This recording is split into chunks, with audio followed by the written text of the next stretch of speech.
Hi, this is Candy, and I am your host. This is Real Talk, uh, brought to you by Real Raw Records. And we're just having an open topic discussion today. So feel free. We're going to share the link for people to join in, and feel free to come in and raise the topic. Uh, that you feel may be of interest to other people.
I'm waiting here a second because Billy Ray is a mutual artist, and he's coming into the room. There he is. Hi, Billy. Hey, who else is here? Nobody else is here. Oh no, we're all alone. I was just letting people know that I was trying to get you the link so you can come on in and everything like that, uh, and so because I'm trying to get the hang of this thing that I noticed that there are um, some um, there's a way that you can have a hangout like we did, where it's very private, and then they have the other hangout where it's semi-private, where other people can see it, but they can't come in. I mean, they Unless can. you post the link. Yes, and stuff. So, they got all these different variations of how you can set it up, and stuff like that. So I'm trying to figure out the difference. And that other hangout that you had responded to and said you was coming in, I realized that was one of the private hangouts, so it wasn't live. So I wanted to create a live one so that people that it would run to my YouTube feed and subscribers and so forth. So that's what I was jacking around trying to figure out what the hell is going on. See, Yeah. So you was telling me about your music equipment. yeah, see, we can do this. You see that? That's my website. That right there. All right. Yeah.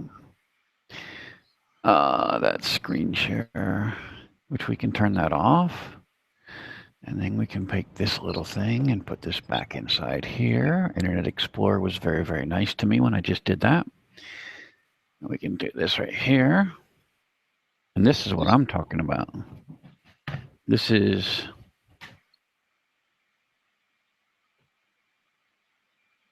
that right there. Okay. Yeah. Turn that on. Then we come back here. And this is the cool part of this whole machine. Is when you do this. how it lights up. It does that rainbow thing. Mm-hmm. Anyway, I think it's pretty cool. I think the startup of that machine is pretty cool, let alone what it does.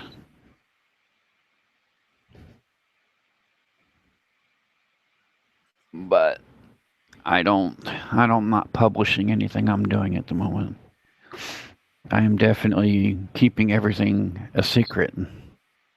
So I can copyright it first and then release it. It's like I said last night. I mean, I don't care if 1 million people get the songs for free. The thing is all I want is to know that I've copyrighted it so that if it becomes, something more than just a song, like based on a film, they use it as a piece of music in a film or a commercial or something like that. That's the real breadwinner. That's where you can really, really, rake in some money as opposed to just releasing a song, and people buying it. Right. But I mean, I've got everything set up. I've got TuneCore. I've got I'm already signed with BMI, which I think I seen your one song last night said ASCAP. Yes.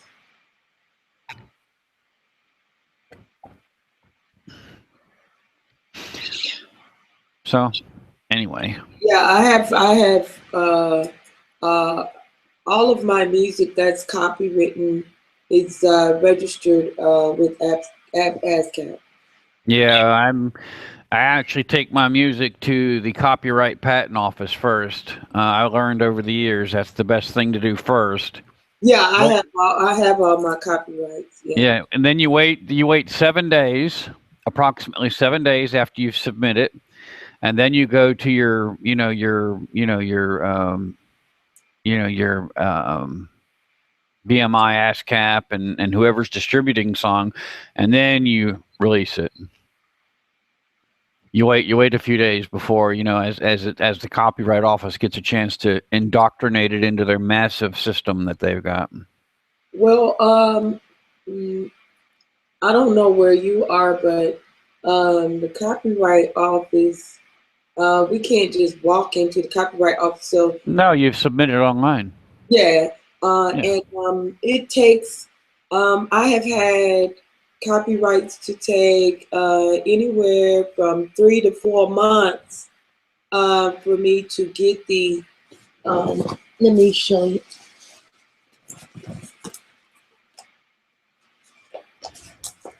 The paper, the actual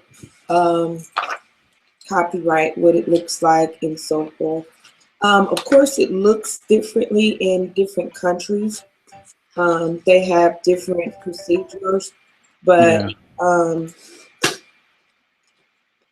if people are making music and intend to sell it in the U.S., they would still need to get U.S. copyrights. Yeah, but I mean, as long as you've submitted it, and there's not been a rejection by the computer system, which will happen in less than 7 days. If something is wrong about it, it gets rejected back to you. Usually after about 7 days, if it's not been rejected, then all they're doing is processing it, so then you can turn around and release the song. Right. I just wait until until I receive this back in the mail. You don't release a song until then? I don't release it right then either. I mean, because usually there's still work that needs to be done. If I want to, as far as licensing it with ASCAP, yes, I will license it with ASCAP. I do not license it with ASCAP until I have this paper in my hand. The reason why I do it that way is because I don't know if you're really familiar with what licensing is. If a person, say for example, if a person who's a director or a producer of a movie or TV show, and they want to use your song, they want to license it. That means they want to own partial rights to be able to use your song in a movie and or picture show, TV show. Okay. So what they'll do is they'll ask you for permission to do that. All right. You sign a contract with them, but they won't make an agreement with you until you have this paper. So you're kind of putting the horse before the carriage to Yeah. But it before you have the actual thing that they're gonna want. This is what they're gonna want when they approach you to make a deal. This is what they're gonna want. They will. I mean, I ain't gonna say they won't, because they do crooked stuff, and sometimes when they want to cheat people out of rights, they don't. They won't care if that you don't have this, because then they know you don't really possess legal rights. So that's a good way for them to screw you out of your shit. well, that's the reason why, releasing it through BMI and TuneCore, I'll guarantee you, as soon as I show that I've submitted it to Copyright Office, and I know that, you'll get an email saying that it was submitted. Right. It'll just take a little while, and that email is guaranteed that you've submitted it. And then also that I proved that I submitted my music and my lyrics and my whole song, right, to BMI and TuneCore. Those people are going to say, hey, this person's got legitimate rights to this song. Right. And whoever wants to use it is going to have to pay me, or they'll be sued. Right. The piece of paper is just, something that comes in the future. No, this is what I do business. That's business. I don't do, this whole book is my standard operating procedures and paperwork. I have, you're just an individual or whatever, but I'm very business minded, and I don't do business without paperwork. I don't do business without paperwork. I don't, if an artist come to my studio, they want to be recorded, okay, and they had their own original song that they wrote, right? First thing out of my mouth is, do you have copyrights? I don't do business without paperwork. I don't do business like that. That bad business. Well, this is all about me. This is, Yeah, you're an individual, so how you do it, I have to be conscious that I'm representing a record label. Giving advice over the air on my channel. So I wanted to be, other artists to be clear as to the difference between the two. If you're just, like an artist like you, just doing your own thing, winging it, then, by all means, do it how you want to do it. If you're an independent artist, that's the freedom and the liberty that you have. All right. But I like to instruct people to do, even if you are an individual, if you handle yourself as an artist, but like a business, then other people that you interact with will respect you as a business. Okay? Yeah. I've got the respect. I've worked in and around these people for 35 years, so that's not the problem. No, I'm just saying how I like to encourage other people to do, handle business like that, Yeah, you got to be careful, because nowadays a lot of people copy different pieces of other people's works, and then all of a sudden some little fragment of song that they use to make a loop or something, all of a sudden they don't have rights to be able to use that in the song and stuff, and that's the reason why I've bought what I've bought, the equipment and the stuff that I bought, because now since I've got like Native Instruments here, which I'm not trying to advertise for them. But the thing is, I've got exclusive rights to the libraries and everything that comes with, the equipment and stuff, and the software that I bought that says I can use that in my songs without having to pay any copyright royalties. So, and that way I'm not involving anybody else. And everything I create is from theirs and other libraries that I've bought and paid for. And, all you have to do is have the receipt to say, you own that library, or you own the rights to be able to use that library. Right. Mm-hmm. Yeah, I know. And then nowadays you got a lot of people that are just popping up, with, stuff that they've thrown together from other people's works, and then all of a sudden they want to publish it, and oh my God, it's a nightmare just to get it to market because of all the different pieces of songs and stuff they took from different places. I mean, that's the problem. That's a lot of the problems with today's music. But everything I'm going to be creating is going to be from scratch. Yep. Everything I do is from scratch. I am not copying anybody else's stuff. Or, nope. Right. Not going to do it. I do use other people's music. And it's mostly because, like I said, I have the equipment. I do make my own, I don't call them beats. I don't make beats. Real artists make music compositions. We don't make beats. We don't make beats. Nope. I do create my own music compositions. However, I have over 150 songs. So at some point in that process, I have written songs and I've come across people with music that only make music or create music, and they're pretty damn good at it. All right. And so since I'm not a selfish person, I could create my own beats. I have all the equipment. I can do it how I wanna. And I am very talented in that nature. I come up with beats Johnny on the spot. So I could do that for all of my songs, but because I'm not selfish, I like to edify or to build up other artists in their respective place. I'm not a beat makers, sort as you would call them, people that make beats. I'm not a beat maker. I'm a artist, all right, and producer.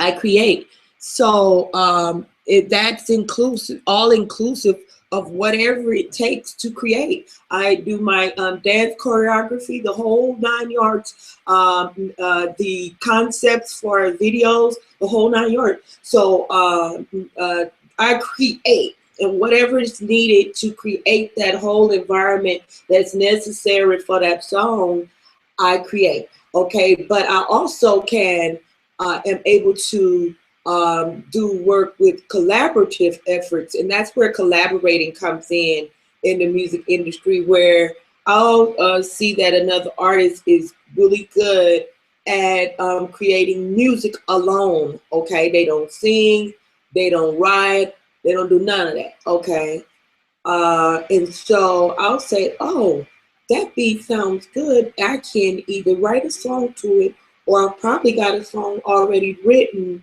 that would match that perfectly, whatever the case may be. And I'll ask them, is it okay if I use your music in my song or my album? And of course, they're honored that I would even ask them to use their music. So they, they give me permission to use their music. And of course, if in the event of, and I let them know that most of my music is available for free. So the main thing that they're getting out of it is exposure. When I give credits on my album, it will say music, the musical composition created by, whoever, okay, whatever their name is or their artist name is or whatever like that. So they'll get credits. So they can get known as a person who creates or composes music. That's free exposure for them. Well, I just know in the beginning, obviously, your first few songs you're going to want to do by yourself. I can understand adding other people in later, but the first thing you want to do is get some of your own stuff out there and start making your own money. And you want to make all of it. You want to be the producer, the engineer. You want to mix it all and do all it by yourself, so that obviously, the first few songs that you're making money on, is you're getting the full benefits, and you're reaping the full benefits of it. Because you need to get started. I wouldn't encourage anybody to do it that way, because it's kind of selfish, and really and truly, when people see collaborative efforts, they actually are drawn to buy more when they see this person name, that person name, as opposed to just one person's name all over the. It gets a little boring. It's a little boring to the eye as far as see. There's a lot involved in creativity in the music and industry, marketing, all of that, that people are not aware of. All right, and that is the reason why I'm going to be creating, not creating, but start up I have a program that that's in the making right now called Music is Magic, and we're gonna be having some tutorials or seminars, so to speak, to teach artists this, because they got the whole game fucked up. That's not you get people coming in and don't nobody even know who the fuck they is, but they want to get paid. Like, really? Don't nobody even know who you are. So you got to give. You have to give albums out and so forth like that. When I first started in the industry, and this is how I grew so rapidly, what I did was I bought the little bootleg CD, not bootleg CDs, but the ones without the fancy labels on them and stuff like that. And I would duplicate my albums, okay? And I would duplicate them in the hundreds, and got so far. I got me a duplicator, a processor that does 3 at a time, and I duplicated them so I would have anywhere from 500 to 900 and something copies at a time. All right. And what I would do is, because I was getting the materials so cheap, what I would do is I would sell the CDs on the street. I would get out there, I sing, and I would sell them on the street for $1 a piece, because I wanted to make it low enough that, for one thing, I'm introducing myself to the world as an artist. I need to make money, definitely. I understand that, but I also know that I needed to get my music out. Because I was paying such a little price for the materials, I could sell those CDs for $1 a piece, and still make a massive profit, very, very over 100%. All right, so I just throw that out there. But also, I could, because I was making such a huge profit, and some people would give me well over $1. They would give me $5, $20 for one album. And so because I would catch people at their cars and tell them, pop this in, and if it's worth $1, give me $1. If not, just keep it. And, you can have it for free. And when they would turn it on, they say, wow, is that you really? And they would, sometimes they give me $20, So I would make more than $1, although my minimum I would ask was for $1. Sometimes people say, well, I don't quite have $1. I say, just give me what you got. I just want you to hear my music. And I would also, when people say, I really don't have $1, I don't keep cash money, I would just give it to them, because I had already been blessed in that regard, that people would pay me more than $1. So I had more than enough. All right, I was making mass profit. I hate that I'm in Jersey now and I can't still do that, because that's some good ass money. It was that ridiculous profit. So I'm just throwing that out there. But anyway, the whole point that I'm trying to get across is that if you're a new artist introducing your work, trying to be greedy for money in the beginning is just not a good business strategy at all. Well, it depends on the type of music you're making. Yeah. I mean, there's bands out there that don't collaborate at all that are doing very, very well. And they've started from scratch doing exactly that, not collaborating. Well, you said you don't have a band. You just a one-man making music, is what you said, right? That's a Yep. big difference between having 4 to 6 names on an album from a band, baby. So you're only proving my point. Like, okay, for a band, they can do that. They don't need to collaborate because there's already anywhere from a band will mostly consist of the minimum of 3 people, minimum, bare minimum, because you got to have the lead singer and or guitarist or whatever. You got the lead sing. You got a singer. Some don't even have singing. So I mean, you know, like vocals. So you don't necessarily have to have a singer. Okay, but you got to have the drums, bass, and perhaps the keyboards. All right. So or guitars. So you're gonna have like a minimum of at least 3 people to be even considered as a band. All right. I have seen cases with only 2 people, but that's not really a band. A band consists of at least 3 people or more. All right. So when you look at that item, at least 3 people are named on that item, on that album. That's exactly what I just said. You got to have more than one name that people can see that more than one person was a part of this project. To them, it says, okay, there were multiple efforts put into producing this music. Okay. It's just that simple, babe. It's marketing strategy, and it's very important in the artist and music industry. It's one thing to speak from the perspective of a person of what they think can be done, and it's a totally different perspective to speak from what has been done. That's a done deal. You understand what I'm saying? So in that regard, the perspectives may be totally different, but the results is what really matters the most. You dig? Yeah, the results. You know, if you want to get results, it's best to it's good to pave new paths, but it's wise not to try to reinvent the wheel in every aspect, you know. Yeah, you know, do what works is basically what I'm saying. But you know, you just do what works.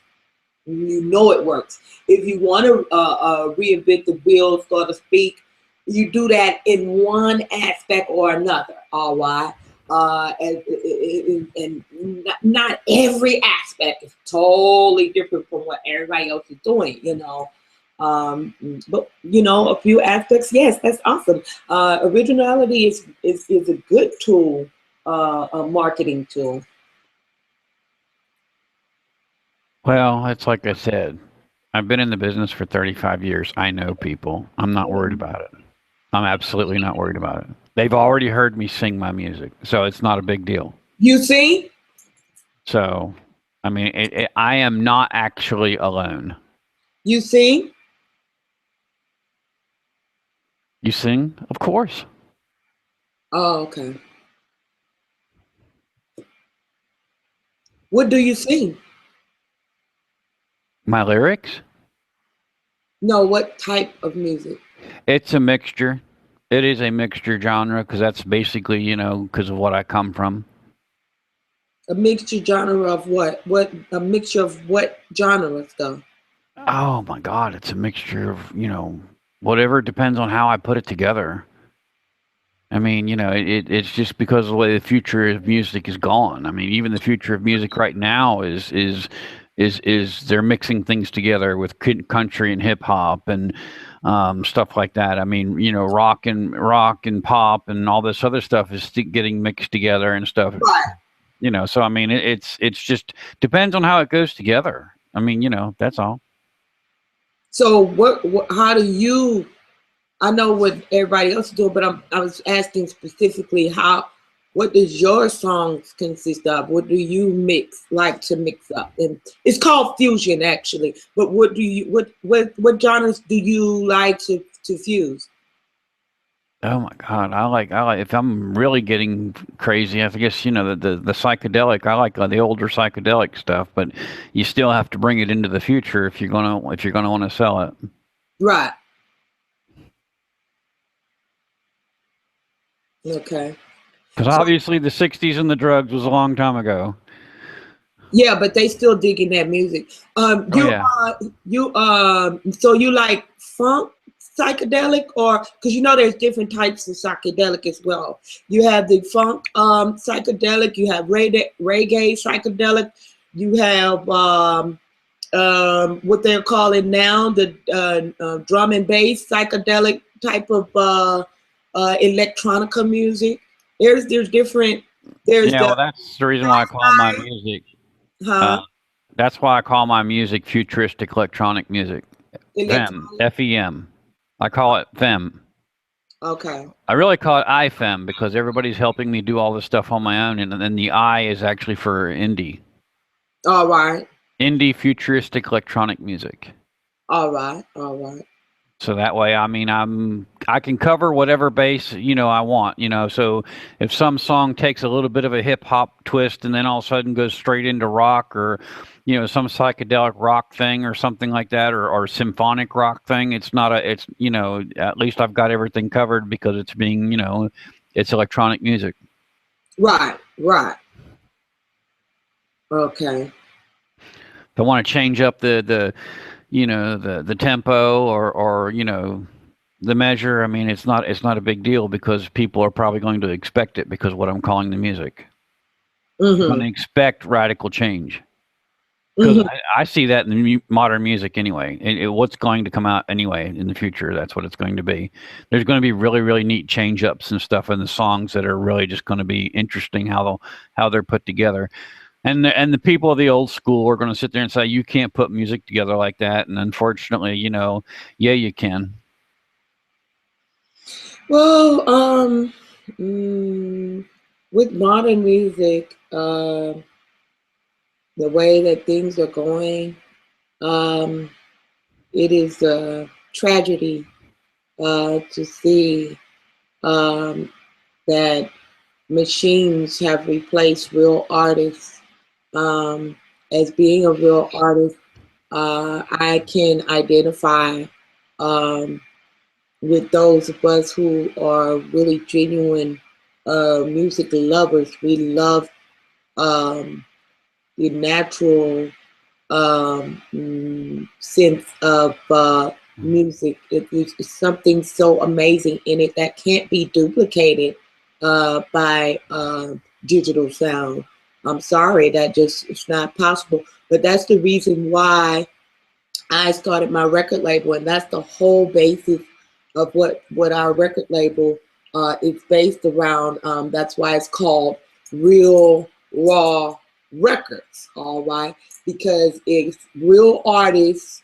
We promote only real artists and raw with raw talent. All right, we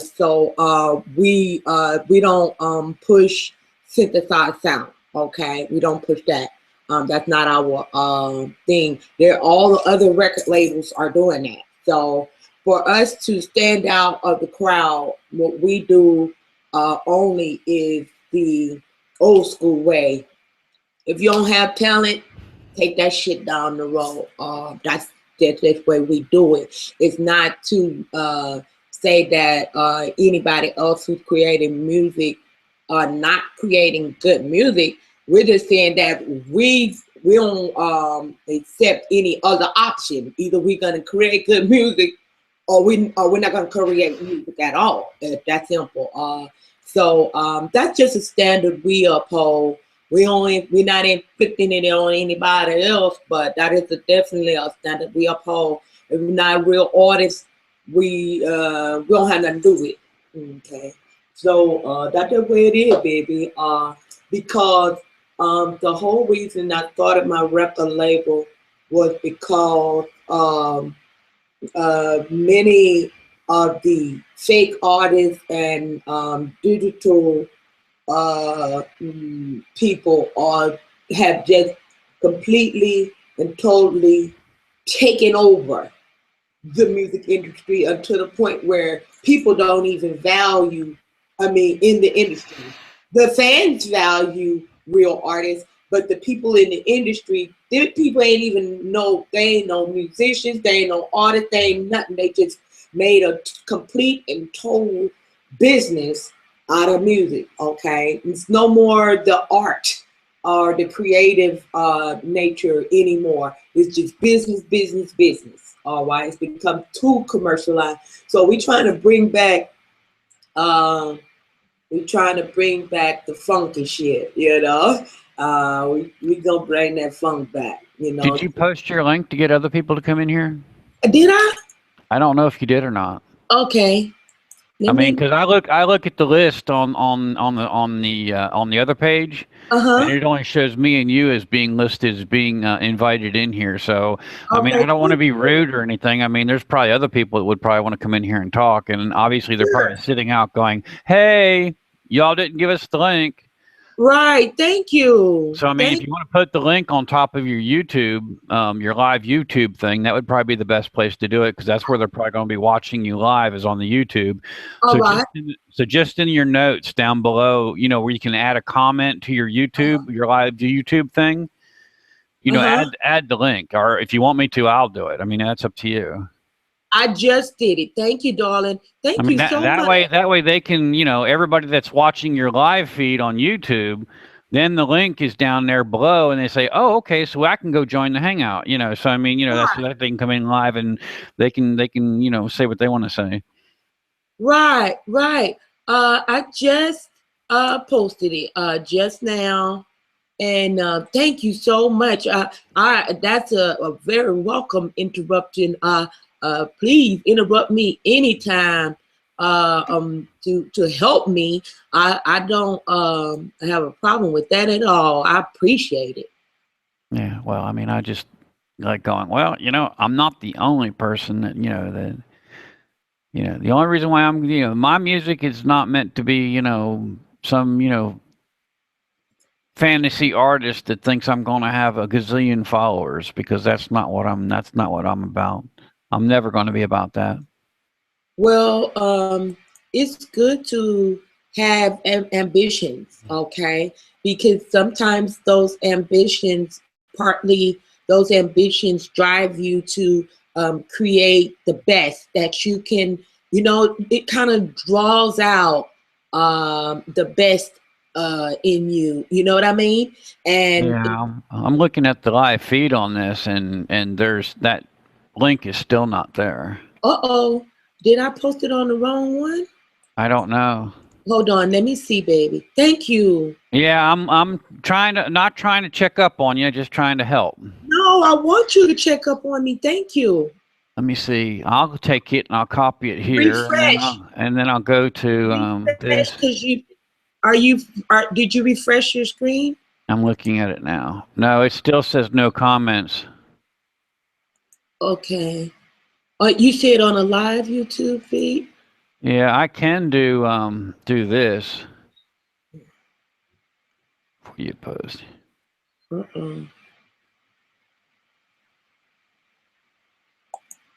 Help me out. That should have put it below your YouTube. I just put it up there on the YouTube feed. If you go back and refresh your YouTube, you're just locked up. You might have to go out and come back in. If you can hear me, your video froze again.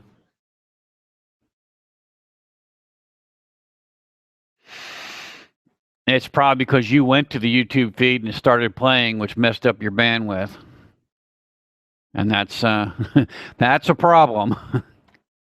Depending on how much bandwidth you have.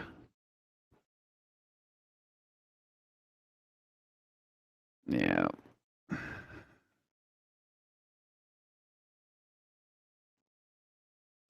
Do do do do do do do do do do do.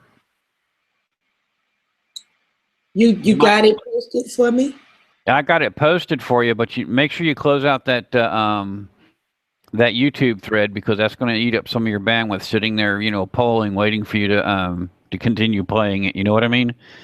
Anything else that you might be running that might suck up bandwidth, like another YouTube thread or something like that, you know, will make you lock up like you did a minute ago. Now looks like you're not locked up now, but you were a moment ago.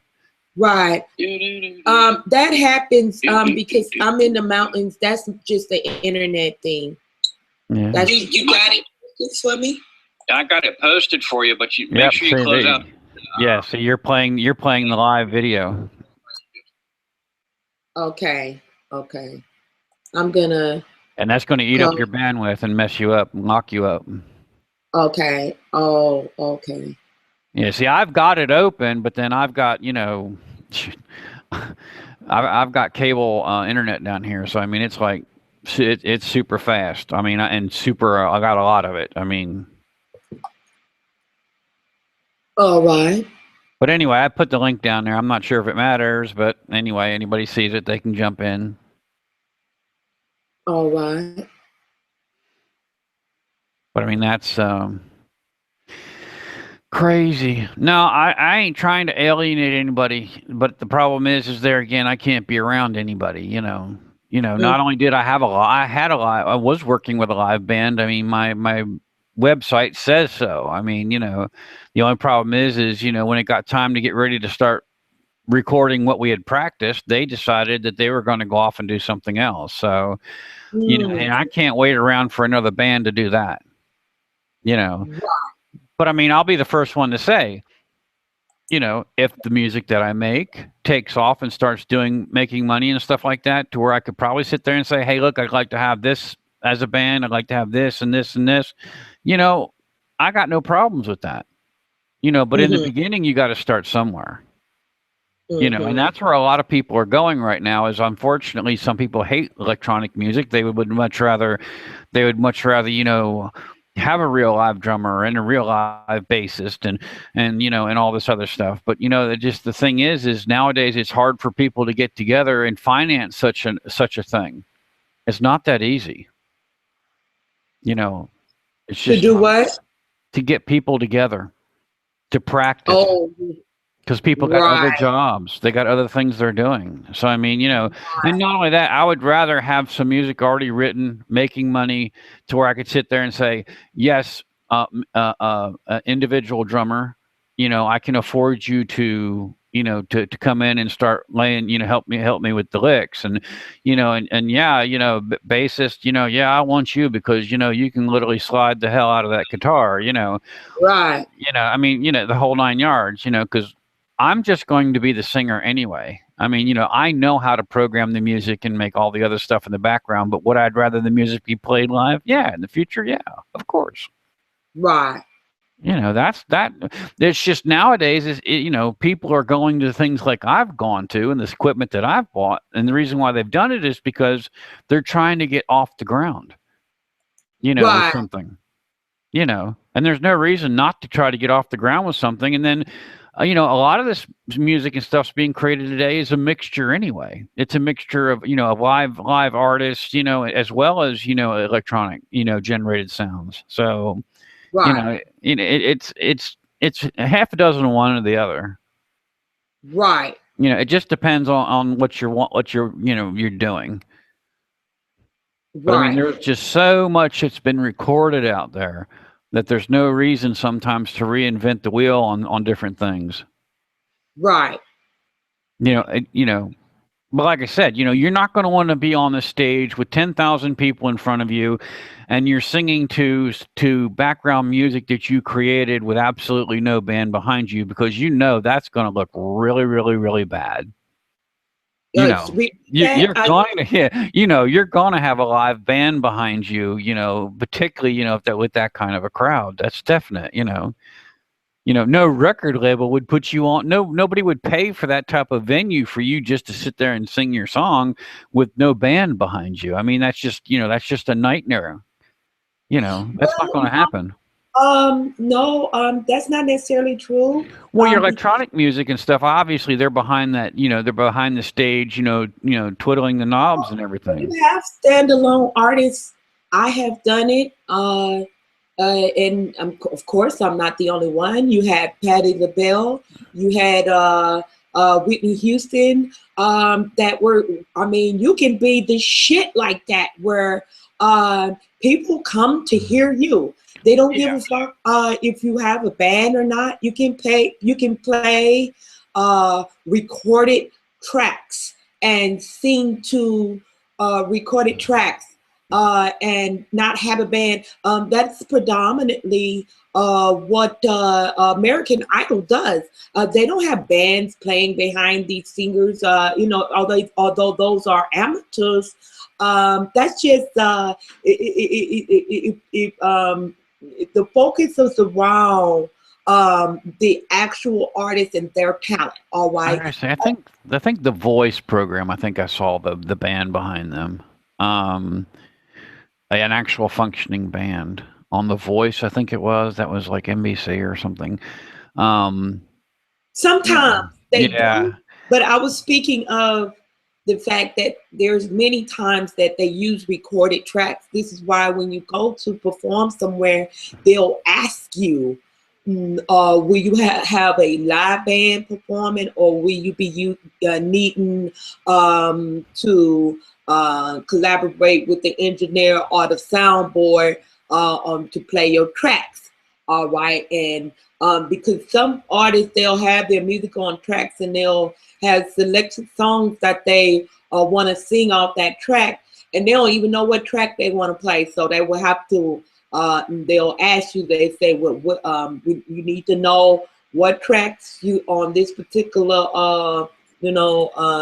on this particular set, you're going to be actually using which track. So when they upload it in either a computer system that they, most of the time they have Mac laptops or whatever, and they put the music in and the tracks come up, and they want to know, they don't know your songs. So what they want you to know is which tracks are you going to be playing, track number 2, 4, and 6 or whatever for this set. And so yes, darling, they do performances now with no live band. If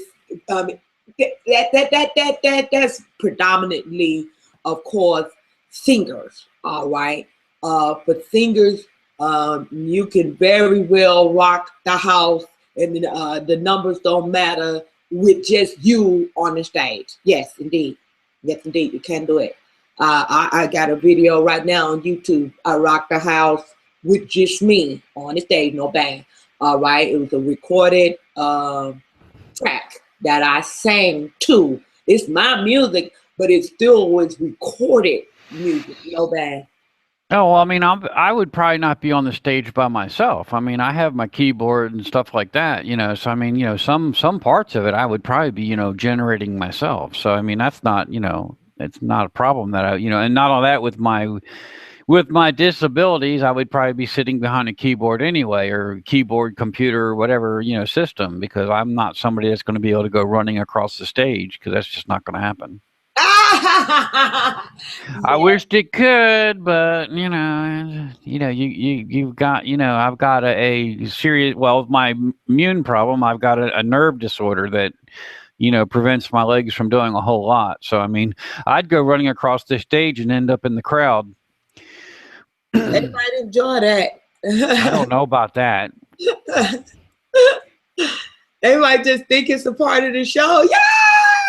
Yeah, sit there and jump out there and let them. What is it? How they do in some of those shows where those people are literally handling the person going down, moving them around. All these hands are up, holding them up. Right. Yeah. Well, it's like I said, you know, you got to get the music together first. You know, you got to get it recorded. You got to get it out there. You know, and not only that, you know, if you really think about it, you know, the Native Instruments stuff that I've got, a lot of that is actually collaborations with Native Instruments, where the people that made those particular patches and loops and stuff like that submitted them to, you know, Native Instruments to sell them. So, I mean, it's just, you know, it's just that it's covered by Native Instruments licensing. But I mean, you know, but it has that included. Does that include other people? Well, yeah. I mean, that include technically, I guess you could say that's the collaboration of other people. Right. You know, just because of some of those loops, or I don't like the word beats, but I mean, you know, whatever it is they put together, you know, because a lot of them are patches to, you know, electronic synthesizers that are, you know, programmed by a computer and stuff like that. They've done a lot of neat stuff. So, I mean, the only reason why I bought into that stuff, because I'm going to sit here and say, why recreate the wheel? You know, I don't want to recreate the wheel. All I want to do is spin it my way. You know, and that's the way my music's going to be. I'm going to be spinning it my way using other people's creations. Right. Yeah. It's just, I want to keep my licensing down to a minimum. And that's the reason why, you know, the majority of my plugins that create musical sounds and stuff like that, I try to make sure that it only comes from, you know, one particular manufacturer. And that's why I chose Native Instruments. Oh, okay. Because their libraries are completely huge. I mean, once it's on my hard drive, all the stuff for Machine and all the stuff for Complete, I mean, it's a library that's on one of my hard drives that's in excess of 400 gigabytes. Okay. Yeah, so I mean, it's huge. You know, so there's nothing, you know, there's no sound that I probably couldn't create or mangle around and make it do something. But then I got a fistful. Yeah, I got a fistful of other plugins too. So I mean, you know, I've got other people's plugins. You know, if you know what I'm talking about. You know, the stuff that make echoes and stuff like that. You know, of little plugins with the software. You know, I got everything from Blue Cat. I got everything from Waves. You know, I've got stuff from Sound Toys. So I mean, it's just, you know, I got all the different stuff to really, really wrench what I'm doing into, you know, some kind of weird foreign sound. But, you know, I guess I'm going for that, you know, international space oddity anyway. So I mean, you know, if I can connect to the universe, I want to be able to bring it down to Earth, right? Right. So anyway, I mean, it's just, you know, it's just putting a lot of the right things together, you know, and trying to do your best at making something, you know, because like I said, I'm a disabled person. The only way I'm ever going to be employed in the future is by what I'm doing. You know, nobody's going to touch me. You know, nobody's going to hire me. So, I mean, you know, the only way I'm going to be able to make any kind of decent living in the future is doing something on my own.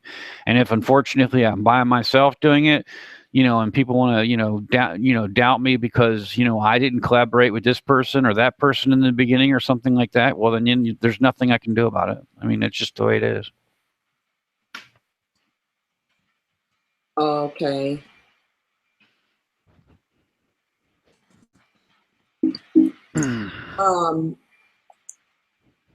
You know, with my career, what I noticed is, well, I noticed this in life, period, that people will try to tell you that the only way that you'll be successful is if you do something, and okay, of course, whatever follows that only way is what their mind is limited to.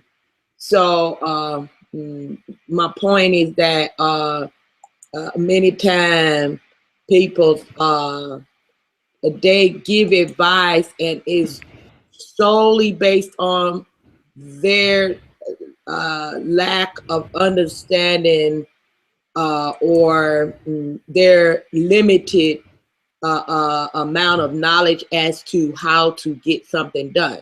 So, for example, with your condition, all right, somebody might foolishly tell you, you can't do this, you can't do that. And notice I said foolishly. Tell you that type of bullshit and try to discourage you away from, you know, pursuing your career, because they don't mean any harm. All right, you know, they don't mean any harm.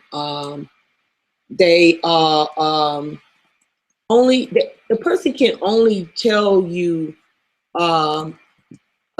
give you advice according to the extent of their knowledge.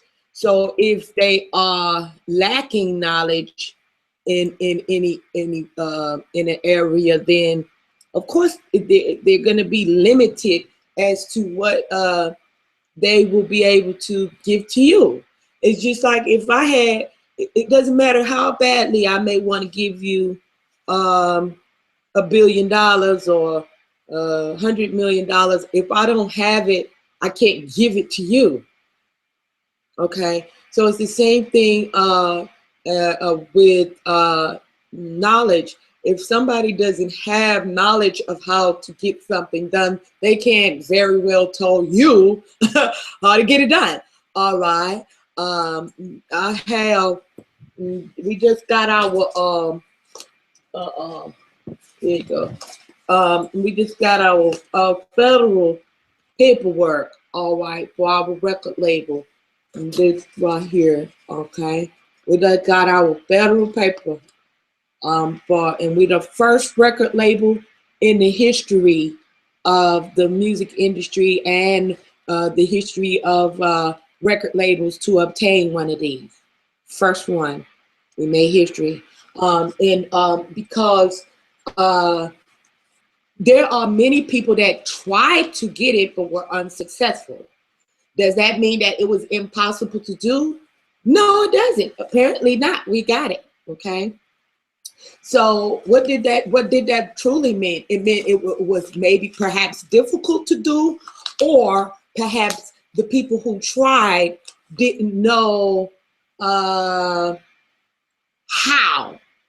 to accomplish it. All right. They didn't have the wisdom with or the knowledge with which they could accomplish it. All right.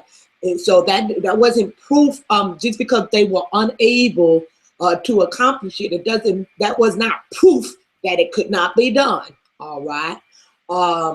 Even the lady at the IRS, she automatically, when she saw a record label, she wanted to turn it down. Okay, because people have not been able to prove that they meet the proper requirements to obtain this. All right. And so she did give me a call because I'm the CEO, and she gave me a call and let me know what discrepancy she had. And I said, well, ma'am, I said, did you read the contents of the package that I submitted? And of course she did not. All right. So she just assumed that I was like all the other labels that had submitted and did not meet the requirements. All right. So I told her, and I specifically, I said, ma'am, I know that we meet the requirements because of this, and that. See, I had those magic keywords. I knew what she was expecting from me, and I had already done the proper preparation to provide that. All right. So it doesn't prove anything just because somebody wasn't able to accomplish something. It doesn't prove that it cannot be done. All right. I'm sure when the Wright brothers had the idea of creating the aircraft, and there were many times they had some fails. All right, where they couldn't get that sucker up off the ground. All right, but that was not proof that it could not be done. All right, they proved that it could, right, eventually. So what I encourage people to do is keep pressing, with your situation. Like you said, since you know you can't be around people, you have a plan, a good plan too, to create the environment where you can bring the people to you, and you don't have to necessarily make contact with them, but you can still share your talent with them. And that's a good way of still getting the job done, but you know what I'm saying? But be able to conform to what your limitations are, right? Yep. Yeah, that's an awesome thing. I commend you for that. Well, I mean, it's not like I'm, and I'm not trying to speak about a whole bunch of other people, but I mean, it's not like I've just, because of what's wrong with me, I haven't given up and just went over there, laid on the bed, curled up in a ball, and just lay there day in and day out, flicking through the TV and saying, woe is me. I mean, I'm still, even though, I understand, I got a lot of things wrong, I'm still trying to push forward. Right. I'm not giving up, That's I haven't good. thrown in the towel. That's good. You know, but I know what you're saying. I mean, because I'm just trying to say that in the way of agreeing with you. You know, I'm not giving up. You know, and I'm not going to give up. You know, that isn't until this body takes its last breath.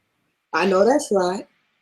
But I mean, you know, yeah, it's definitely, it's just like the people I know in the music industry. I mean, they're like saying, you got a steep mountain to climb because of the, what you've got against you. You know, So it's not what? like Still it's not like climbing. I can't go down to the local bar and say and beg the bartender to say, or the bar owner to say, hey, on open mic night, can I sing a couple of my songs? Because I can't do that. I can't go out and do that. And see, and that's the problem, and with some, the disabilities and stuff I've got, I can't even drive a car. Somebody would have to drive me. So, I mean, it's a complicated matter in which I live that, and it's like the people I know, they're saying, you know what, you got a mountain to climb, but you know what, I think you can climb it. And I said, well, I think I can climb it too. What? And they've mentioned it to me that, there's other bands throughout the history. I mean, it's not just, not early, early 70s or something. I mean, we're talking about, there's still bands out there that, that are like similar to me that can't get out. There's people, that want to be able to do stuff like me. And hey, if, the neat thing about it is if I can inspire somebody else to be doing the same thing, I think that would be pretty cool. Right. Don't give up. Okay, disabilities suck. Okay, problems that you got suck. I understand that. But there's always something that you can do, some way of giving back. Right. Right. But I mean, there again, I mean, I just can't go out and bum a bunch of people, that got gazillion dollars in their bank account and say, hey, can you help me? Can you help me fund this? Can you help me fund that? Because it's not like I haven't tried. I've done that, but because of my situation, they look right at me and they go, no, they're going to give you that answer right away. No, because they can't see beyond, your disabilities. They see you, they can't see that you're willing to climb that mountain, and that's just it. They won't see it. They can't see it. They're looking at, saying, well, if I give them $100,000, would I make $500,000 in return, or something like that. They're, everybody, most of these people that got money are looking to be able to make money. They're wanting to make money on what they've got. They're not looking at just, giving somebody a shot and a chance. Yeah, because business is about money. It is not about being, it's not about a humanitarian act. Business is business, and business is about making money. It is certainly a win-win business if you can make money and help people. That's the most extraordinary business in the world to me, and that's why I have that's why I shouldn't say I, because directors and stuff that and I don't want to act like this is the one-man march thing. I want to include them because I appreciate them and stuff like that. But we are that's what we're about. We're about creating an environment where, yes, we can make money. It's business, but also we has set up the company to help the community of the music industry, okay, and to help artists and such. So yes, the best type of business to have is a business that helps people and you make money, because you can't operate a business without making money. That's just unrealistic. That's just unrealistic. I don't care how much an artist may love to create music, they need is a necessity that they make money, because they have families to take care of, they have responsibilities, they need to eat, they need a roof over their head, and such, So when people come with that fantasy shit that oh, you should just give your music because you care about music. That's bullshit. Because I can't sit up and just make music. We can't just sit up and just make music all day and be in la la land. And where would we get the money for this expensive fucking music equipment if we're not making money? Like, what the fuck? Like, let's keep it real, you know. That's just not realistic to expect an artist to just make music solely based upon that. Oh, I love music, and I just love music so much. I don't care if I don't make money. That's bullshit. All right, because reality. When the light people send you that piece of paper in that mail that you owe them they motherfucking money, they don't want you to send them your latest album release. They want you to send them their damn money. You dig? You know, that's real talk, baby.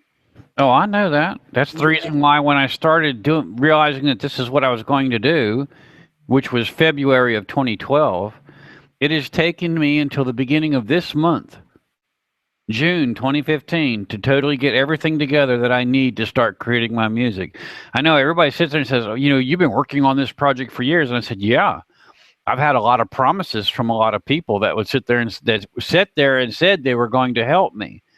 And then when I sent them the list of the stuff that I needed help with, all of a sudden, oh, we can't do that. Oh, you can't. No, we can't do that either. Or we can, you know, and so, I mean, you know, I you know, over the past, you know, 3.5 years, I've had a lot of promises, and it's not that I don't have those people on a nice little special list, you know, because I know who they are, and and I know what they said to me, and it's still not going to stop me, you know, it's not going to stop me from doing what I'm doing. Right. You know, it just takes longer. You know, if anything, if that's a testament to anybody trying to get something off the ground, you know, I'd be sitting there going, you know, don't give up. I mean, you know, you're going to get a lot of rejections, but you know what? Wear those rejections like a badge of courage. You know, right. You know, don't let them get you. Because they're going to try to discourage you. They're going to sit there and say, "Oh, you've got all these disabilities, you got all these problems." Really, why don't you just go on living your life and just being yourself? Just give it up. Right. You know, and a lot of people do just that because they listen to these big shots that got tons of money that sit as CEOs and all this other stuff of all these record labels and all this other stuff, which I do know a few of them. Right. And they'll sit there and say that, you know, no, we really, you know, we can't do that. You know, so I've been down that road. I know that road very well. And the only problem, you know, the neatest thing about it? The neatest bad thing about it is I turned around and said, okay, I'm not going to go down your road. I got the machinery out. I started digging my own road. And at the time, the beginning of the road back in 2012, February 2012, that road was a dirt road. I had to clear the trees from it. I had to clear all the junk out of the way so I could turn it into a road. And then I stepped a little bit further and I turned that road. All of a sudden, that road had stone on it. Okay, it really wasn't the best road to walk on, but you know what? I was walking on stone then instead of dirt. You know, now it's June 2015, and guess what? That road's paved. It's got lines on it. You know, it's got street lights too. And you know where I'm going with this. Right. But, you know, this road, even though many people did not want this road to be created, believe it or not, even though it took me a little longer without other people's help, this road has now been paved. Right. And you can't get rid of it. Right. So, I mean, you know, yeah, what I'm going to bring to market here shortly, is going to be all mine. And the reason why it's going to be all mine is because nobody would help me. But that's okay. Yeah, the most satisfying thing about going through struggles, and you come across you have this long list of people that didn't want to help you, and when you do, you know, you got to realize, Billy, baby, I am beating on my chest like King Kong right now. This is, you know, this paper is in one of them. That's why I keep showing this paper. This is a in your face motherfucker paper right here. In your face. All the people that said I couldn't, in your face, motherfucker. Yeah, well, you see, when I got real bad off sick in 2009 and came in off the road from working with these folks for many, many years, giving them my all, doing other things, you know, when I sat there and said, hey, you know, can I have a little bit of help doing this on my own, you know, to try to become self-supported, oh, no, they did not want to help. So, I mean, you know, that's okay. You know, like I said, I've got my list. I'm checking it twice. I know that's right. And we definitely ain't going to be worried about asking them if they're naughty or nice, because we already know they've been naughty for all the years that I worked for them. Right. And not help me out with just a few little dimes, you know? So, I mean, that's okay. Like I said, I'm going to have my way with this, even if they like it or not. Right. And that's that, you know, part of the reason why I like to flaunt my success is because, one, I do it because of the people that said it was no God.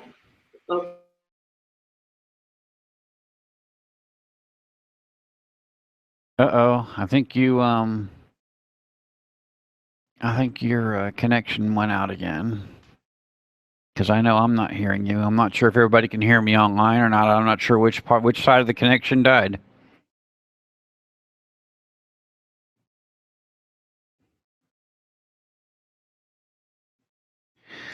But if you can hear me, I know I'm not hearing you.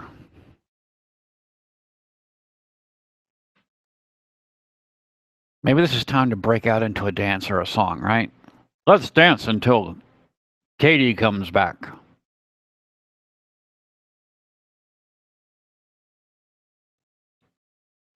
Okay, she's back. But I see two of you at the bottom of the screen, so obviously something's weird here. I see two screens of you. It does that when I come back in. Hey, Safi. It does that when I come back in, and it'll show. There it went. It went. It disappeared. It'll drop out. Yeah, that's what I was gonna say. Hey, Safi. Hey, Candy. How are you doing?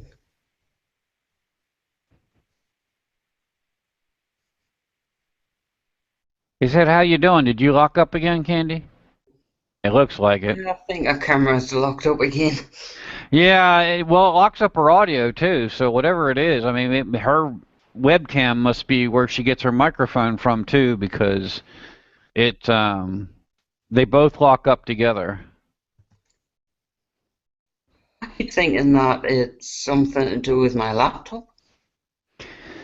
No, it's not you, because you're working. Yeah, I can see you moving, and I can hear you, so... And waving. Anyway. Most people don't remember the Twilight Zone anyway. Oh, I remember the Twilight Zone. I've never found that episode. You're talking about the TV series thing, right? Yeah, the TV series, not the movie. I've never even seen the movie, to my knowledge. I remember some creature being on the wing of an airplane, and at the moment I haven't even found that. Oh, there she dropped. She completely dropped then. Which means if she doesn't get back in here shortly, this is her hangout. If she doesn't get back in here shortly, then the video recording will stop. Or the live thing stops. I think there's like a 2 or 3 minute time lag or something, and then all of a sudden it stops. No, they actually give you, I think, 10 minutes to get back in. Do they? Mm-hmm. Yeah, thank God. Yeah, they'll give you, they give you about 10 minutes to get back in.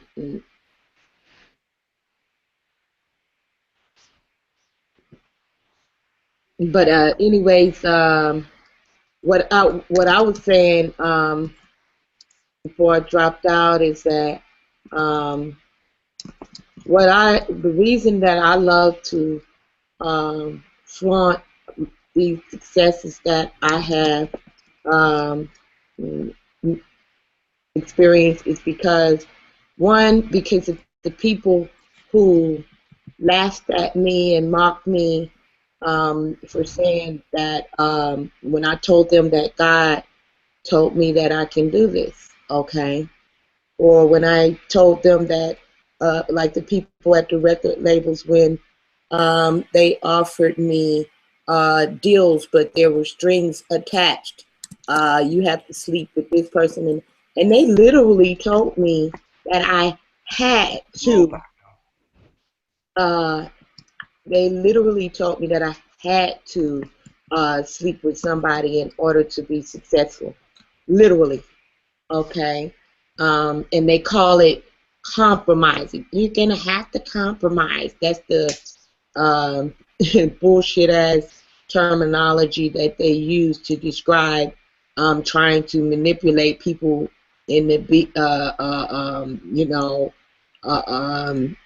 compromise their integrity or whatever like that. That's the terminology that they use. Hi, what's your name, Jimmy? Hi, Jimmy. Welcome. Hello. And the reason why I love to flaunt my successes is not to make people that haven't succeeded feel bad. I also like to encourage them to know that when somebody tells you you can't do it, I am proof that yes, you can. Yes, you can. The only thing you need is persistence, and don't give up.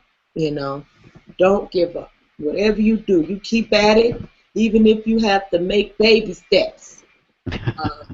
You know what I mean? And just don't give up. Keep moving. Yeah, you got to keep, even if you're just walking that road, like I said, it's like I said earlier, I paved that road. That road's mine, so no one can tell me that I can't go down that road now because I have got everything I need here to assemble what I'm going to do. I mean, I've got the video cameras. I've got the backdrop, what they call the green screen. I mean, I've got the lighting to go along with the green screen, with the cameras to shoot the videos, to do everything here. So, I mean, I got everything. I don't need any help in the beginning to do something that might be mediocre to most people, obviously. It's not going to be like I can throw, hundreds of thousands of dollars at creating a video that looks absolutely completely stunning and knocks you off your feet. But, I mean, at least I'll be able to create something and put it out there. Mm-hmm. Mm-hmm. Like I said, what I've got a lot of nice stuff. But the thing is, am I going to be able to make something that looks so damn professional that it knocks everybody off their feet? Well, probably not, because my eyesight's compromised. Can I run the video editor and can I do a little bit of that stuff with my eyesight the way it is? And yeah, I can do a lot of things, but it's just it takes me longer to do things than it would somebody with good eyesight. I just have to study what I'm doing so I can so I can get a good grasp of what my eyes are seeing. So I mean, but it's not that I can't. It's just, there again, like I said, nobody would employ me because it takes me too long to understand the screen to realize what's going on. Mm-hmm. So I mean, and that's like writing the music and doing this other stuff. Am I going to be able to mix the music and stuff on my own? And the answer is yes. The only problem is it going to take me longer than it used to, that it used to take me years ago when I used to do it for other people? And the answer is going to be absolutely yes. Mm-hmm. I mean, I understand that. Your eyesight, then? My eyesight's compromised due to basically a mixture of birth genetic problems as well as bad medical treatment. All right. I'm listed now as legally blind. So what kind of percentage do you believe that you can actually see? What percentage? Yeah, sort of I don't general. measure it in percentage because it changes throughout the day. Like if I was to go out and go for a walk, obviously a walk is stressful, which increases my blood pressure. I come back, I can't see a damn thing. You know, everything's blurry. I mean, I think you're saying percentage of blindness, and the thing is everybody's blindness is different. Mine is just my optic nerves are so tore up that the bright lights overload my optic nerves. Yeah. And it makes it very, very difficult, like going out in sunlight. I mean, I actually have to wear welding goggles when I go outside in order to be out in the sunlight. And when I go out with those welding goggles, it looks like bright as day to me. I mean, brighter than bright day. So, I mean, that's how sensitive my eyes are. But That is very sensitive. what's most important though, is that I'm hearing you say is that, and I'm loving it too. I love to hear people say, yes, I have these disabilities, all right, but I'm not letting that stop me, or I'm not letting someone place a snip. Give up. They're saying give up. Right. I'm not letting nobody place no stigma on me to tell me I can't do this because of my disabilities. You know, yes, I'm realistic that I have these disabilities, but no, I'm not gonna give up, and no, I'm not gonna let these disabilities completely prevent me. Okay, there's a difference between a deterrent and also somewhat of a hindrance or limitations or whatever like that. But there's it doesn't have to be something that completely stops you from doing it. You know what I mean? Or prevent you from doing it. And that's what I'm loving about your situation. That you're saying that I'm not letting society or my physical condition stop me. I'm not letting the fact that other people are not dedicated stop me. You also mentioned that other band members were not. Yeah, you're breaking up again, Candy. Oh, okay. Okay, am I coming through? Yeah, that's better. You were really, really, what we call spidering, but yeah, it's better. But what I'm loving about what you're saying is that you're refusing to accept failure as an option, and I love it. That means my music's probably going to be, have a whole lot more in it. So I mean, and when I've sang the songs, some of the songs that I have sang to some of the bureaucrats that I've been in front of, I mean, they just stand there in awe. So I mean, yeah. So I mean, and the damn thing about it was when that band was working with me. I mean, we started working together in October of 2012, and then the beginning of 2014, they decided they were going to go on and do something else, and that just totally blew everything out of the water because we were actually getting seen by different record labels in private meetings. They were scheduling private meetings with us to get together to figure out if we were going to actually go for a label or just stay indie. Right. And then there was another thing that messed it up too, was the fact that the contract between me and the band that I was working with, there was, this 9-month cooling off if we ever separated. So, I mean, they left me in January. Well, obviously I couldn't do anything absolutely on my own until October of last year. Right. So, I mean, because that screwed everything up that I was doing because they couldn't do anything that I've own, and they couldn't do anything. I couldn't do anything that they owned. So, I mean, there was a 9-month period then that we had nothing to do with each other, that we had to leave each other's, stuff alone, basically. So I mean, it's just, that's the reason why. I mean, I've had all these little things go on throughout trying to get this off the ground that I'm like going, you know what? I've had so many, you know, accidents on this highway that I built, and the thing is I keep on getting up from the accident and still I'm walking forward. Uh-oh, you're breaking up again, Candy. If you can hear me, you're breaking up.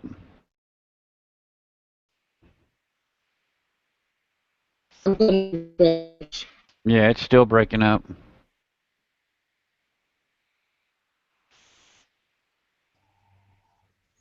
Yeah, this bloody internet.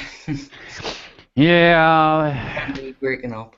I am glad that I've got, I'm not sure what kind of internet connection she's got. I'm glad that I've got at least, high speed here that I know that, I should be able to do pretty well. At least into the Google server. Because I know that's probably where the connection goes, yeah. Yeah, but anyway, I'm currently at my grandparents' with what we have in England, like the UK. Yeah. My grandparents use Virgin Media internet connection. But back in my flat, apartment, if you prefer, I have Sky Broadband, and I've never had a problem with that. It just took like 10 days, and then there was an issue upon the 10th day. But yep, everything works in my place okay. I'm just here looking after my grandparents. Yeah. Oh, it's working fine. That's a problem. Yeah. It might be something to do with this solar storm, actually, with it being the summer solstice or something. Something to do with the sun's position. It might interfere with the electronics on Earth.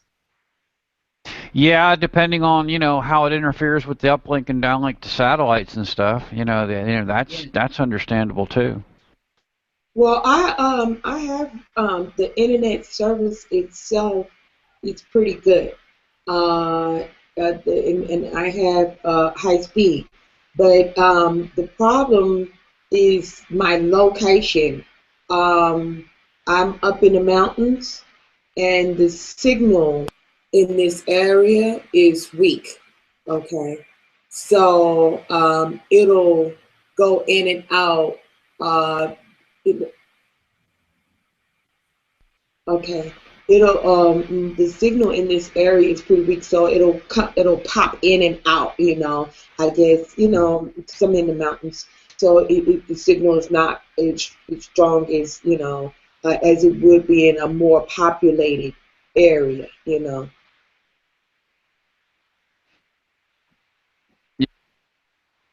Yeah, I think what I've got down here is, I think they're saying it's super high speed broadband because it's actually, fiber from here to Atlanta. So we actually go fiber from where we live down here in Macon straight into Atlanta. It's kind of, I don't know. I mean, I know the uplink is like 130 megs, megabits a second, and then my download is like 20.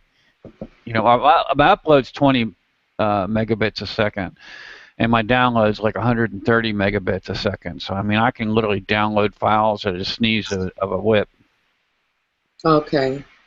You mean tracks within a second or so? Yeah, I get big, gigantic file downloads real quick, and I usually don't have too much problem uploading big files to my my server either, my website server. So I guess everything overall, I guess internet-wise, I'm doing pretty good. You should live in England. What happened to your live feed? Who, me? Yeah.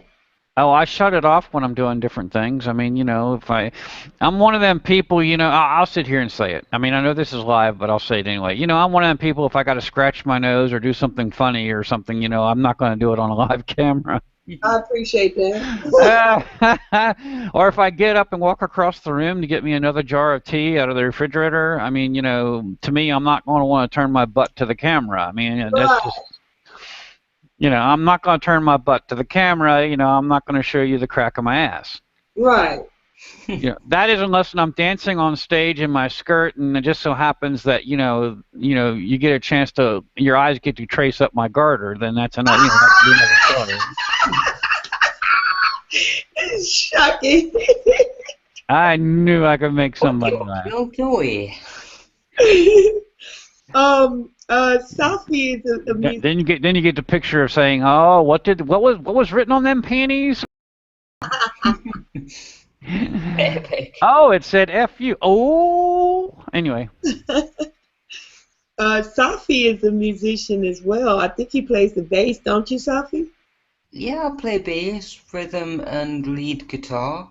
There you go. I can play anything basically apart from drums. All four of my limbs and my head do not work really. It's just this drumming thing I cannot deal with. 2 arms, I can play any instrument. But if it incorporates my leg movements, nope, no chance. Playing drums, I can get a beat going, but like maybe one leg as well, but when it comes to 4 limbs, nope, definitely not. Can't do it. I've always wanted a drum kit though. Mm-hmm. Maybe someday I'll buy a drum kit and see what I can actually learn. Get a beat going, But yeah, see what happens really. I'm going to have to mute because my granddad's carers just came in for his shower.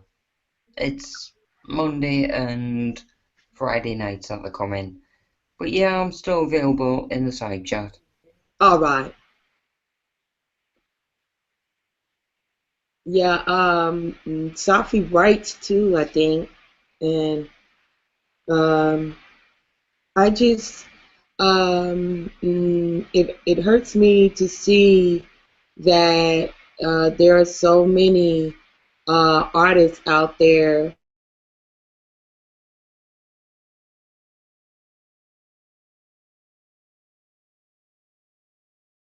that they may let the support. Breaking up again, sweetie. Oh, shucks. Yeah, my internet is crappy today. I've refreshed and refreshed. Let me see.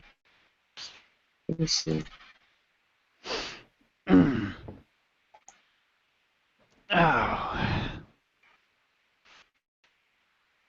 Yeah, it looks like your picture stabilized again. Oh, it went out. There you're back.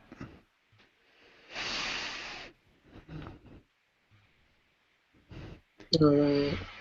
I know it's like I said. I mean, I'm not trying to alienate myself from having any further bands working with me. I'm just, in the meantime, I just know I need to get some stuff released so that people know what kind of music I'm wanting to create, so that I can actually draw the kind of band that I need. Mm-hmm. Because that's what I want, because that's what happened. I mean, I started with a band in October 2012, and it just so happened the direction they wanted to go in was they realized that, we were incompatible. I mean, that's basically what it boiled down to, and I wished them well on what they're doing, and, we were just incompatible. Mm-hmm. Mm-hmm. So, I mean, the type of music I was wanting them to do was, not what they were into.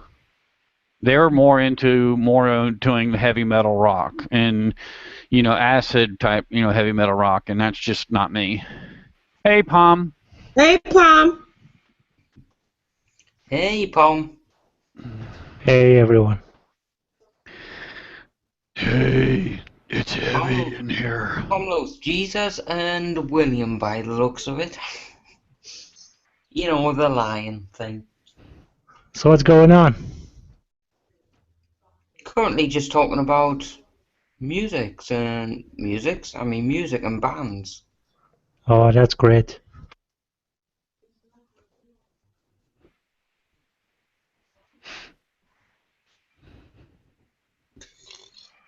It's not really a conversation killer though, Pom. It's just don't know why everybody's suddenly gone silent.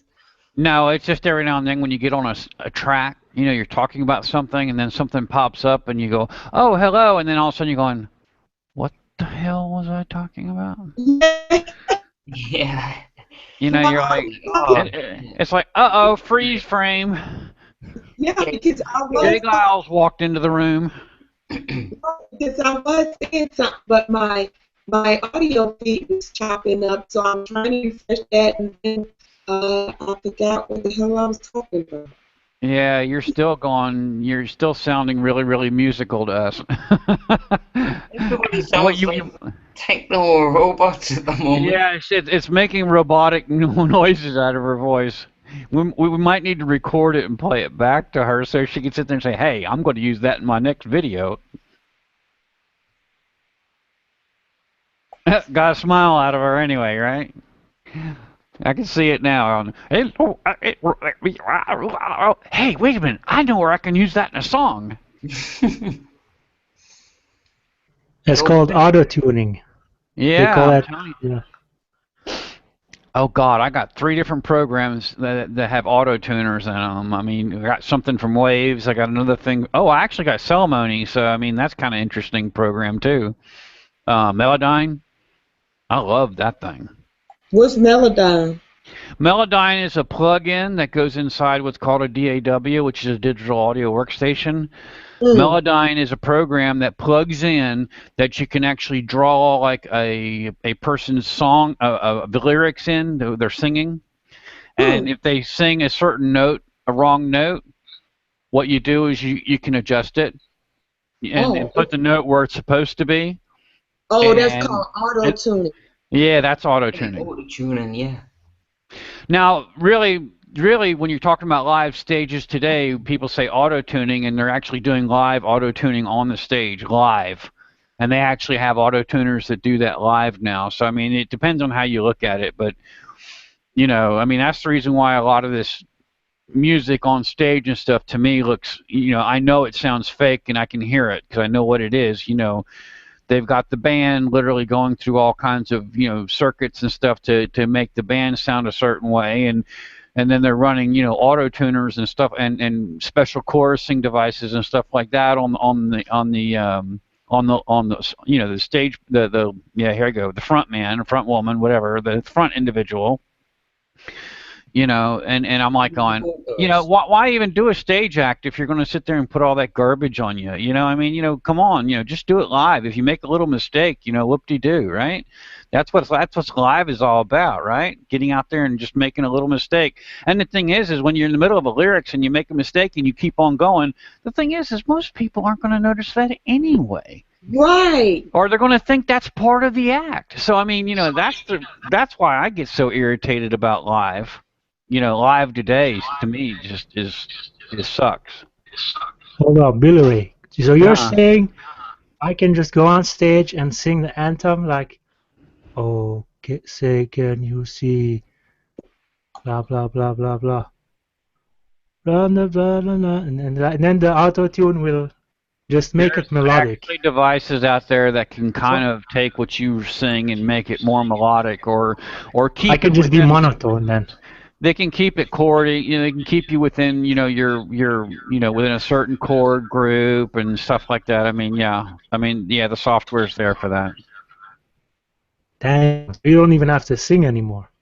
Well, yeah, somebody's going to have to sing for them to have something to work with. You just pretend like you're singing. Well. Huh? I was telling Palm that you just don't have to be able to sing well. No, you don't have to. You don't have to make sure you get every single note correct. That's all. Amateur smack talker, huh? Yeah, we're getting the feedback from somewhere. Yeah, it's coming from Palm. There you go. No, it's not. What's he like? Yeah, I told on Palm. Yep, shame on you, Palm. I have a question for you, if you don't mind. What type of music are you into? Oh, I think this thing dumped me a little bit ago, and I meant to put it back up. The music that I like to listen to myself, you're saying, or or are you talking about the music I'm wanting to create? Either, really, or both, rather. Oh my God, I'm a late '60s to early '90s, lover of, all kinds of rock, from psychedelic to, to symphonic. There again, you say, example of psychedelic that I like is like Pink Floyd. Yeah, Symphonic like ELO, Electric Light Orchestra. Yeah, I know ELO. They're British, aren't they? Yeah, I mean, I should have been born over there across the pond, right? I mean, seriously. Yeah, right over here. I'm telling you, I mean, sit there and maybe, hang out with Roger Walters for, a couple of weeks, right? Yep. Do you like The Cure? Huh? Do you like The Cure? I don't know them. You don't know The Cure?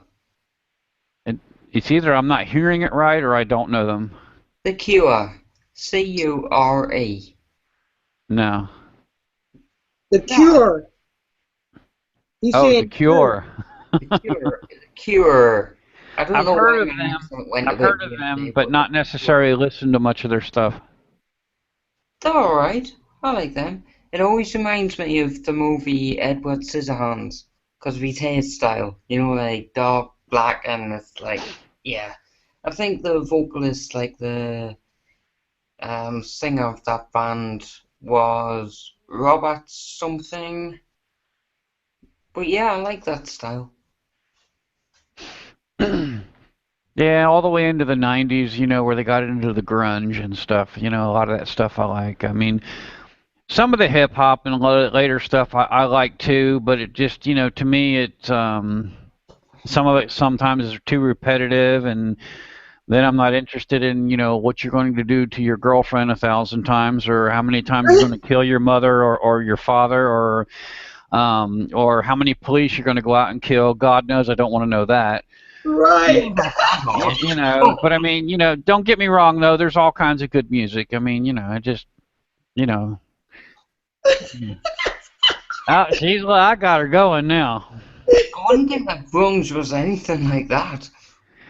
Well, I mean, there again, the punk scene is kind of interesting to me, and I know it actually started over there in England. But I mean, that was kind of interesting because I know that still goes on. There he goes. I know that punk scene still happens over there in England. I know because I got to sing with a band in April of last year over there outside of London when they were doing that April Fool's thing. So I mean, that was kind of fun. What was that April Fool's thing about? It was some April Fool's bash. They were. I didn't even know England had anything to do with April Fool's Day. Yeah, we have April Fool's Day over here, but this punk-related thing I think you just mentioned there, I don't know what that is. It's not like a full country thing that I know of, anyway. So what's this about? What have I missed out on?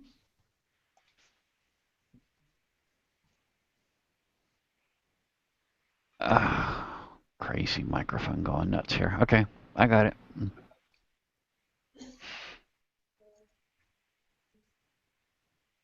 Patch.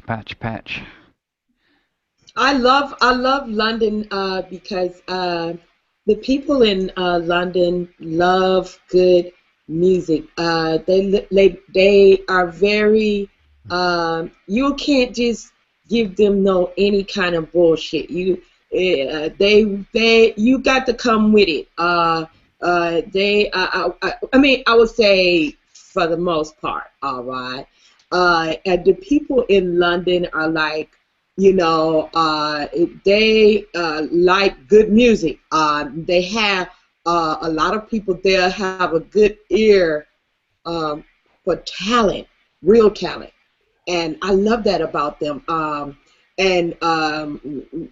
I started out my music indie, I would say my indie career, because at first I started out trying to get deals with the record label, but I decided to just go full-blown indie. And so when I started my indie career, I started it on well, the platform, using the platform of Reverb Nation. And good God Almighty, the first, was it, I don't even want to exaggerate, it was still amazing. I think it was within the first 3 months or less, I reached top of the charts, #1. And most of my fans were people from other countries, from London and Germany and where else? Switzerland, everywhere over in that area. It was, where else? Brazil. The people in Brazil love my music. And it was like, but it just went viral really quick in London. Wow, I was so shocked because they sent me a message and said, "You are now #1, okay, and your music is trending, and your music is." It was like, I was like, oh wow, that was quick.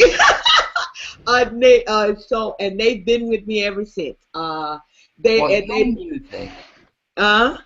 Your music has gone viral. Yeah. Where do I buy it?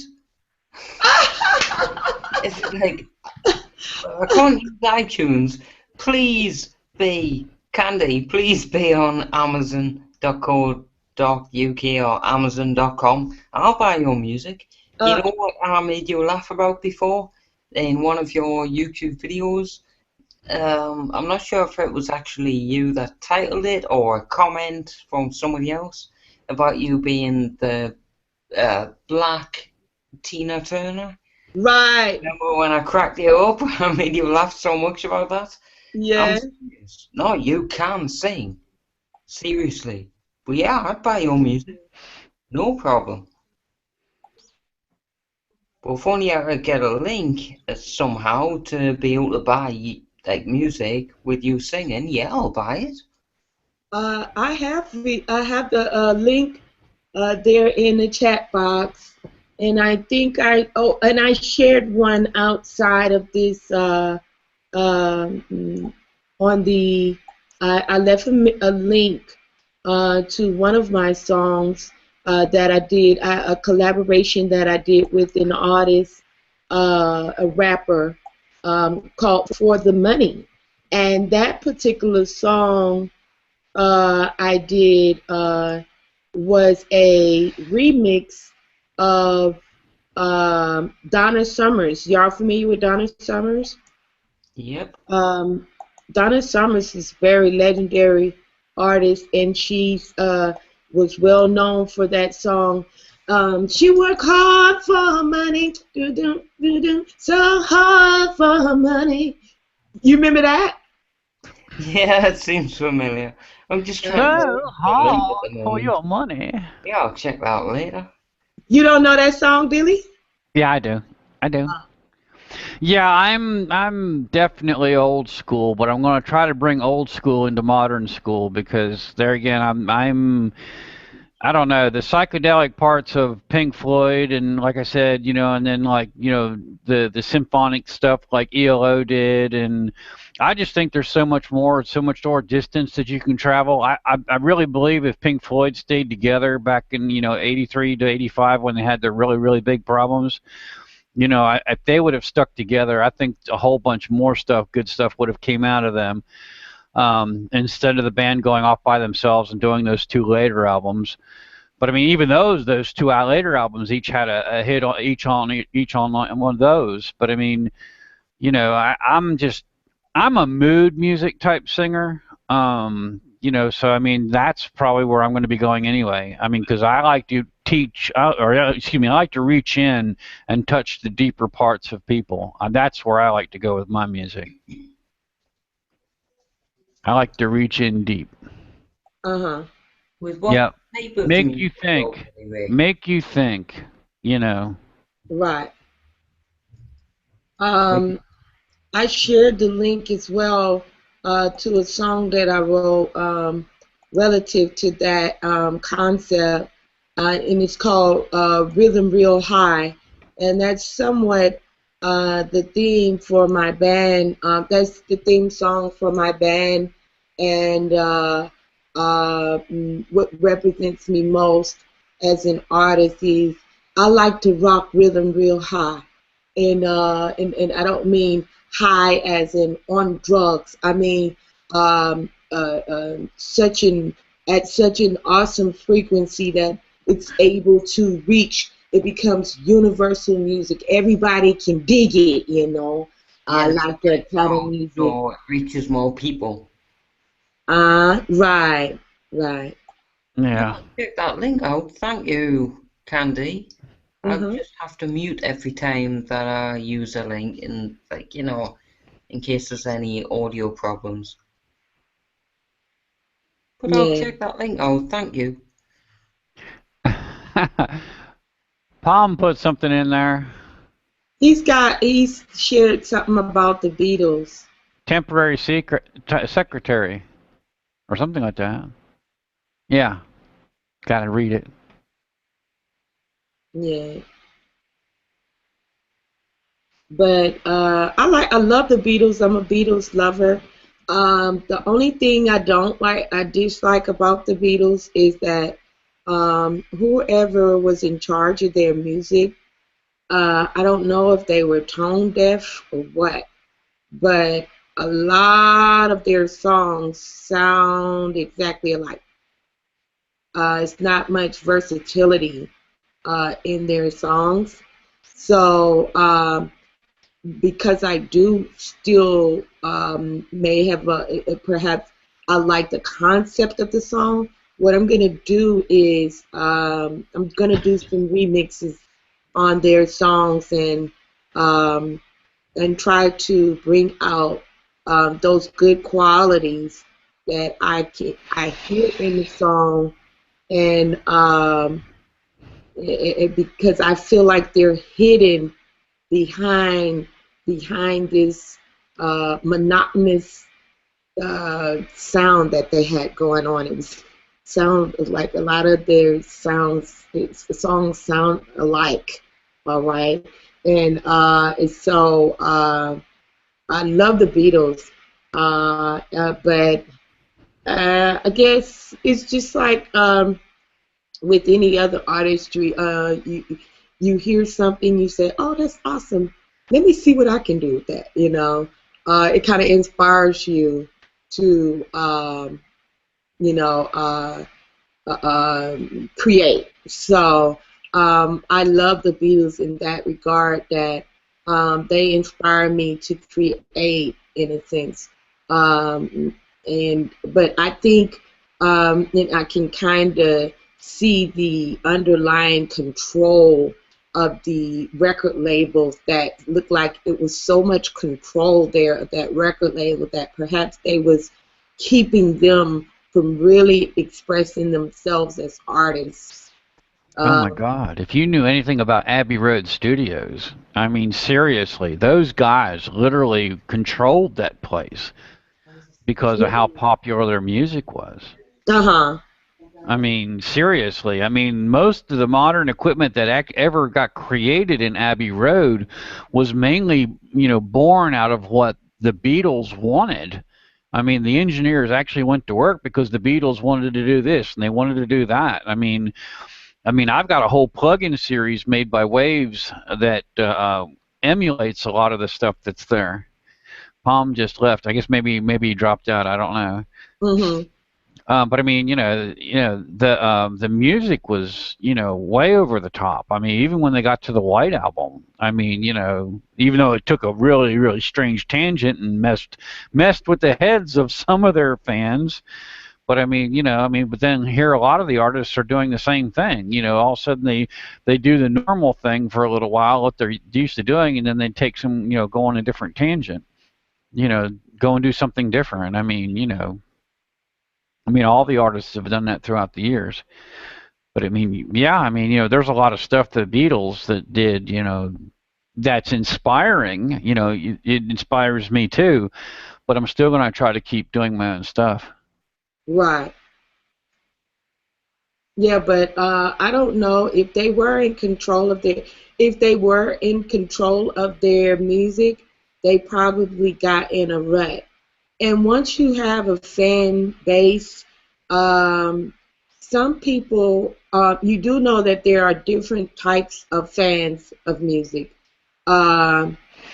Perhaps you maybe a fan of just the artists themselves and not in particularly the music individually. And so there are different types of bands. I mean, not bands. There are different types of fanship, all right? I am a fan of the Beatles music, and I am a Beatles lover. You see on my Facebook is Beatles this and Beatles that. But at the same time, because I am a fan of their music, I see the pattern of them. It looks it. If you listen, well, I'm musically inclined, so I can hear that they got in a rut where they was kind of producing the same. It was the same undertone over and over and over again. They got in a rut in a period there. It was a period when you can see the same musical undertone. So yes, there are different types of fanship. All right, and the type of fan that I am, and that I've known other people to be as well, is that we can love the artist, but we're not afraid to critique their music, all right, and say, well, I like this song, but it's not what they really known for really giving it to us, you know. And that's basically what I'm saying. With who's a good example? Tina Turner.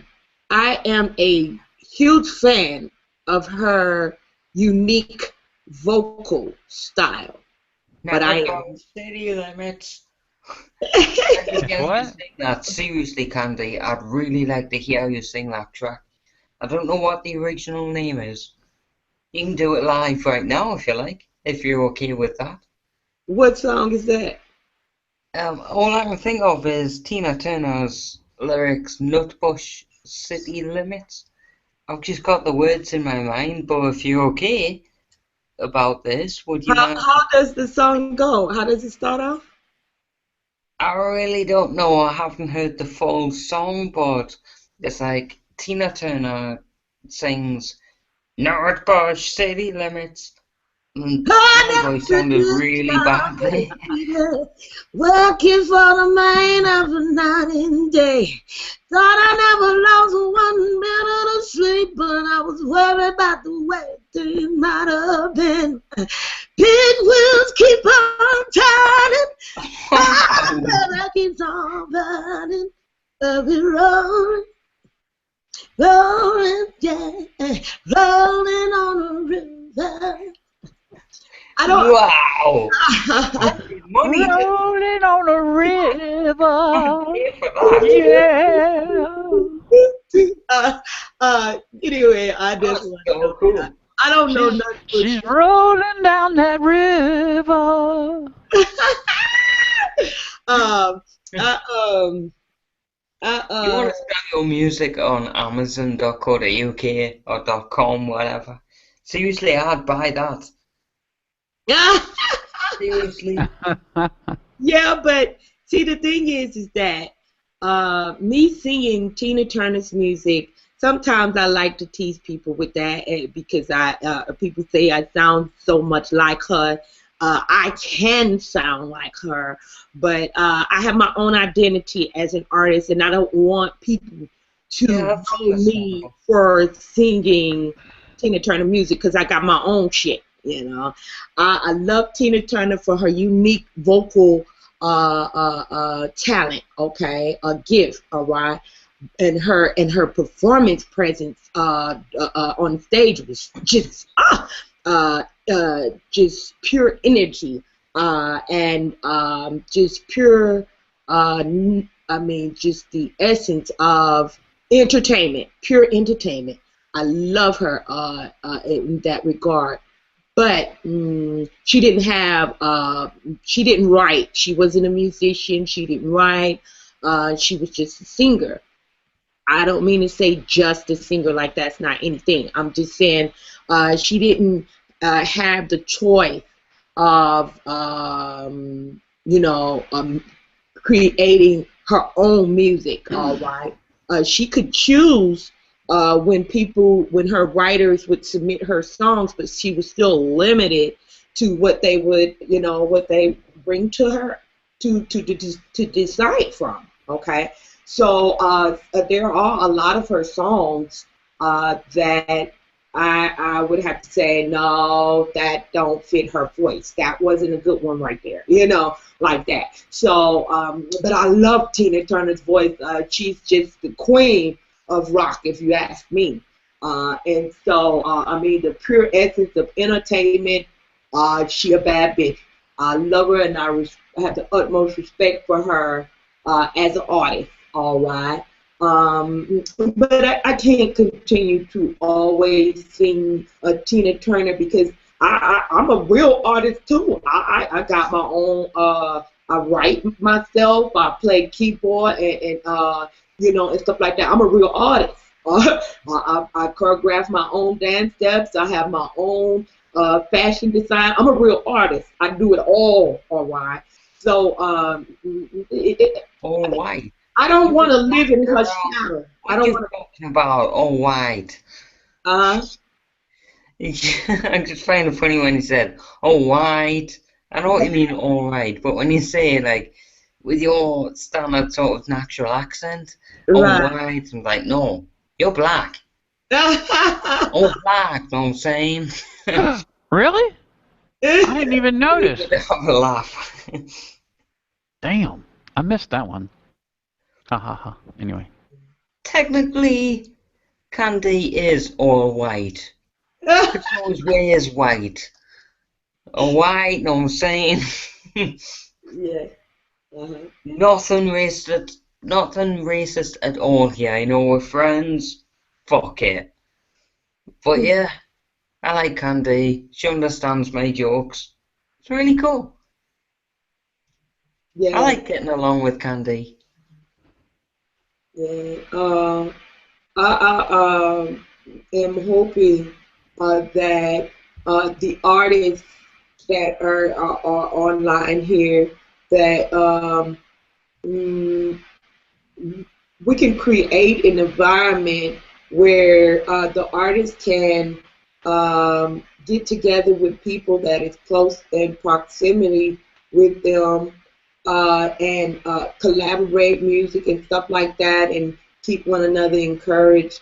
That seems like a fantasy dream, but I'm going for it because those people that really have talent and don't ever get noticed, I think that is a detriment to our society when you got people that aren't even real artists that are in the limelight. Meanwhile, real artists are not even get a spotlight, and that's just, it's backwards, all right, it's backwards. And so I want to flip that shit, right side up, and get the artist back on the stage. Yeah, I want to get the artist back on the stage and so forth, and rock the house, because I sincerely feel like if you were born with any type of creative. He dropped. Yeah, he dropped out. He might be back. But I really believe that if you were born with any type of creative abilities, that was a sign by the creator that he wanted you to create, that's just my belief, It ain't written in stone or nothing, no. Yeah. Well, I mean, that's every artist's, goal is, not only to produce their music, but to, is to get it out there or to have it produced, Yeah.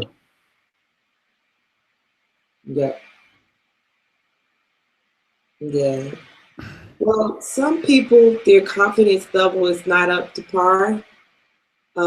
So even though they are talented, it's not much you can do with them. They either have stage fright or really extremely low self-esteem. God, that reminds me of a young lady in 1998. Oh my God, she was, oh my God. She had a bunch of songs and stuff like that, and they got her out on the stage outside of Nashville, and all of a sudden she started to shake and was having problems, and she seen the people walking in. That's what the problem was she seen the people walking in, and she lost it. She just completely lost it. Yep. Went over on the left-hand side of the stage, collapsed into a pool of mush. I mean, she was just out of it. I mean, just laying there mumbling. And I mean, you had to pick her up, literally, get her in front of the microphone. I turned her back to the crowd because it was getting time for the show to start, and she was the opening act. So, I mean, no, she wasn't headline. She was just the opening act. And it was like, oh, no, we cannot have this, So, I mean, I actually went over there and got her and stood her up and brought her back to the microphone, but I put her in front of it with her back to the crowd, and I started singing her songs to her that she was going to sing, and her band kicked in behind me. And about 15, 20 minutes later, it was kind of interesting. All of a sudden, she started settling down. I wasn't having to hold her up anymore. And I wasn't having to blind her, to stop her from trying to turn around and look at the crowd. And I finally got her to start singing with me with her songs. And all of a sudden, she just took off. She grabbed the mic, took off, and started singing. And I walked off the stage. And, I mean, you talking about a manager getting mad at me. He's like, wait a minute, that show wasn't supposed to start for another 10 minutes, and da-da-da-da. And I said, excuse me? I said, y'all did nothing to go over there and get her. Y'all just stood there and watched her over there in a pool of mush, and didn't even think nothing about it. Y'all just stood there gawking. I said, at least I got her up, got her settled down, and got her going. And you said, well, the show really don't start for another 10 minutes. I said, whatever you do, the last thing you want to do right now is stop her. Right. You need to let her go. Let her sing her songs 3 times. It doesn't matter until the the headliner starts. I said, but just let her go. Leave her go. Uh-huh. And they did. And I mean, it was actually pretty good. I think I got me a crazy person here wanting to talk to me, and I'm just not interested. Anyway. He wants to know more about my birth condition, and I'm not interested in talking about that. Not right now, anyway.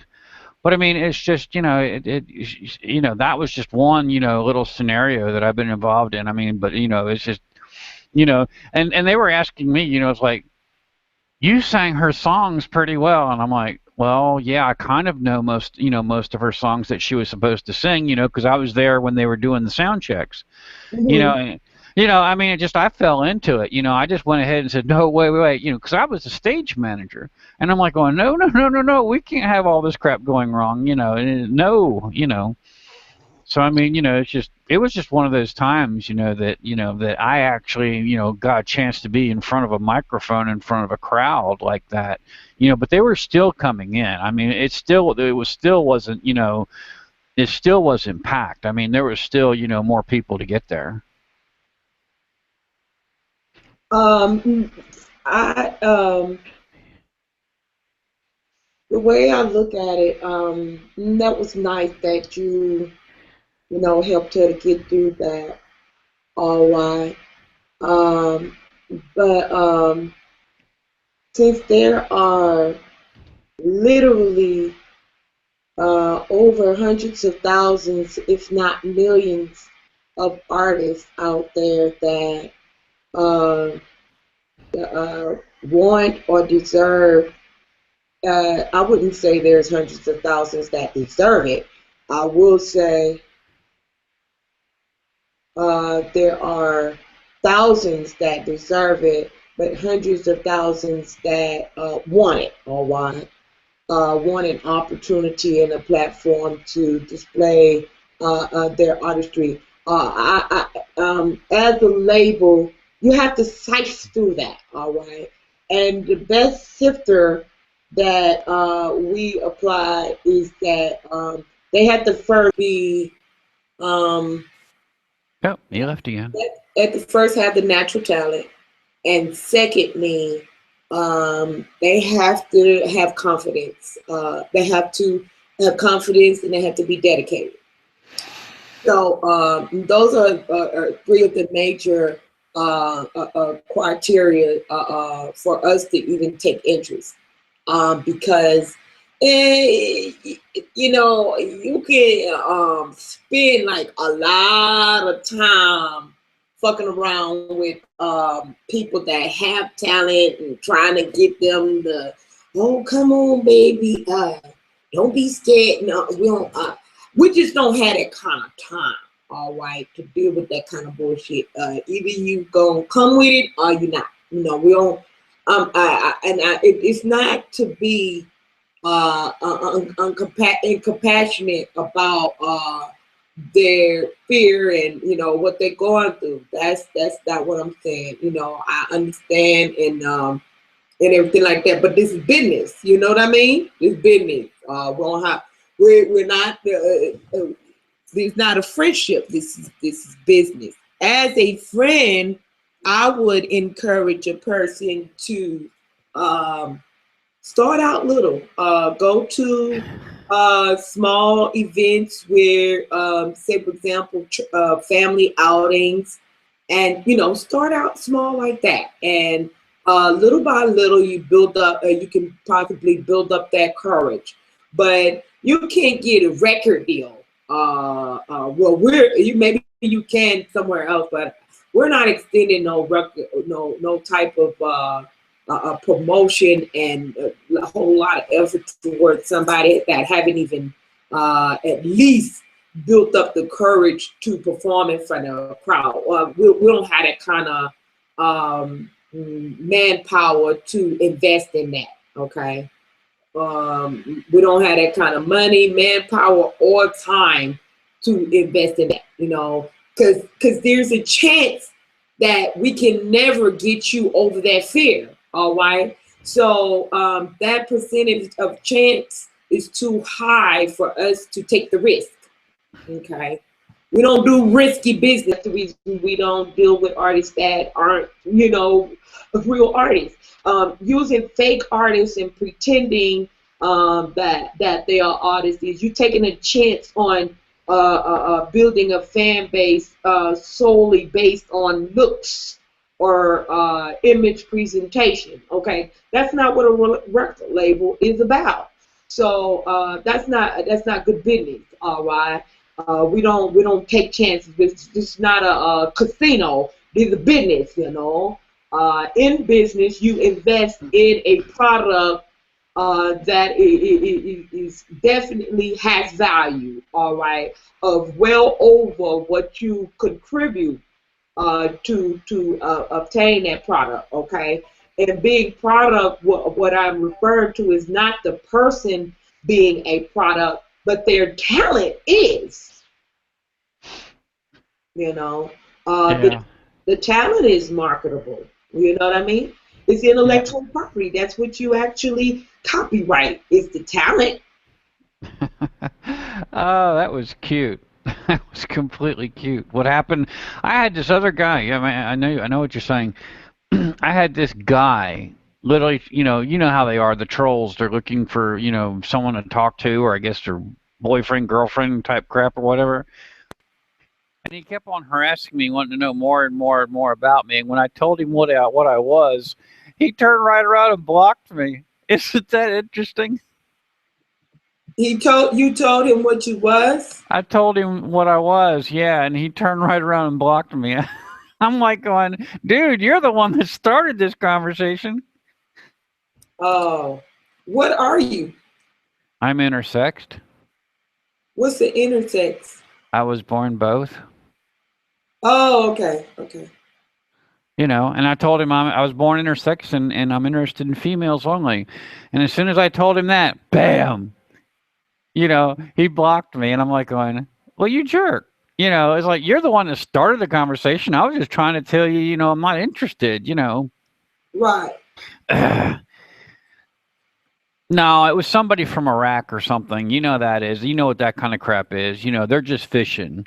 Right. You know, they're going to try to fish you and then try to get, you know, information from you. So they get enough information to where, you know, all of a sudden they're either trying to open a credit account on you or doing some other stupid thing. So, I mean, you know, I already knew better than just to say nothing more to him than what's on my profile. You know, I know better, you know. Mm-hmm. You know, you don't give them anything, you know, that they don't already have access to. But I thought it was kind of funny you blocked me. But I know what you're saying. I mean, you know, you're not going to have somebody, you know, that you're not going to be able to stick out in public. You know, you're not going to record their music and you know, and then all of a sudden find out that they're so damn scared of the crowd that you know you know, all of a sudden, you know, it's a flop. You know, you don't need that. I know I've stood in front of church crowds and sung. I mean, literally. So I mean, you know, I've done that venue too. Right. And that to me is sometimes those crowds are more endearing, you know, because they get to feel the music. You'll actually get more tears out of them. Yeah. Yeah. You definitely want to evoke an emotional, some type of emotional response from the crowd, whether it be excitement or you know, love or you know, even sadness. You know, with the blues, there's some level of joy that comes from relatable sadness. You know. Well, you know, you're not going to fake. You're not going to fake singing in front of a church crowd because they're going to know. You know as well as I do. You know, right. If you can sing in front of a church crowd and draw an emotional response from a lot of them that's in the crowd, then you're doing it right. Right. Right. You know. You know.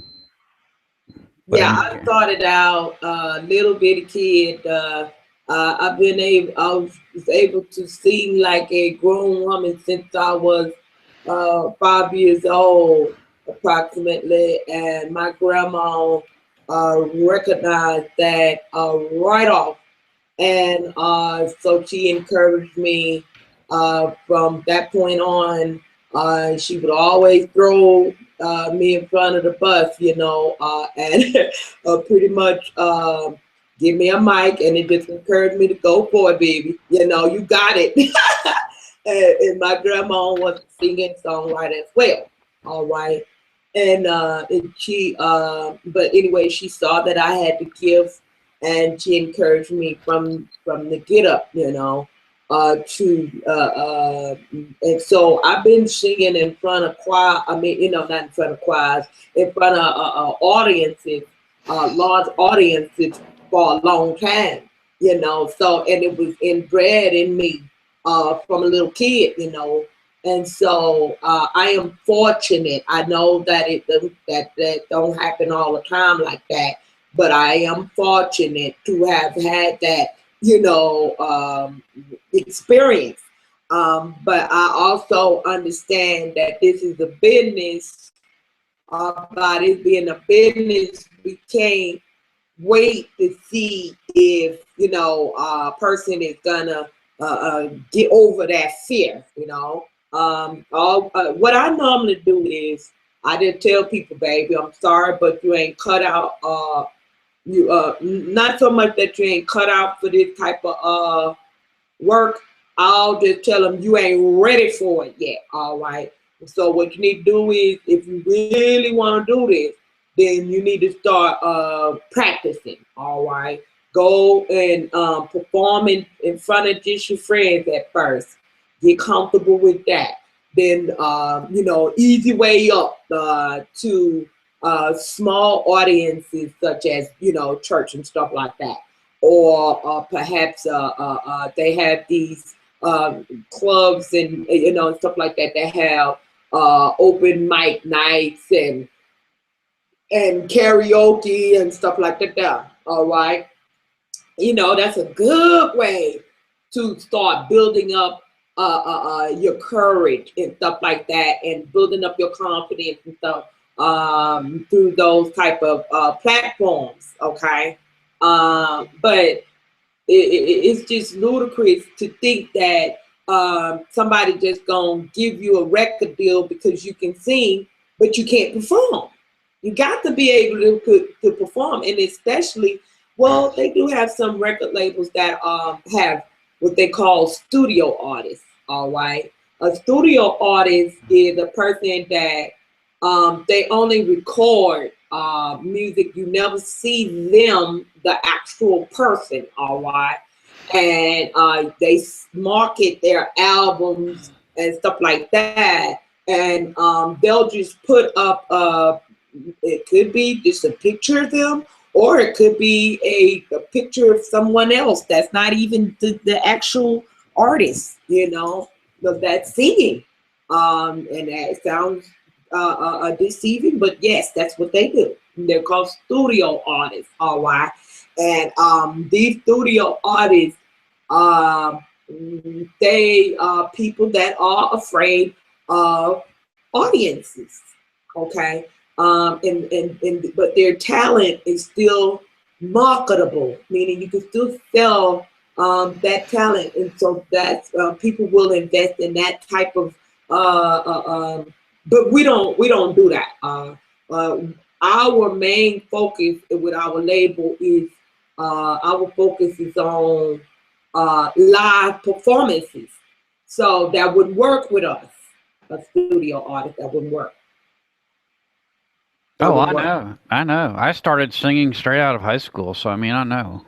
I mean, you know, I was working with an act, and I ran into the young lady at a help crisis center, and that's how I found out. You know, her father and mother were you know, basically, you know, rock singers. But I mean, you know, I got involved with that, and her and I were doing really, really well together in her mother and father's act. And you know, certain things happened, and she ended up committing suicide, and that kind of deterred me from singing for a long time. Huh?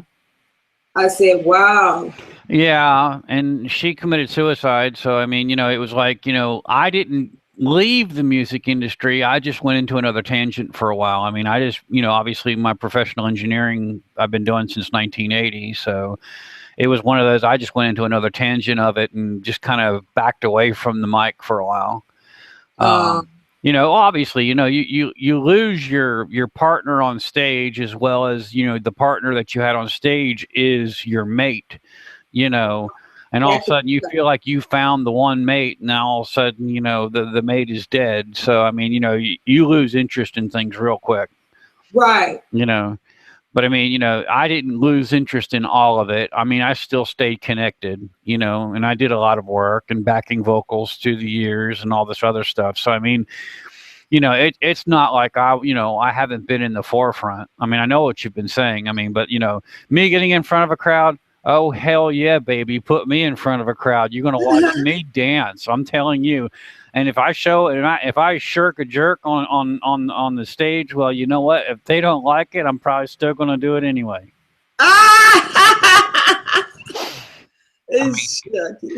Well, I mean, you know, I'm losing the weight, all the weight that I had, and I mean, I'm getting everything, you know, in order. I mean, we're getting the house in order here. I mean, you know, the weight's coming off, you know, and you know, now I've got everything I need here in front of me to do what I'm supposed to be doing. So, I mean, it's just, you know, it has taken me a while to assemble everything and get everything together. But like I said, you know, here in the short future, people are going to go, Billy who?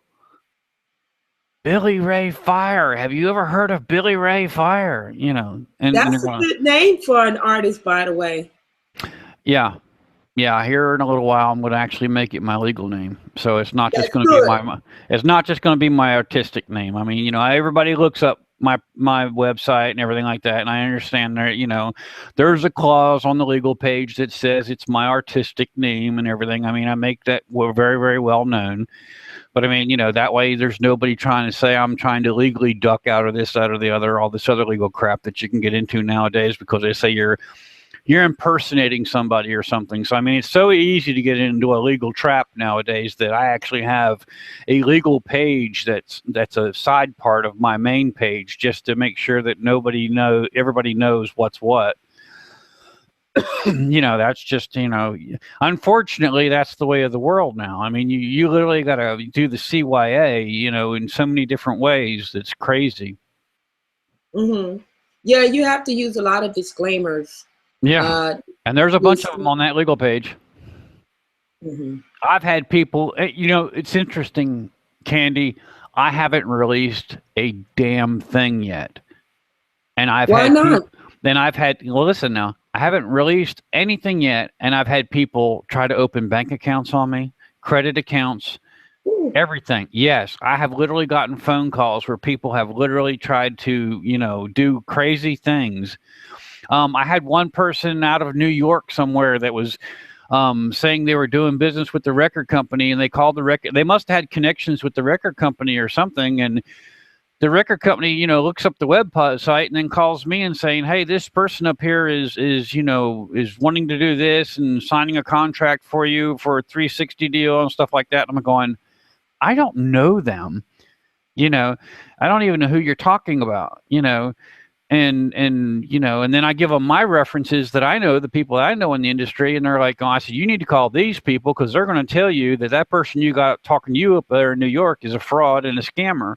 You know, so I mean, I've literally had. So I mean, there's people in the industry that know of me, and I know they are because these kind of scammers wouldn't be coming out this fast if it wasn't.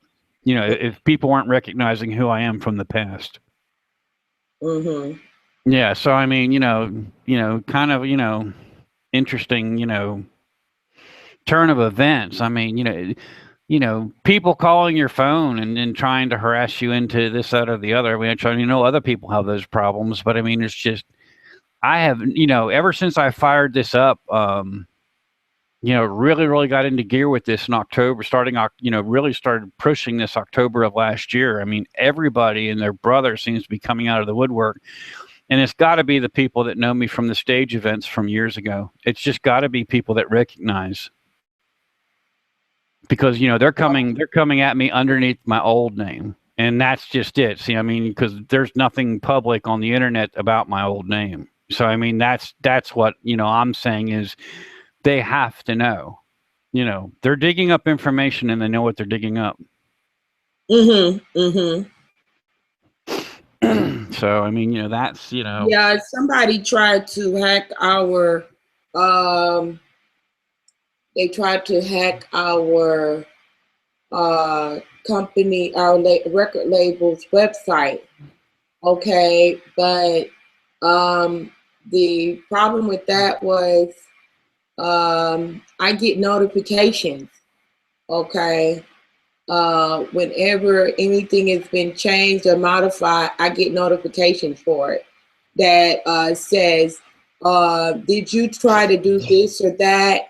If not, then there's a possibility that someone is trying to, you know, that your something has been compromised or whatever like that. And I got the notification, and you know, we set up a. We took care of it. We what we call that, diffuse the situation or whatever. But yeah, it will. The thing is you really do have to exercise caution online. All right. Because even the most intricate of systems can be infiltrated by sophisticated hackers and so forth.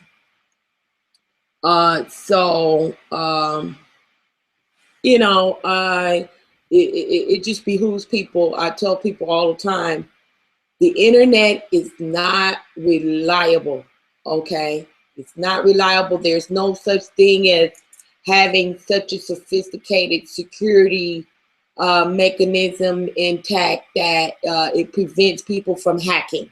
There's no such thing. Even the FBI and large organizations such as that they have to have an intricate system. They still are able to be hacked. All right.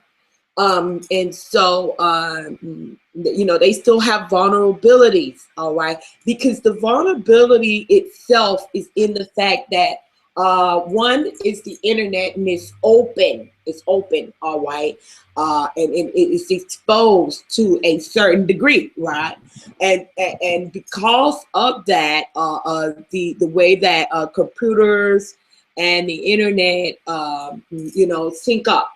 All right, there is that presents the opportunity for hackers to intercept that synchronization. So the hackers, they don't have anything else to do. That's all they do is sit up and hack shit and figure out how to infiltrate stuff. So they get a pleasure out of just breaking into shit. You know, they're thieves and stuff like that. So they get a pleasure out of a challenge. They're not gonna hack somebody's account that has nothing. They wanna, if they're thieves, they wanna hack somebody who has something. And if they are just people that like a good challenge to their skills, maybe perhaps their hacking is just based solely upon their ego of being able to say, I can do this, then they're gonna they're gonna test their skills with the most sophisticated of systems to see how good they are, you know? Well, I mean, that's just the reason why I write all of my web pages. I know what's in the web pages. There's no, you know, WordPress. There's none of this other stuff that, you know, systems and stuff that I don't know. I mean, everything about my websites and stuff. So, I mean, you know, there's nothing there for them to get that I don't already want them to have. I mean, right. You know, that's all there is to it. I mean, you know, and someone tries to do something with my website. Well, my, the people that host my server, you know, it's interesting how fast they call me on the phone when something's going wrong. So I got nothing to worry about there. Mm-hmm. So I've already got that set up. I mean, now it's just, you know, it's just the music. It's just getting the music and the videos together. Yeah, I encourage people to not to have their whole source of you know, a business online. You know, it's good to have you know, physical means of you know, getting income or putting your shit out there, because the internet is infallible. What if the internet just shuts down tomorrow? You know, somebody whose whole business is online, they're going to be fucked. Yep. And that's just it. The people that are recording the music and stuff, all those multiple collaborations and all that other stuff, you know, that can be screwed up real easy too. So, I mean, everything that I'm doing here is on a computer that is absolutely not connected to the internet. So, I mean, there is no way. They would literally have to come in here and steal the computer in order to find out what kind of music I'm putting together. I mean, I've kept it that private.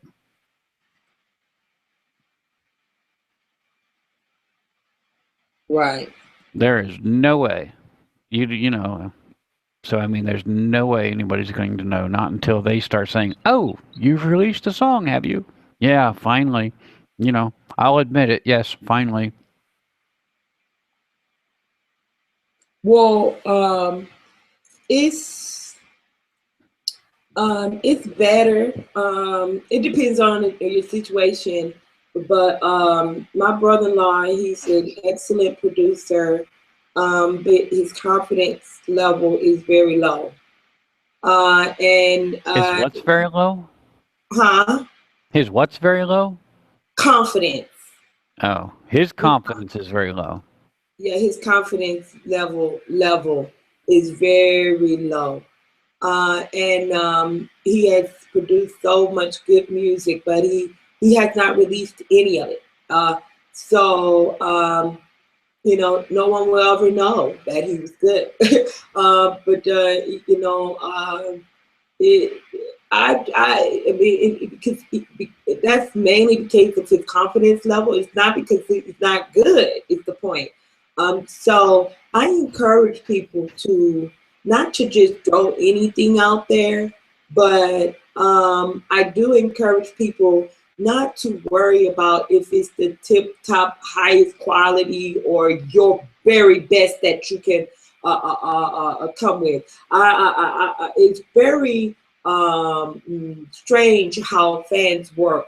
That very thing that you might not have thought was your best work, it may be your number one seller. And I've experienced that time and time again. I've thrown out rough drafts of a song. This was just the beginning, you know, something I'm working with, and they loved it. And you know what I'm saying? They go viral, you know, sort of speaking, and that can happen that way because inevitably the fans are gonna decide, all right? And many times they don't know if it's done with high tech equipment and the highest quality frequencies and all that kind of shit. Fans don't know nothing about that, you know. And I try to tell my brother-in-law that, but he didn't listen.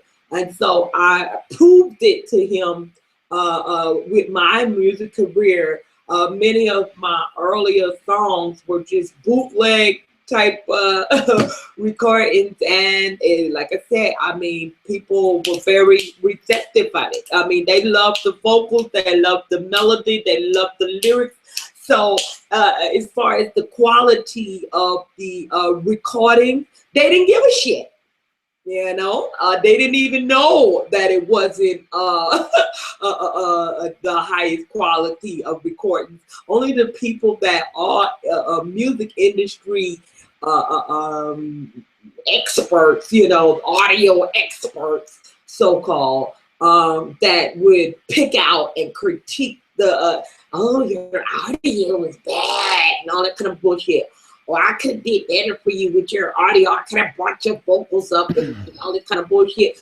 Well, it doesn't matter. The fans love it, you know, and that's who I make music for. I don't make music for audio techs. I make my music for fans, that people that love music, you know, not people that love equipment.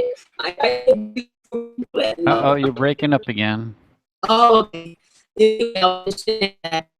I make music for breaking up. Breaking up. All right. Anyway, yeah, music for fans. Yeah, you're still kind of doing it. You're sounding musical.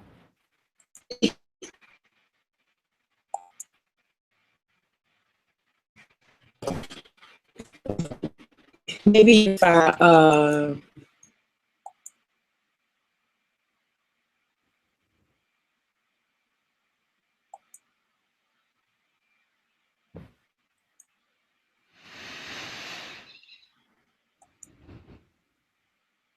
okay, yeah. We make the music for the fans. Yeah. You know, obviously you're going to do it, you know, obviously not just for yourself. I mean, you're definitely going to be doing that for somebody, right? Right. Somebody other than just yourself. You know, you're not just going to go home and sing it to your significant other and then that's the end of it. You know, you definitely pour your heart, you know, into something. You're definitely going to want to get something out of it.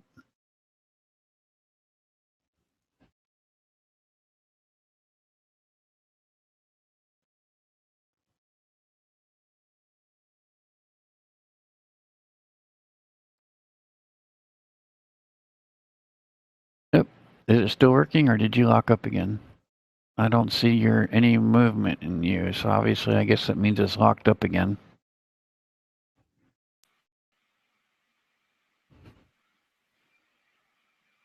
There, you're moving again. Yeah, I had to. My internet connection was blinking out. Yeah, we make the music for the fans. We don't make them for other art. We don't make it for other artists. We make it for the fans. You know. What's that one movie that was made years ago? Almost Famous. I liked where that one band sits there and tells that kid, they sit there and said, we make the music for the fans, not the critics. Right. Yeah. I mean, it's like, I'm like going, oh, hell yeah, I know that, but I'm not sure if you've ever seen that movie called Almost Famous. It's not probably very, very popular, but anyway. Mm-hmm. But then there's been some other kind of interesting movies made lately too, like the one in 2012. What was it? Oh my goodness, I forget.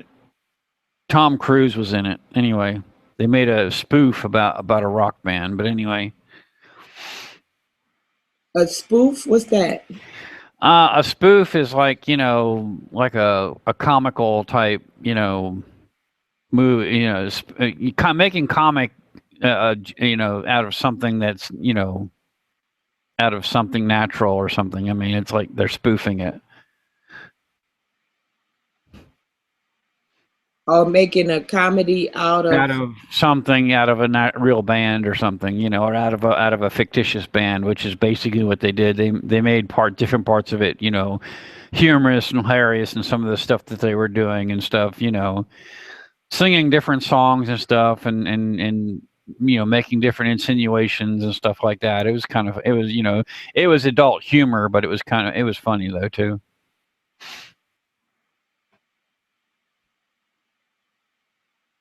Is your internet messing with you up there? No. Am I blanked out? Yeah, you did briefly. Okay. Yeah, it seems to be, it's really bad, but I think it's because of the weather. It's kind of that on the verge of a rainstorm type of weather, Oh well, rain. If you're working on like a Wi-Fi signal or something, that can be a problem in the rain. Yeah. Yeah. See, I'm directly connected to the internet by cables and wires. Oh. Yeah, there's no Wi-Fi here. It's definitely, plugging the computer into the Ethernet and. Well, welcome back, Palm. Hey guys. Music D the shit, huh? Did I write that wrong? I didn't know if you wrote it wrong or not. Oh. Well, I just had a shower. No, I was looking at your picture that says that. Oh yeah. Just had some calisthenics, some exercise, and got into the shower. Now I'm here.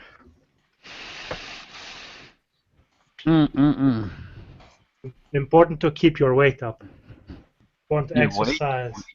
I don't know about that. I could definitely lose a few more pounds, and definitely, I know me and the doctor would both be happier. But I know I'm doing really, really well. My tummy is disappearing like crazy, so I mean, I am absolutely happy. That's awesome, Billy Ray. I am telling you, thank you very much. You're talking about somebody that used to weigh 420 pounds, that used to be, so damn big that I couldn't fit in a restaurant seat. Oh my God, I had to roll out of bed if I was going to do anything. I mean, God, walking anywhere used to take. Yeah, walking anywhere used to zap my energy like crazy because of it. Goodness, you got me beat, Billy Ray. Well, I don't weigh that anymore. Look at Palm. Palm is a mess. Well, I don't know what the fuck I'm gonna do with Palm. Palm done made him a lower third. Yeah. They say music be that shit. Oh my Yeah. god. I know. Did you see that shit? Palm I needs weigh about 385 pounds. I just Oh my did God. the I conversion. definitely do have you beat. I'm around 280 now. So I mean, we're working on it. Oh yeah, yeah. I literally had to learn everything that was going wrong in my body that was stopping me from losing the weight. And I guarantee you, that was an education process that no doctor could teach me. Damn. Well, I have to lose about 50 pounds, and then about 50 pounds, and then I'm okay. I learned that I had to actually cut out all the sugar, all that good sweet sugary stuff. I had to give up all that simple carbohydrates. Well, I've actually found a trick on how I can diet. So what I do is I force myself to eat the most crappy food I can, right? The celery and just things that just taste like crap, right? and then I don't want to eat anymore. I don't feel I hate eating, right? Yeah. And so eating for me has now become a chore instead of a joy. So I eat less now. I've lost about 20 pounds now, I think. Yeah, 20 pounds. Yeah. God, I remember weighing all that weight. Oh, God, I remember it. And I never want to go back. But then it's what it takes, you know. You literally got to sit there and realize that, you know, that's not what you want. And you really, really got to work at it, because I don't care what any doctor is going to say. I don't care what anybody's going to say. If you don't want to lose the weight or don't want to work at it, it's just not going to happen. Right. That's very true. You have to change your lifestyle. Yeah, they can talk to you till you're blue in the face. I mean, I already know. I remember the conversations I had with the doctors, you know. But mine was more complicated. Mine had to do with hormones and stuff that were all screwed up, which we were trying to figure out how to get that mess straightened out. And here, there is no medicine to take care of what's wrong with me. I'm literally having to use an herbal to help me take care of my my problem. So, because there's actually not a medicine that works without all kinds of crazy side effects. God damn. Nope, God didn't have anything to do with it. Well, I'm just a big old fatty, Billy Ray. I'm just a big old fat internet baby. There's the picture. There's the baby picture. Got my cheeks all big from eating all those Pop-Tarts.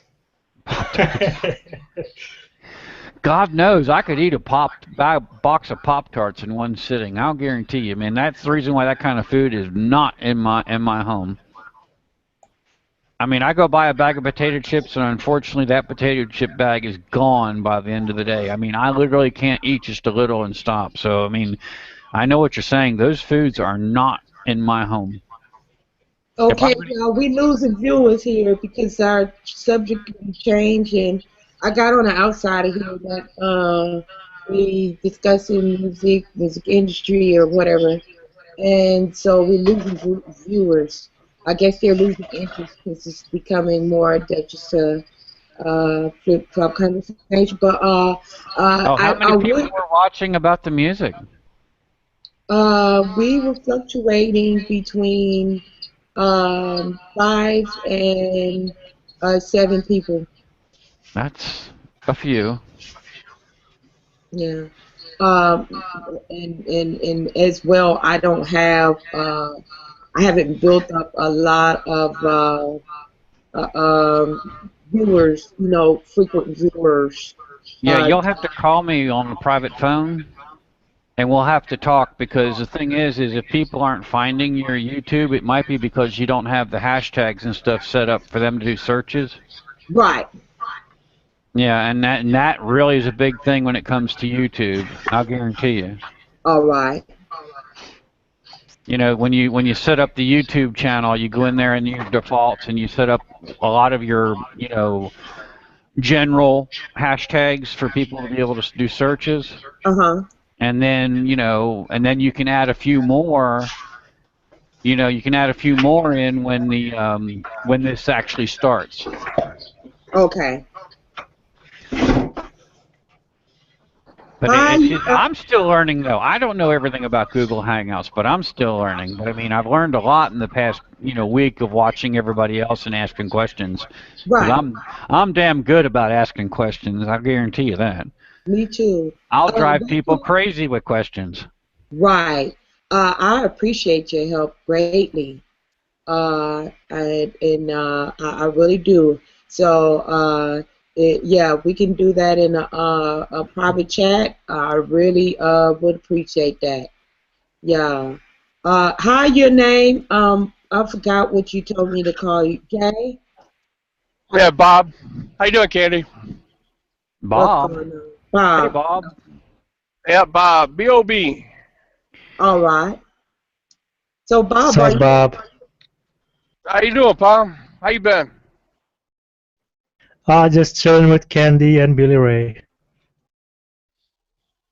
Got good company. Thank you. Thank you very much. So, Bob, are you a musician or a music lover? Where do you fit in? Oh, yeah. I don't play any instruments. I tried, and I just can't pick them up. So, and I listen to a lot of heavy metal. There you go. Okay. I can whistle, Candy. You whistle while you're in the shower? Or? I can whistle if you want. Whistle while you work?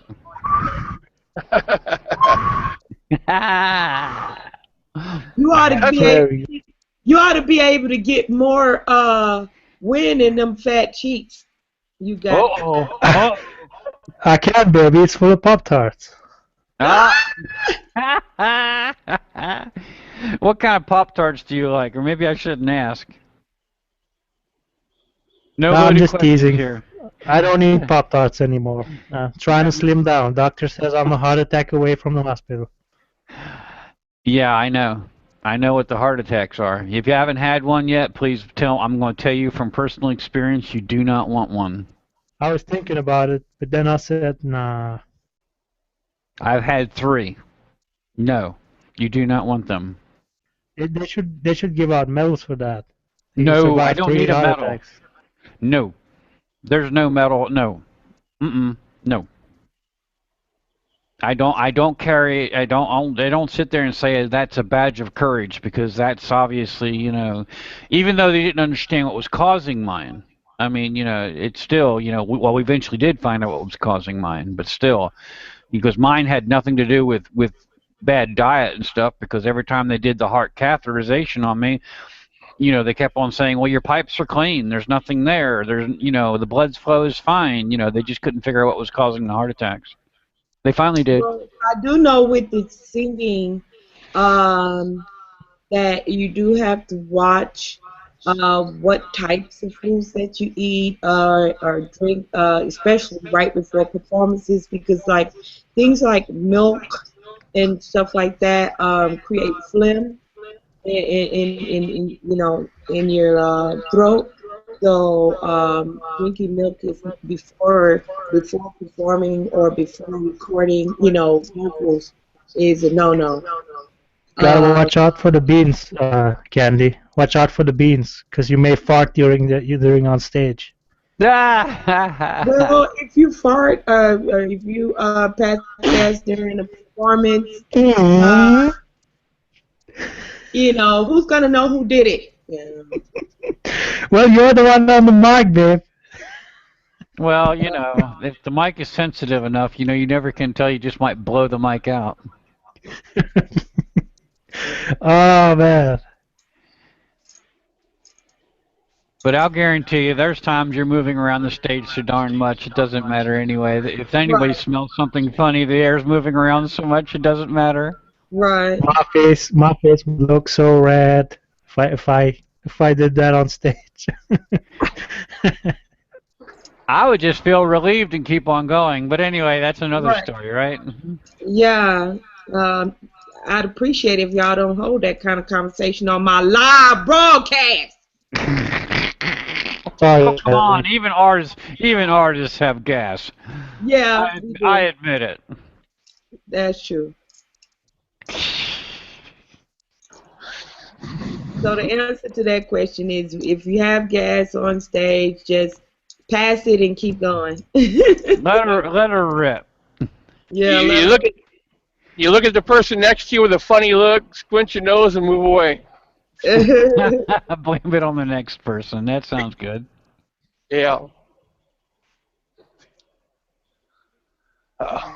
Just to let you know, I'm on a cell phone down here in Tennessee. I'm heading up to Nashville, so if I don't hear you guys say something or I miss something, because I lost reception. So. Oh, you're in the truck again? That's where all the country and rock is at, in Nashville, Tennessee.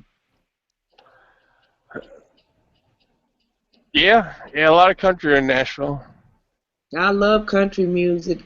I wrote a song called Pennies on a Dollar that when I was coming up through there, when I was on the road traveling, and I was coming up through Tube, New Jersey, through there, I stopped in at a club and rocked the house with that.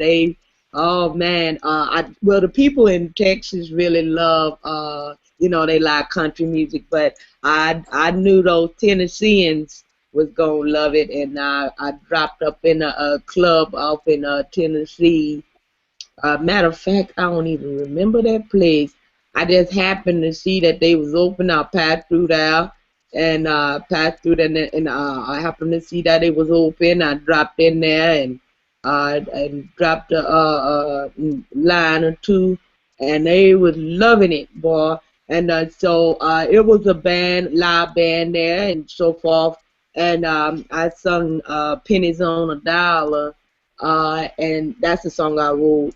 And then they were singing mostly the blues and stuff like that.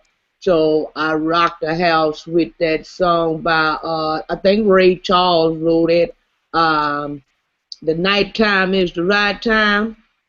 Yeah, so anyway, it was mostly, at that particular club, it was mostly, they sang rock, classic rock, not the metal stuff you listen to, Bob, but they sang metal rock, not metal rock, classic rock and roll and blues there. Mm-hmm. Yeah, probably, it's a lot of southern rock, country rock, yeah. I like the older rock, like Johnny Cash and that, but the country. The newer country I don't like too much. Oh yeah. Yeah, all of the music seemed like the older music was better. That's weird. I'm into the new metal though.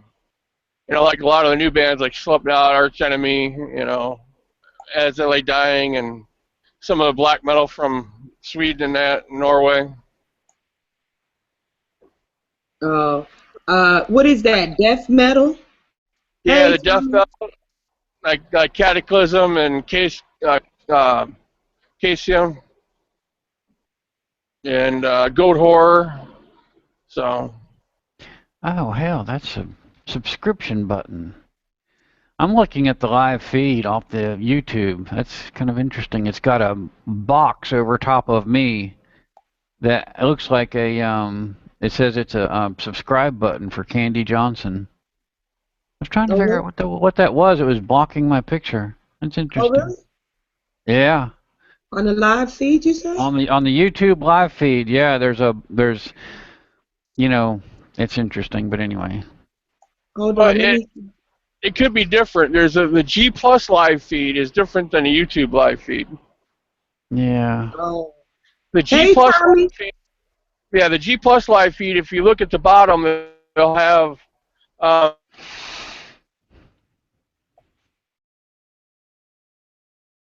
Uh-oh, you zonked out on us. Really clicked on anything on the YouTube live feed unless they changed it. But hey, Candy, good to see you. you follow me around, Tommy? I ain't hard to figure out. Rutro.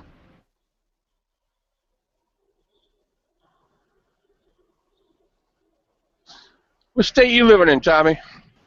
North Kakalaki, North Carolina. Oh yeah, that's right. Yeah. Something to do, you know. They hadn't found me and shot me yet, so I'm still hiding. Hey, Mr. Fire. Hey, sir. St. Tommy's my name. Misfire, yes.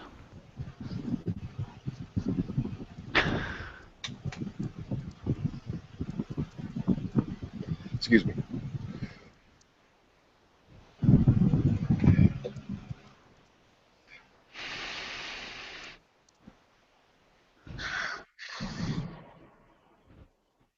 But anyway, it was looking on the YouTube thing. It looks like there was only one person watching now anyway. But, hey, but at least you got 3 thumbs up and no thumbs down. Maybe I shouldn't say that because then a whole bunch of people come and start putting thumbs down. But at least you got 3 thumbs up. Cool. But you do know that the ratings and viewership is not real time calculation. Also, that I looked at the live feed, and that subscribe button thing is something that's automated by Google. YouTube, you know, it does it on its own, and because your picture was showing up on the tail end, that's why it just happened to be over you because you're yeah, I've watched other people's live feeds on YouTube, and yours is the only one I've seen that on so far. Yeah, I have a business account. Yeah. So I don't know. That's a automated thing. I don't have any control over that because I do have up where on my videos that I have an automatic thing that pops up that says subscribe to my channel, and you set that up within the system of the account because I have a business account. So yeah, that's one of the options that it gives you to suggest that people subscribe to your channel. So 2 watching now. Yeah, you're up to 2 watching now. Yeah, it's automated. Yeah.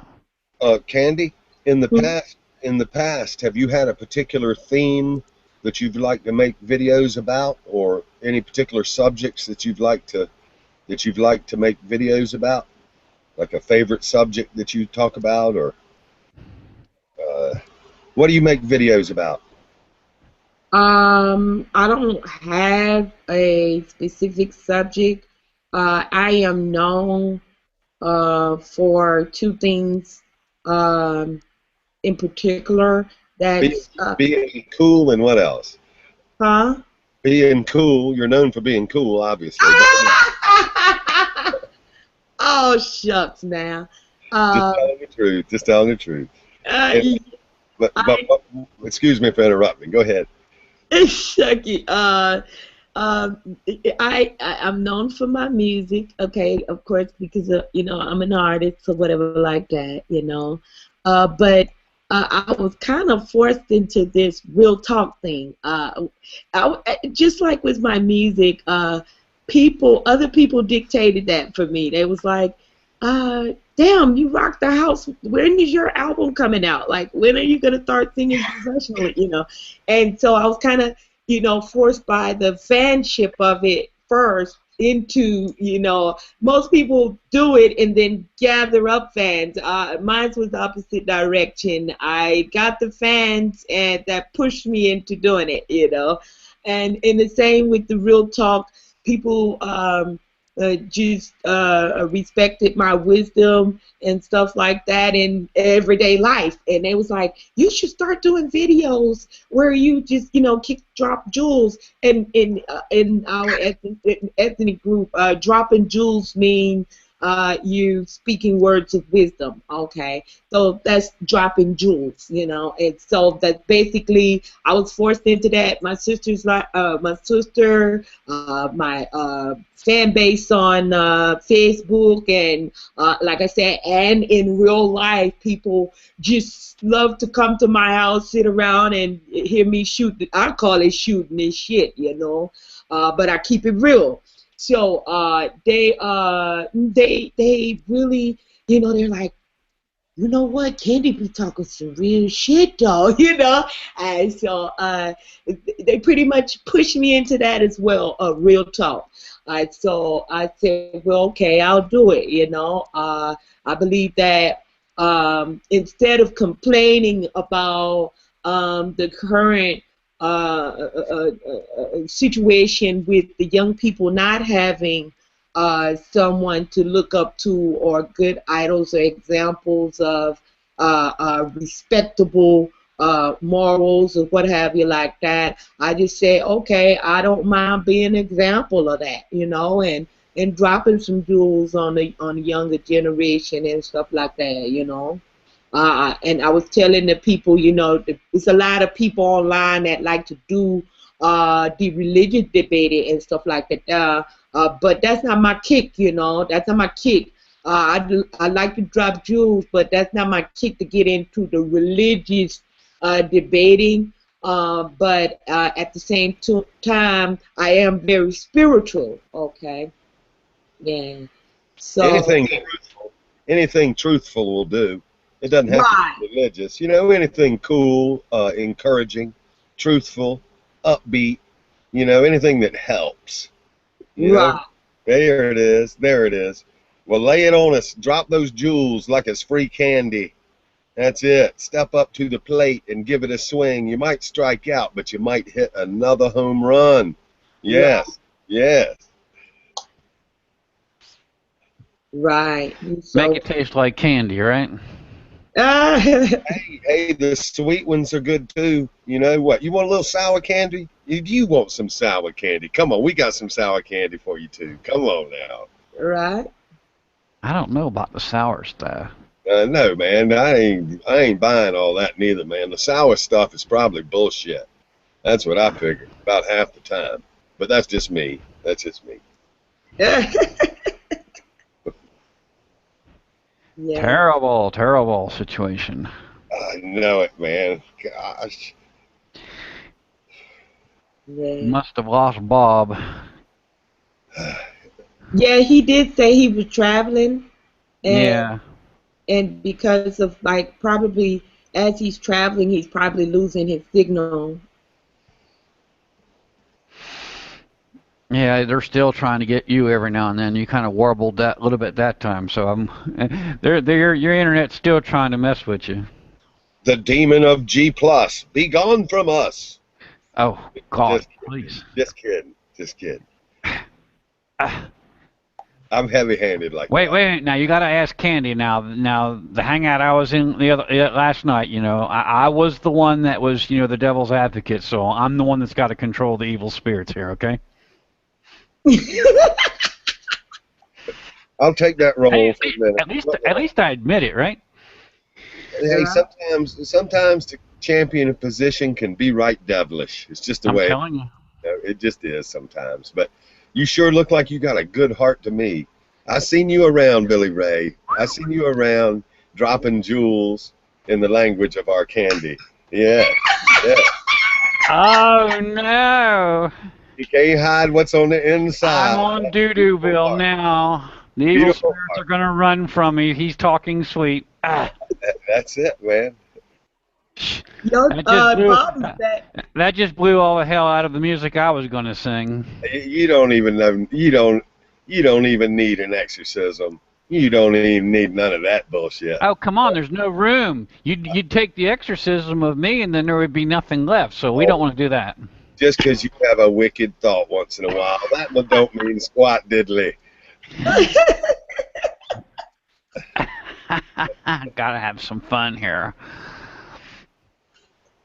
Oh, come on. I mean, everything, you know, it's the yin and the yang of everything, you know, as well as I do. Right. Exactly. Roll with it, bro. You own it. Yeah, he keeps turning his picture off. He turns his picture off. You know he's doing something wrong. I can do no wrong. I can do no wrong. I forget. I love me too. I can do evil now. Keep an eye on me, but I can do no wrong. Thank God. I'm sorry. Both my eyes are on myself. It takes that just to keep me straight. I hear you. I hear you. There's wisdom in those words of iron. Iron. Yep, and that's when the missus comes in the other room and strikes you with the iron, the real iron. I bet she's a powerful girl. Or the cast iron pan from the kitchen. I bet so. Mine can just look at me, and I'm like, whoa. She don't even have to bitch at me, my wife, man. She can just look at me, man. She's quiet type, you know. Put me check me right there in the spot. I'm not touching that one. Oh no, not with a 10-foot pole. No, I'm banking on a 30-foot pole myself. I'm staying clear of that one.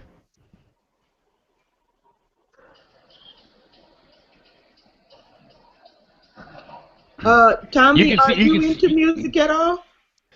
Yeah, I used to play music. I was a little bit famous one time, but I quit playing music, not to use you as my psychotherapist or nothing, but I quit playing music when my dear sweet mama passed away. But I'm just now getting back into it.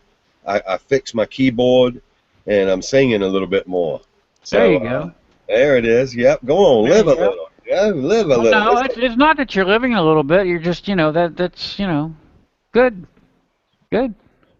That's good religion. Dance a little bit. Come on. No, I don't know about the religion part of it, but. I'm sorry. I didn't mean to call dancing religious. That is kind of heavy-handed. That is. Well, I don't know. Now, there's some churches that would look highly, you know, frown on that highly, you know, so, you know.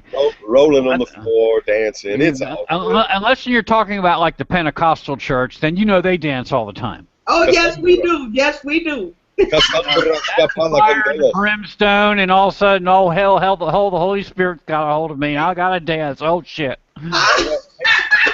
There's more grace, though, these days. There's more grace amongst the Pentecostal neighbors. Yeah. Grace is on the march, man. Everybody's catching it. Yeah. You know, I tell you, it's the truth. It's contagious, that grace. It is, grace. Send them demons back to hell, even though you don't have the authority to. Hey, man, I don't abide no stinking demons, man. I'll run them out in the name of Jesus. If I don't ever see none, so I don't have to, but I don't even bother thinking about no evil. Keeping my mind off of evil. Keep my mind on what's good, like candy. Yep. Keep my mind on what's good and pure and of good report and upbeat. You know, this ain't no stinking funeral. This ain't no test run. This is the real thing. Here we are. That's right.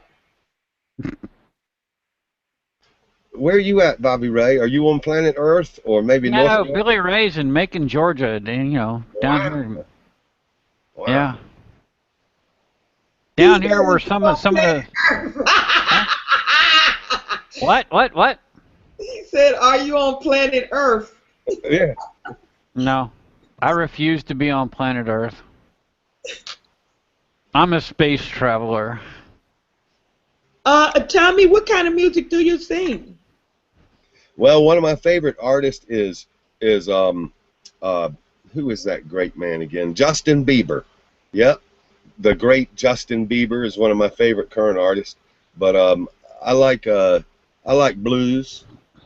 Whoa, whoa, doom, doom. You know, I like blues and maybe some funk, and I like some techno. You know, something jumpy. You know, something electronic jumpy. I like a lot of different kinds of music. You know, and I ain't never said I've played very well, but I do enjoy it. Oh, okay. There's techno in the house. How about you? Do you do country or western? Who? You. Oh, I sing rock. Oh yes. Oh yes. Rock, funk, and blues.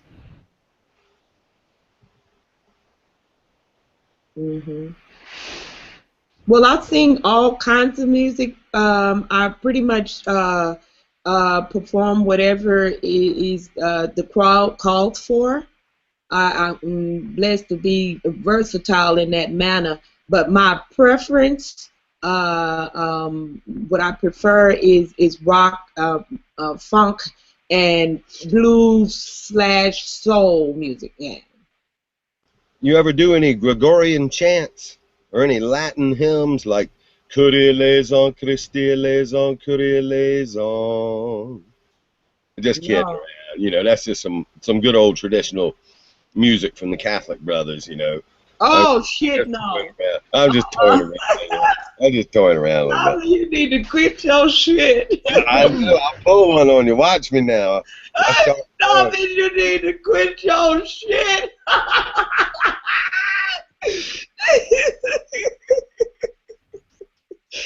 Quit your shit. The rock band REM, they did that song "Losing My Religion," and then somebody did a Gregorian chant of it. It was pretty good though. That was a pretty good tune I heard the other day. But do you ever do live performances, or do you record? Do you Oh yeah. Oh yeah. Yeah, I do both. And I hope to be doing it soon. I think Billy does more recording than he doesn't do live performing. He's mostly a recording musician. Where are you at, Billy? If I might ask. Macon, Georgia. Yes, oh, okay. Okay. There you are. Yeah, 90 miles south of Atlanta. Hot Atlanta. You know, supposedly one of the hip hop capitals of the U.S., right? Yes, Bobby Ray is from there. Yes. Yeah. You ever met Bobby Ray? No, I haven't met anybody, and God, I haven't been around the crowd since about mid 2009. On sabbatical. I came off the road sick, so I mean, as soon as I came in off the road sick, they abandoned me just as quick as a nasty hot potato. Yeah, folks, it's right egocentric. You know, they got their own little famous lives to live, and they'll forget a brother fast. It's the truth. No, I mean, they'll forget a coworker. What are you talking about? I mean, you know, I used to work behind the scenes. I mean, I was behind the scenes most of the time. You do light board and soundboard? I was actually the professional engineer that actually ran the stage that other people did that work, but if they didn't do the work right, I was the one with the bat behind them beating them on the head. Oh, yeah, a leader of men and women. Yes. Oh, yes. Yeah. Oh, yes. Man, I love that stage show that Pink Floyd did. Oh, my God, the one recently? I heard about that. Oh, man, that just was very inspiring, man. All the options. Hell, the stage show can be better than the band. I heard they did it up, even though that was the last round of shows he was going to do. So he said. So Roger Walters said. But then they turned right around here, in the past year, come out with another studio album. So I mean, really, what the hell is going on, right? It's addictive. It's addictive, you know. No, you want? Yeah, I know. 35 years in the entertainment industry. You're wondering why I want to make my way back into it? Yeah, because it is addictive. It is. It's a good thing, man. And if you're smart enough to stay away from the alcohol and the drugs, then you've got it made. It's treacherous. Treacherous. Oh yeah, I know. I've been to those rock parties. I know what it's like when you first walk in the door and you're not greeted by anybody. You're greeted by this table with bowls of drugs and alcohol bottles and everything else, and you have to grab one in order to walk into the party. Hey, one brain can't handle but so much, you know. Gosh, and all the beautiful flesh. You know, oh my God. Oh, goodness. You know, just one taste, man. Just one taste and you fall right in about every time. You know, it's like, damn. It's treacherous being famous. It sounds like a man with knowledge, Candy. We're in trouble. Let me tell you, man. It's treacherous. I still sit there. Well, I don't know. I mean, you know, it still was nice. I mean, you know, yeah. Oh yes. Yeah. For the most part, it's usually females everywhere. Yeah, you're right.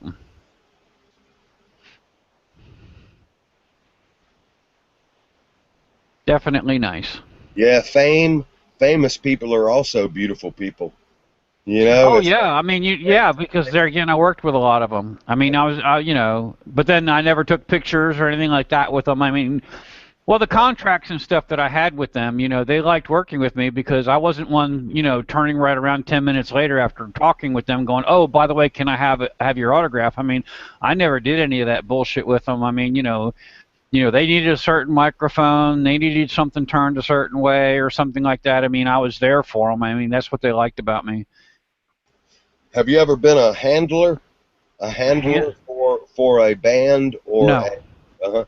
That's a cool service.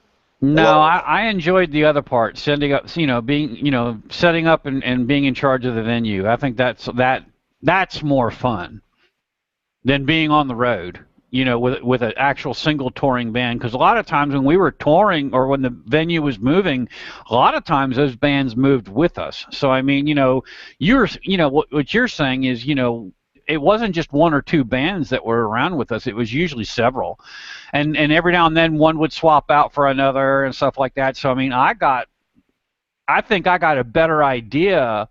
What with me creating my music here shortly, I think I've got a better idea because I got to interact with, oh my God, it must have been like 80 or 90 different bands since 1980. So I mean, you know, I got a chance to taste, if you want to call it taste, a good deal, you know. Have we ever met? Probably not. Not sure. My eyesight's bad. My eyesight's compromised. So I mean, all I see is a face, and I can tell by your voice that I'm going to assume that you're a guy. Yeah, I am. My eyes are bad too, but I believe you would have remembered me, and I would have remembered you if we had met. Yeah, both of y'all seem to be very memorable type people. It takes one to know one. Oh yes, you've been famous for a long time. I can see that. Yeah, yeah. See, she's one that's been on the stage. See, I'm the one. I'm the operator from behind the stage. I'm the one that makes everything work. And when something goes nutty for that band member or something, or that singer on the stage, I'm the one. You know, what do you want to say? I don't want to say Johnny on the spot, but maybe Judy on the spot, making something, you know, making it work. Well, I don't mind grabbing a mic, but I tell artists all the time, being helpful in any capacity is what makes you great. So I've been known to clean the bathrooms after somebody puked everywhere, and so that we don't have to pay extra for the rental of the space. I will get in there and unstop the toilets and and vacuum up the hall after the event is over with. I'm known and greatly known in that capacity, much more than what I do on stage and behind the mic. You had vision. You saw it needed to be done, and you just did it. Right. Yeah. Right. Beautiful. Beautiful. Yeah. Those are the things that make you great. It's the little things, not the spotlight. Yeah. I don't know now. I've worked around some really serious prima donnas, so I mean, seriously. Well, I'm not a. See, back up right quick. Yep. See, now I think I might be remembering him. Anyway. Oh yeah. There's this place near where I live. It's called Dorton Arena, and it seats 6,000, and it rents for $2,100. That's all. Yep, $2,100. Seats 6,000. Everybody's played there. Jimi Hendrix, Kiss, Led Zeppelin. Everybody's played there in the day. But anyway, rents $2,100, 24 hours, and that includes security, vendor management, mop up, whole 9 yards, $2,100. Oh, and also I think 7% of ticket sales. Oh, But, okay, okay. But it's still a good deal, man. I just can't believe that good deal. They want 2,100 and 7% of tickets. That's my understanding. Is 2,100 and 7%. Them some greedy motherfuckers. Is it really? Is that high? I was surprised at how low it was, man. I just hardly couldn't believe how low it was for that size. It's seating 6,000. Seating, okay, 5,000. Yeah, that's high. That's because. Thank you for that feedback. Thank you for that feedback. And now one drawback of the place is it don't have air conditioning. Oh so, my! I know. That would be a reason why it's that cheap. Yeah. Well, in the fall and wintertime, well, it's good to go. But in spring depending on the weather, is it outside or is it still inside? No, that's inside. It's inside. And it's a very distinct type of building. It almost looks like it's got 2 high points on the end, and then it swoops down low in the middle. You may have seen a building like it. They've built many arenas like it. But anyway, it's a nice building, big place. But in the summertime, I guess one might do well to throw a swimming pool event or something, you know. But in the wintertime is when maybe a concert would go well there, you know, because they have heat. They have excellent heat, but there's no air conditioning. You know, they do have these great big water cooler thingies, but it ain't air conditioning, you know. It just ain't air conditioning. But thank you for that feedback, Candy, about that. That's going to cause me to check out other prices. I thought that was such a good deal, but I'll be checking out other places with air conditioning. Well, generally, audiences don't really give a damn about the temperature in the room. So that might be why. Am I still coming through? Coming through good. Okay. Generally, the audiences don't give a damn about the temperature, especially in the inside arenas. Sometimes they won't patronize as far as buying tickets if it's in the wintertime, and it's outside, of course. But anytime you have an event on the inside, generally, people don't walk in the building and like, oh, it's hot in here or it's cold in here. They're so excited. Usually, they're charged by the environment. That's not something that people really give a shit about. Yeah, we could always spray them with a fire hose between the T-shirt cannon. You know, T-shirt cannon, a couple of rounds of T-shirt cannon, then a fire hose. Then maybe fire off some Snicker bars. Everybody loves those. And then, yeah, keep everybody cool. Sprinkler system going here. So that sounds familiar. Where they were throwing frozen candy bars into the crowd. I remember one venue where they were actually throwing frozen candy bars into the crowd, and the crowd was loving that. That's good vision, man. That's good vision. I like the shows where they hover the artist above the crowd, you know, send them down on some cables, you know, down out over the crowd. That always gives everybody a big zinger. You know? Oh yeah, I love to do hurls, and they catch me every time too. I am so scared to do that. They'll jump out of the way of my ugly ass. They will. I'll hit. You'll be surprised. They love that shit. So. They will definitely. They got your back. If you hurl out there, especially if you give them a let them know you're gonna do it. Kind of give them a sign like you're about to jump out. Yeah, they will. They love it. They love it. And they will catch you and shit. It's an awesome thing to bond with the audience. I love to do a hurl. Ain't no telling. I take off my shoes and chaw my shoes out and everything. Ain't no telling what the fuck I'm gonna do when I perform.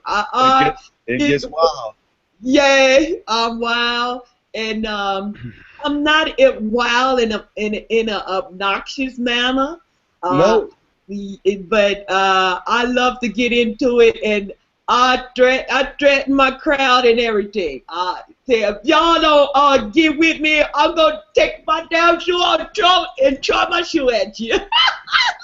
Y'all not gonna let me work hard up here, and y'all ain't gonna rock with me.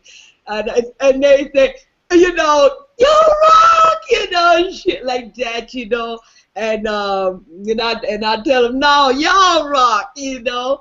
And it's just awesome to the experience and the bond that you create when you perform live. That's why I'm really not a studio artist, because for one thing, I peak the mics in every studio. I've been a high-tech studio. I always peak the mic because I sing as if I'm performing in front of a crowd.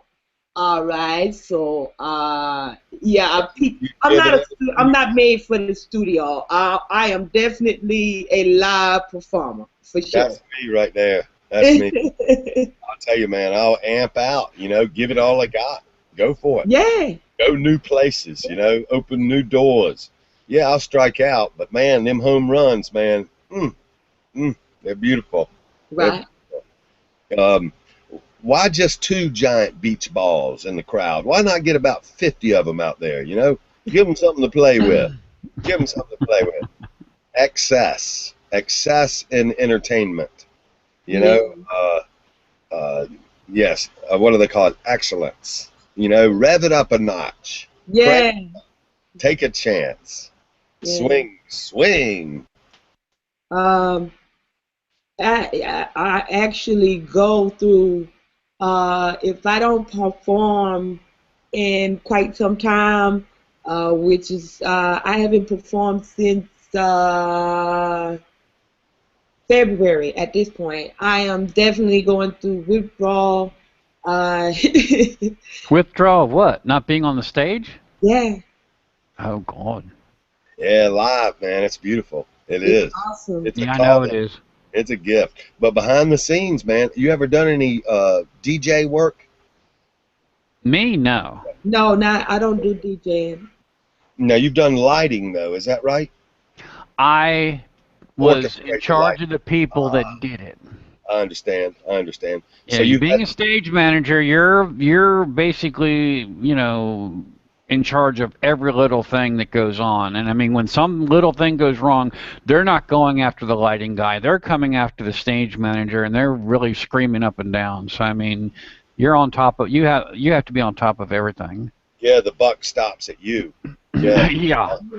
I can say that is definitely true, because I will tell stage managers I will tell them a new asshole if shit ain't right.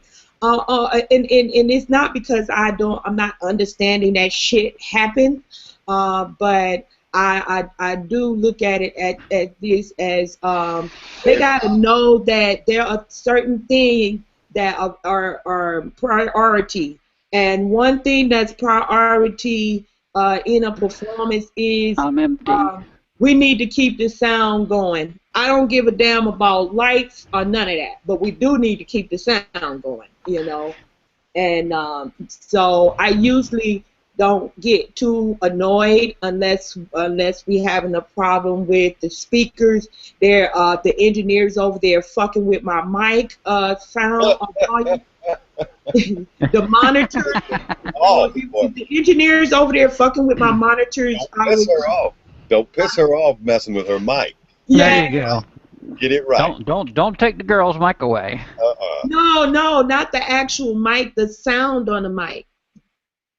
Yeah. Oh yeah, I know what you're talking about. They're up there re-equalizing it and stuff like that. I know what you're talking about. Yeah, they're bringing it down. They're over there adding reverb, and I've already told them my vocals are so strong. Please do not, if you add any reverb, just very little. You know, I don't need it. My vocals are crucial. So don't be adding shit. Don't just, they be trying to be too fancy with it. Like the other artists that can't sing, they need that kind of shit. I don't need that kind of shit. Don't be fucking with my mic. And another thing they do to me, they'll be fucking with the monitors. All right. I need to hear because I sing by ear. I play by ear. So if I can't hear what's going on, I'm fucked. So it's like, don't be messing with my monitor. Don't fuck with my monitors. When we do a sound check before the performance, don't fuck with it. I am. That's one of my pet peeves. Don't fuck with the monitor. Well, if they hear you but they don't hear you, that can be angering. If you tell a sound technician that's the way I like it, please don't fuck it up, and then they don't hear it. It's like, oh well, you told me not to fuck it up. I thought you meant not to. I thought you meant I could change it completely. Yeah, but you got to understand whose position or whose Yeah. Yeah, that's true. I know.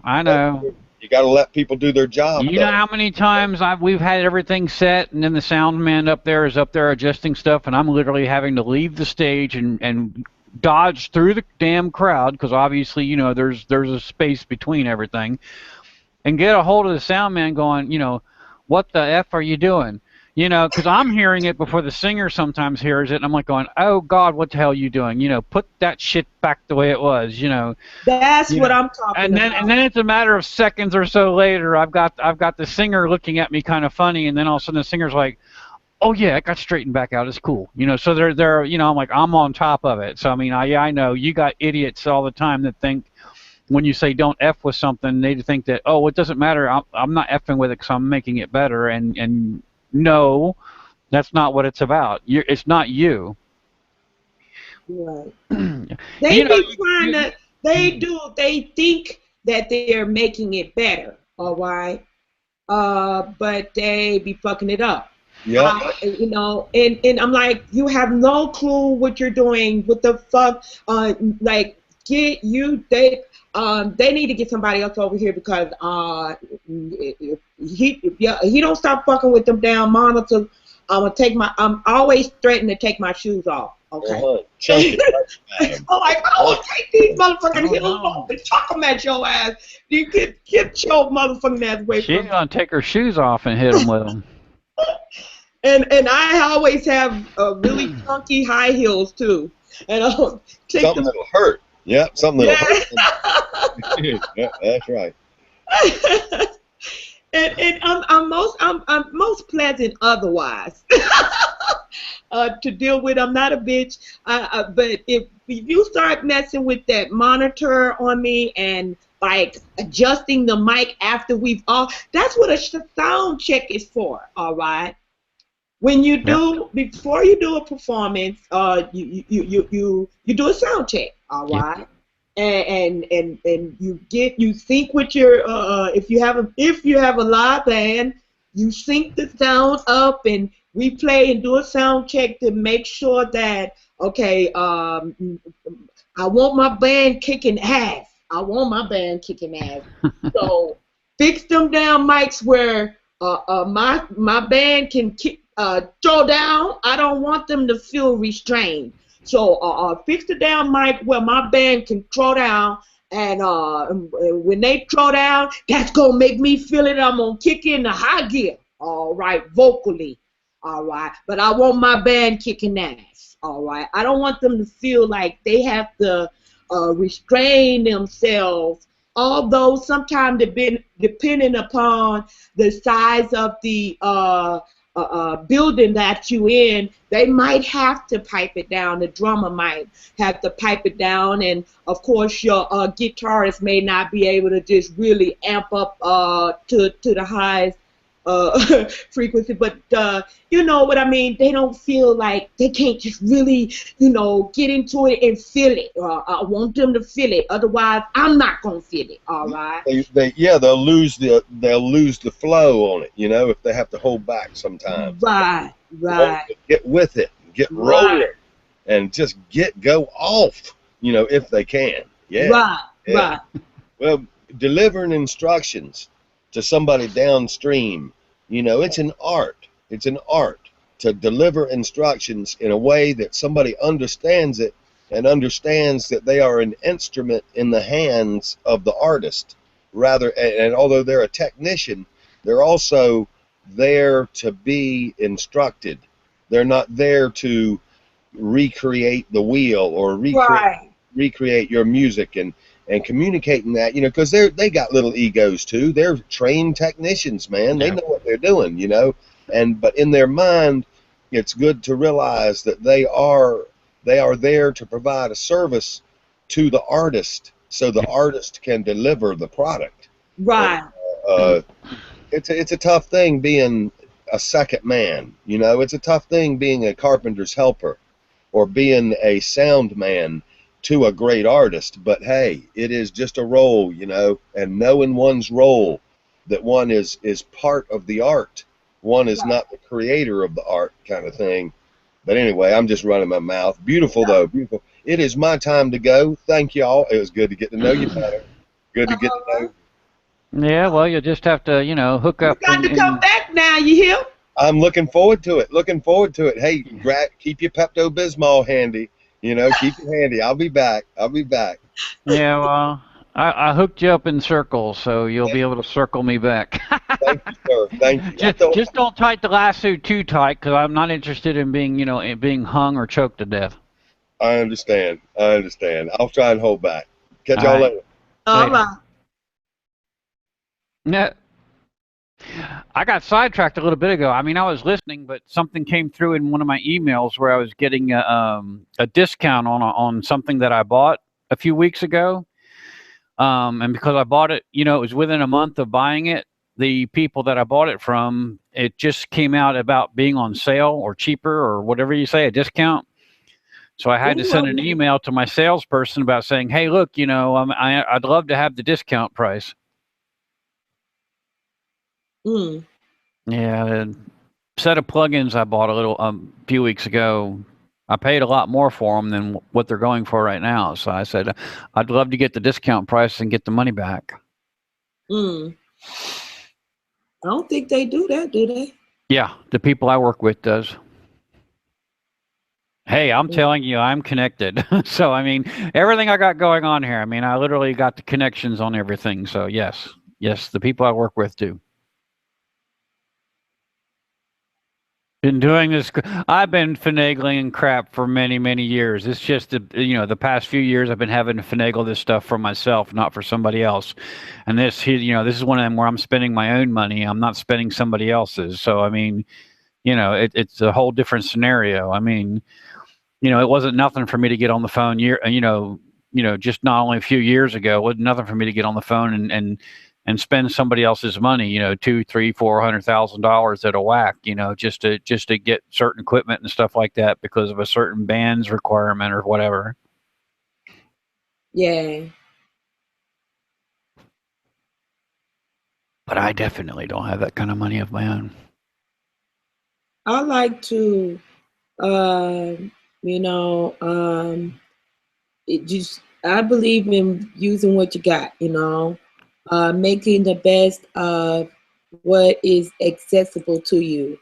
I feel like when you don't have everything that you need, it kind of pulls out of you the kind of the skill of improv, improvising and just what we call make and do, just make do with what you got. I call it the James Brown theory. You got to use what you got until you get what you want, and if I go to, for example, a place that they don't have a high-tech microphone system or whatever like that, you got to just use what's accessible there, I have bought my own personal system since the last time I encountered that, but it's still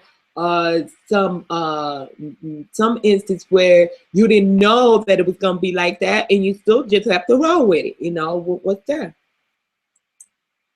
You have to roll with it. Yeah.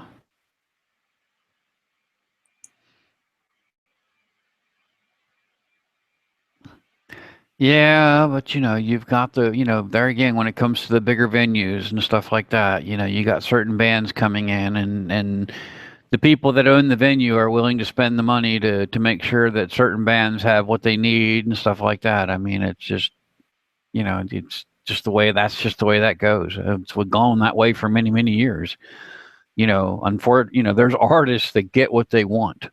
That's all there is to it. Right. They snap their fingers and they're going to get it, huh? I said, I was thinking about what Tommy was telling about that theater that was 21,000 for 6,000. 2,100. I mean, yeah, 2,100. Yeah. 2,100 for 6,000. And then 7% of each ticket sold. And 7%.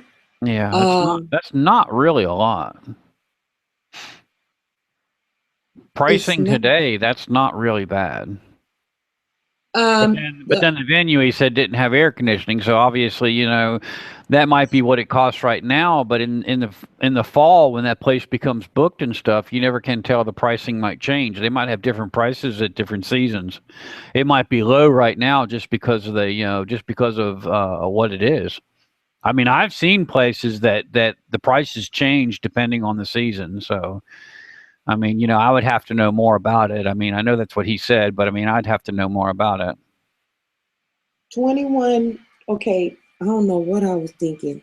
Okay. Could that be a pre-booking price? Could that be a price that means that it's got to be booked 3 months in advance? I mean, there's all kinds of crazy stuff that goes on with that stuff. Yeah. That's. I'm trying to think. The numbers I'm not getting in my head because when I did the show, the Cat Williams, depends on what we had to put 10,000 down, but I forget that was a large arena. I don't know what. Damn, I made it. Yeah. From what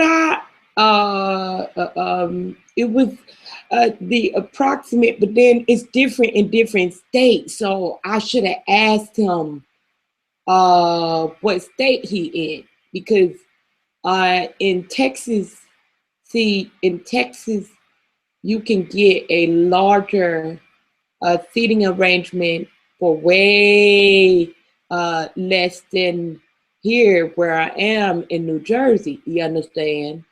And shucks, I should have asked him where you at, because I was thinking, I'm from Texas, all right, but I'm here in Jersey, and my mind is still Texas zoned, all right, and stuff. So I'm not thinking that pricing, it might be a good price for the area that he in. I've actually I've never experienced where they ask you for money off of your ticket. Ticketron, I mean not Ticketron, but unless they don't ask for money off the Ticketron unless you don't already have your own option for providing tickets. Okay, the only time that that's why I tell people your experience don't mean nothing, because it's there. Different circumstances exist, and just because you haven't experienced it, doesn't mean that it doesn't exist. All right, but from my experience, the only time when they will ask you for a cut of your ticket admission, if you've already paid for your space, rentals of the space, they only ask you for money off the ticket if if they're gonna be providing the service of your ticket distribution. All right. In other words, when you are promoting the event, the people would have to get the tickets through them. You understand what I'm saying?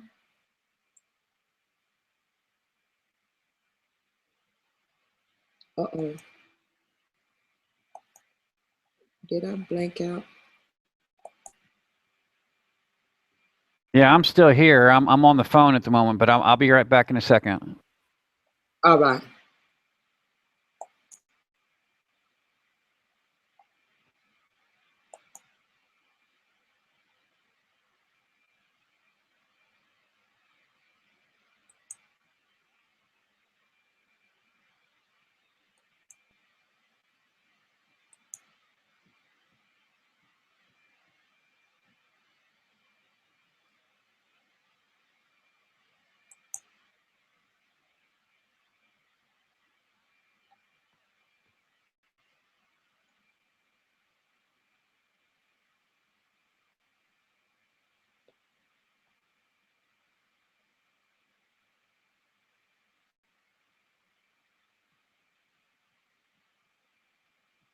Okay, I'm back.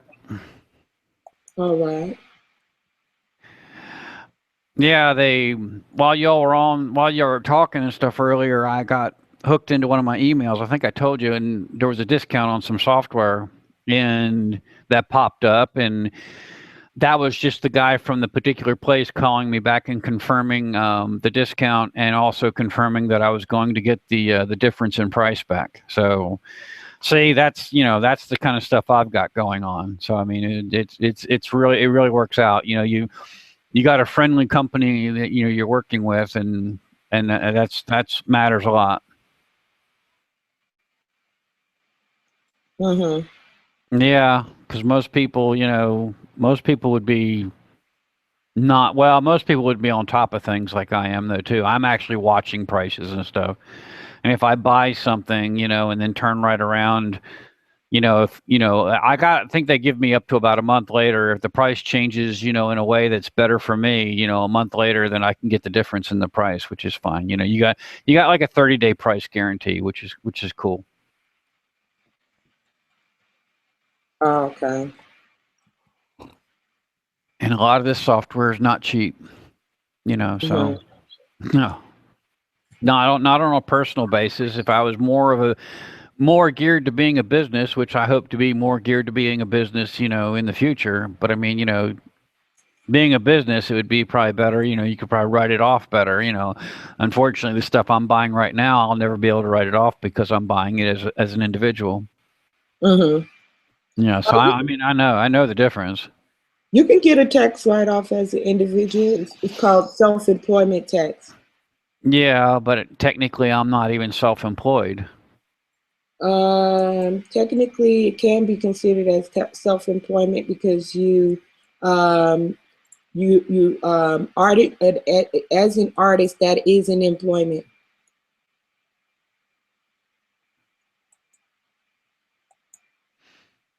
Yeah. Well, got to start releasing things to make it legit. That's it. I mean, that's just all there is to it. Right. Yeah, I mean, I can call myself an artist all day long, and it's not going to mean anything if I don't have anything artistically to back it up. Right. No, I understand. Everybody could be watching this video and going, "Well, you haven't released anything, or you haven't done anything." I'll sit here and say, "Yeah, you're right. I haven't done it yet. You're right. I haven't released one thing." But I will sit there and say I have the lyrics to I have the lyrics to over 200 songs that I have not even published yet. So, and the only reason why I haven't published just the lyrics and copyrighted them is because I want to put music to them. So, I mean, I've been holding back. So, I mean, every time I get a brainstorm about a song idea or something, I mean, I'm right here on the keyboard typing, the lyrics and the name of the song in and stuff like that, and saving it to a special place, so that later I can come back to it and go, well, I'm looking for this certain kind of song, and I remember writing something, and I go looking for it, and I'll be able to find it. So, I mean, I'm always writing different stuff, throughout the day, and I mean, that's just how I work. You know, all of a sudden, I mean, I'll wake up sometimes in the morning. I'm going, oh yeah, da da da da da da da da da da. You know, getting into a piece of lyrics. I'm going, yeah, I better. Right, I'll be writing it down. You know, half asleep. Mm-hmm. So yeah, I got a lot to work. I definitely have a lot of work to do. And it's like I was telling somebody, you know, it's like when I start releasing this stuff and start getting into the groove of releasing this stuff, people are going to go, what the hell am I doing? You know, because there's going to be so many songs flying out of here so fast. They're going to try to be figuring out what's going on, you know. Right. But then there again, see, I mean, 35 years in the entertainment business. I mean, I've had my own writings and all this stuff for over 35 years. I've collected this stuff. You know, but then there's been a lot of contracts and stuff where I've worked where, you know, technically with the people I was working with, I was forbidden to be able to release anything of my own. So, you know, well, you know, obviously because I was working around them. Yeah, so, those. I hate those. Yeah, I mean, they call it conflict of interest. Right, right. I have conflict of interest contracts that I make people sign as well. So even with my conflict of interest, I give people the leeway to you know, to respect the fact that they are an artist and to restrict them from you know, doing anything outside of what they're doing with me. To me, that's too controlling. That's too much. That's going too far. But I do restrict them in some capacity because business is business, you know. But to go that far to as to say you can't do any that's some bullshit. So what I did was when we were constructing our contract for conflict of interest, and we also have non-disclosure, non-compete. There's a lot of contracts, but anyway, non-interference. Yeah, so a lot of different contracts. So with all of those contracts that we have. And in different aspects that those contracts cover, one thing that's a common thread amongst them all is you can clearly see that I'm not, we're not trying to control people, you know. It's more so a protection measure than a controlling type of a contract. And so we are very different in that degree. We don't want to control people. That's and I think that within itself, that controlling measure that a lot of record labels try to maintain, it's like a fucking dictatorship. It's worse than a dictatorship because they control basically, especially for artist contracts, they control every single aspect of the artist's life. And we're like, hell the fuck no, we don't. We're in the music business. Okay, so therefore we don't give a shit what you do otherwise. We only you know, construct contracts or have people to sign contracts for the business aspect and for our protection as a business. All right. Because we have to maintain some type of structure as a business, okay? As a business, not a fucking slave master. We're business, like, really. So no, that's the way we do things, and that's what makes us you know, legendary, because there are many aspects of the way that we handle business that no other company does it.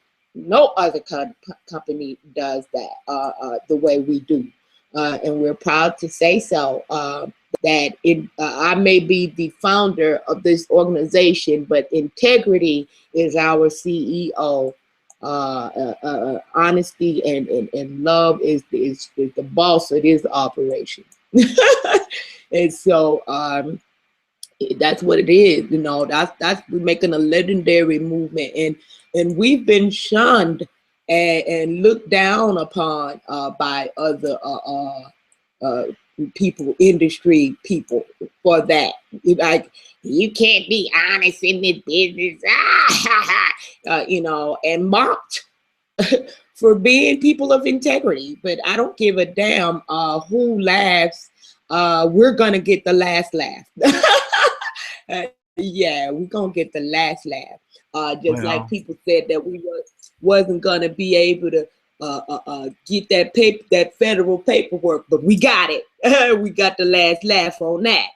And it's gonna be many different aspects of different what you call that, milestones that we're gonna embark upon that we're gonna, you know, that people spoke against us and said that we can't do. We're gonna get the last laugh. We're gonna get the last laugh. Yeah. Well, I know those that are not expecting me to do anything. I mean, I've actually got those that are actually expecting everything I'm doing to fail. Oh, yes. And they've said it to my face. Oh, literally, yeah. The gall of them to say it to my face. Right. So, you know, that just makes you all the more determined, doesn't it? When someone says, yes. That makes you sit there and go, I don't care what the hell I sound like. I'm going to literally do this even if the song sounds like shit. Right. You can iron out the crap out of it later. I'm still going to do it. Mm-hmm. Mm-hmm. But yeah, I mean, all the stuff that I did for all those other people, I mean, I was contracted and stuff. But then there again, I did so much for them. I mean, they paid me well for what I did. I can't argue that point. Mm-hmm. And they took care of me. I mean, I've got medical disabilities from the military and stuff, and those people, you know, took better care of me than any employer. I mean, you know, if I needed something medically, it was taken care of. Mm-hmm. So I mean, you know, if I needed to go to the hospital and have something done or something, or get some special treatment or something, I never paid a copay. I never paid a bit of it. It was covered. So, and obviously, yes, that was before 2009. You know, obviously, you know, a lot of things like that have changed since then. I mean, even in the short few years since 2009. Mm-hmm. But I mean, you know, I know. You know, the industry's changed a lot, obviously, in the past 5 years. A serious change. You know, how music's released now is completely, you know, everybody says, are you going to put out CDs? And I'm like going, well, you know what? I think what I'm going to do is I'm going to release the music electronically. And then when I have enough music to fill up a CD, then I'm going to release the CD, because it to me, you know, CDs aren't that popular anyway.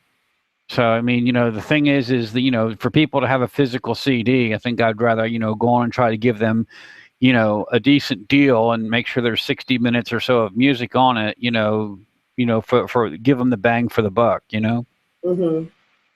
You know, instead of the old fashioned, what was it, 8 songs in 40 minutes years ago? Well, I don't know if, what's 60 minutes? Okay, would that break down to 5 into 60 is what? Depends on how long the songs are. Approximately 5 minutes. They shouldn't be more than 5 minutes. That's about 12 songs then. That's not bad. That's a good price for people. Yeah, that's pretty good. Yeah, that's good bang for the buck.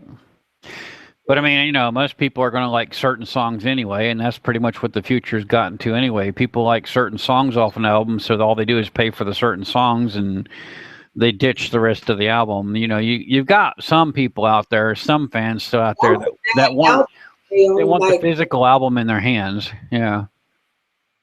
Well, some people do. They want the physical album because it's kind of like a memorabilia type of thing. Yeah.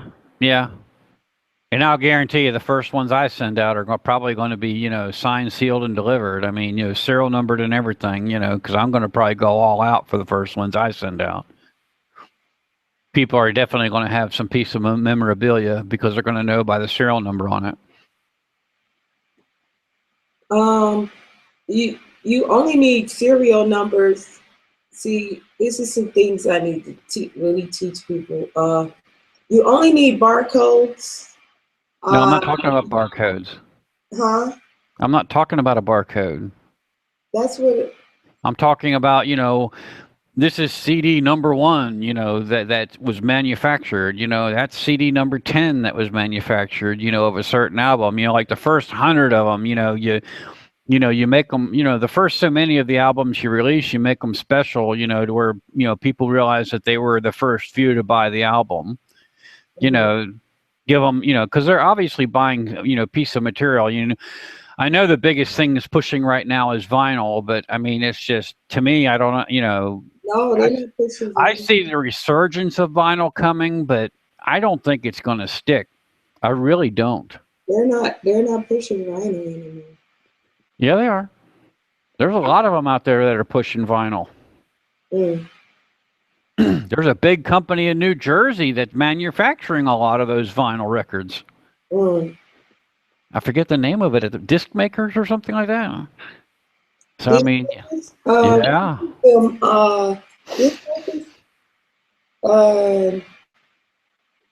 I've never. I don't know.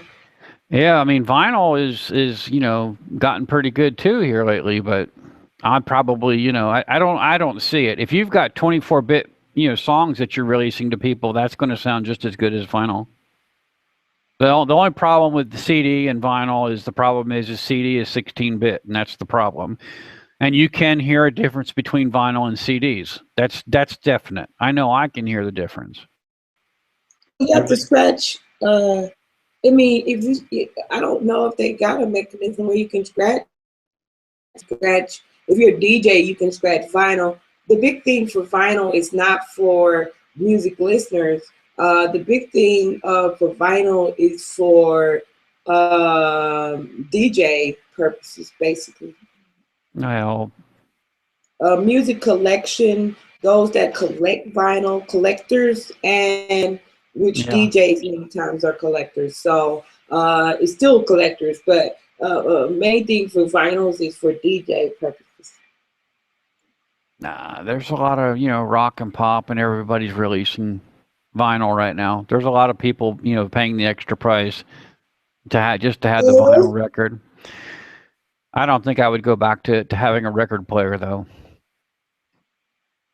And not only that, you know, scratching and stuff like that. There's not, you know, you can sample something in and turn it into scratches. So it's not that big a deal to actually have to have a turntable and records. So I mean, there's different ways of doing things that, you know.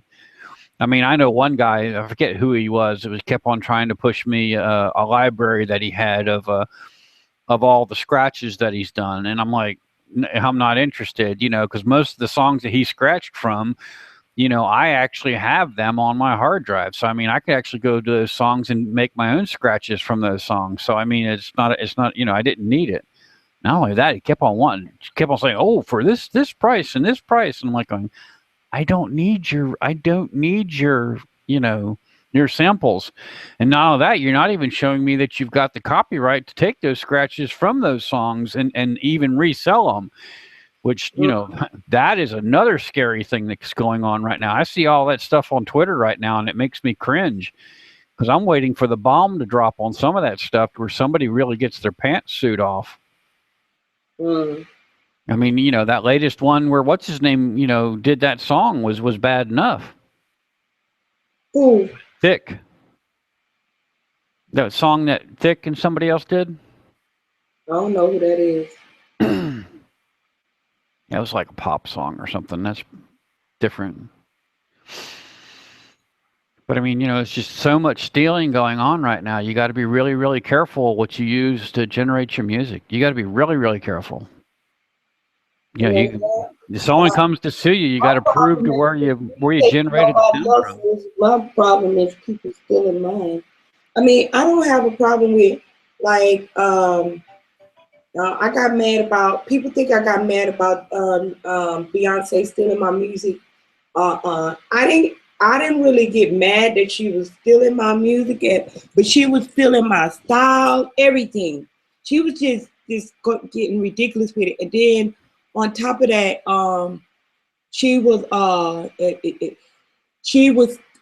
stealing the music. Okay, the way I look at it was, okay, and especially at that time, not at that time, because she still be doing stuff she don't have no business, but when I had challenged her and called her out, that whole big hoopla was about not about me being mad, just particularly mad that she had stole my music, because she steal everybody's music.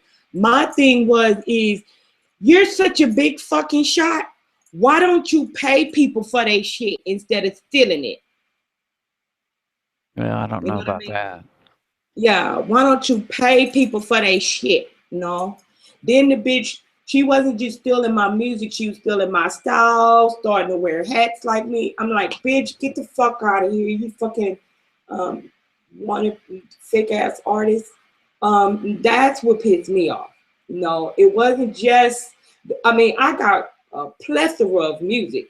If she stole a couple of lyrics to my songs or whatever like that, I don't give a fuck. My whole point that people didn't understand was I wasn't attacking her just because she stole my music. I was attacking her because I was pissed off for everybody whose music she stole, because it's like, you got the money, bitch. Why don't you pay us for our shit? Pay us, bitch. You so big shot, pay us. Well. And she was stealing my shit when I didn't have nothing.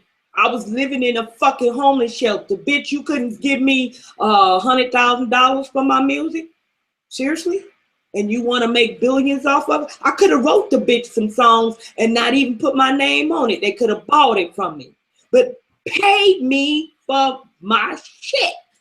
That was my thing. Pay me for my shit. All right. That was the thing that really got my downer. All right.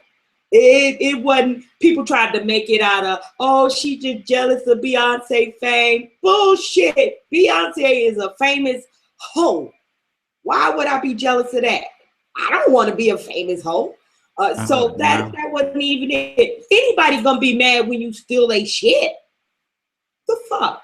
You know, get the fuck out of here with that, you know? I was like, man, come on, y'all making this out of something that it's not. I'm not pissed off with Beyonce being a famous hoe. Let her spread her legs from the east to the west. Kudos for her. I never even said nothing about Beyonce until she stole my music. It's that simple. It's that fucking simple. It's clearly a case of I'm pissed because she stole from me. I've never said anything about her negative about her until she stole my shit. So how people made it into, oh, you're jealous of her. Why would I be jealous of her? She's nice looking, but she's not any prettier than I am. She's not built any nicer than I am. And especially at that time, I was size 2. She didn't have nothing that I didn't have. All right. Other than she got a record, she had a major record label backing her. Okay, so I turned down record label offers. So why would I be jealous? And I'm turning down record label offers. Why would I be jealous of that? No, bitch, I'm pissed off because you stole my music and you didn't even offer me one red cent. That's what I was pissed off about. Simple, clear and simple. That people with the music industry. They will twist shit around. All right. They will lie. Okay, when she do something, all right. When she do something because she in a limelight, right? People think she did it first. So when they see me, all right, doing what I've been doing, not knowing that she stole my swag, they gonna say, "Oh, you trying to be like Beyonce?" No, bitch. Look my shit up. I've been doing this here. Beyonce stole my motherfucking shit. That's what pissed me off. That's what pissed me off. Because then people twist the shit. And I had to present, proof that I've been wearing blonde since the way back in the gap before Beyonce even was an artist. Okay, I'm older than Beyonce. All right, so I've been rocking me for a long time. I've been like this in here. I've been wearing blonde hair for a long time. If you look at me, Beyonce don't have it. I got blonde eyebrows and everything. Okay, so I've been rocking this shit for a long time, baby. I've been rocking this shit for a long time. Beyonce eyebrows ain't never been blonde, ever. I've been rocking this blonde for years to the T. All right, so all that bitch ass shit about I'm trying to be like Beyonce. What the fuck I want to be like a hoe for? No, you ain't gonna never see me spread my legs to the whole motherfucking world and half motherfucking naked on stage. No, that ain't my style. I rocks my talent. So I guess I am getting a little passionate about that, but that pissed me off every time I think about it. The shit that I had to defend my own shit. I had to pull up proof that I'm the one originated this shit, and because this bitch done stole my shit. You know what I'm saying? This is why I tell artists, get your motherfucking copyright. Okay, get your proof. Like I could prove that I've been rocking my style for way longer than Beyonce just started copying off of me. All right, I had proof. Okay, but if I didn't have no proof, then it would, you know what I'm saying? It would look like, it would appear that I was copying off of her. All right, Beyonce can't even hang with me vocally. I'm crucial.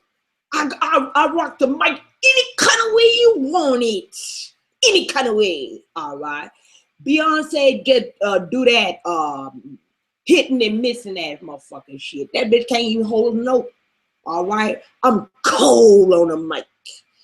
The reason why I even got the offer for the record deal label is because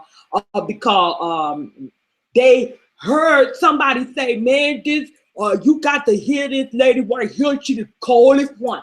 This lady right here, the club was half empty. Not even half empty, and she packed the house out with no advertisement, with no promotion, nothing. Right there, Johnny on the motherfucking spot. This is why I was offered, made the deal right off the grill. I hadn't even been in the music industry 2 years. All right, and I already received 3 major record label offers. All right, so. Miss me with that about I'm kind of copy off of her. What I need to copy off of her for, and I'm better than her. Bitch can't play no instrument or nothing. Get the fuck out of here. Get the fuck out of here with that. You know, that really rubbed me wrong right there. I challenged the bitch online, and you know what she did? She hurry up and had it erased offline. All right. I challenged her. I went on her page and I challenged her. All right, and the bitch had her people erase that shit ASAAP. Okay, cause they want her to be me to show her up that she is a fraud ass. No, I challenged her. No, this was the challenge. I said, Beyonce, since I'm you trying to you done stole my shit and making people think I'm copying off of you. Let's do this to him. All right. Let's do I challenge you to a singing duel. No instruments, no pre-rehearsal, because she got to take the voice lessons and shit like that to help us stay on key, whole thing. No voice, no practice, right there on the spot. Okay, I'll challenge you to a vocal duel. Then hurry up and removed it off the line. All right, hurry up and moved it. Yeah, cause she ain't shit. Okay, cause she ain't shit. That's why I encourage people that if you have talent, put your shit out there. All right, put your shit out there. If another enough people see it doesn't have enough weight when it's just me, me and a few others that's saying, hey, we tired of this bullshit with these bullshit ass artists, fake ass artists that not even real artists dominating the music industry and using auto tunes and shit like that there, and then want to try to look down on the real artists. Bitch, please get your motherfucking ass down somewhere.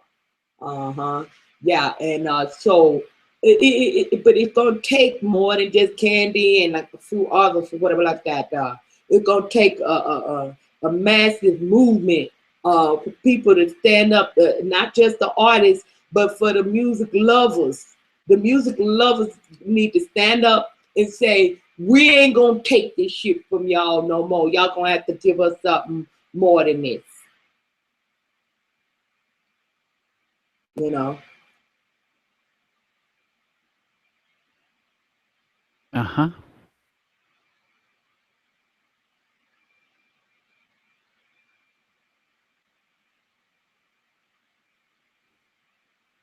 A lot of my fans and stuff like that, they tell me, they say, oh man, Candy, you're so refreshing to see you, as you know, to hear you as that you're a real artist, and because we was tired of this fake ass music, okay, this trash ass music that they putting out, mainstream media, is trash.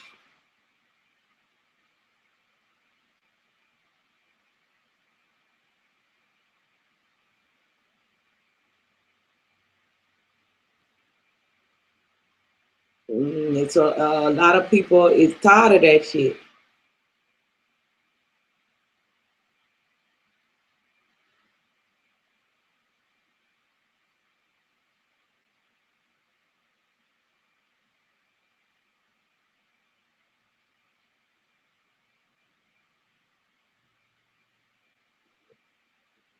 At some point, you know, the tables are already turning, you know, truth be told, and that ain't have nothing to do with me.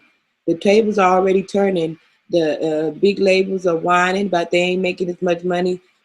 All it is, they ain't ripping off as many people as they used to could rip people off, because a lot of artists are going independent.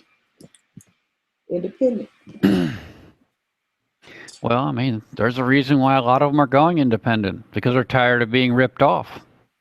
Right. That's all there is to it. That's the reason why I will not sign a contract. Mm-hmm. I have been offered one a few years ago, but I won't do it. Absolutely not. Nope. I will sit and suffer and not have any of my music sold before I do the contract thing. Those 360 deals are not worth the paper they're written on. Mm-mm. They'll have you working your butt off for at least 3 years before you ever start making any money on them, and on any of it. Mm-hmm. At least 3 years. Mm-hmm. I ain't signed no contracts. I looked at them contracts and seen that they was, all I seen was, you will be fucked. You will be fucked worse. You will be fucked to the highest of fucktivity. I can read between the lines. Yeah, I got that.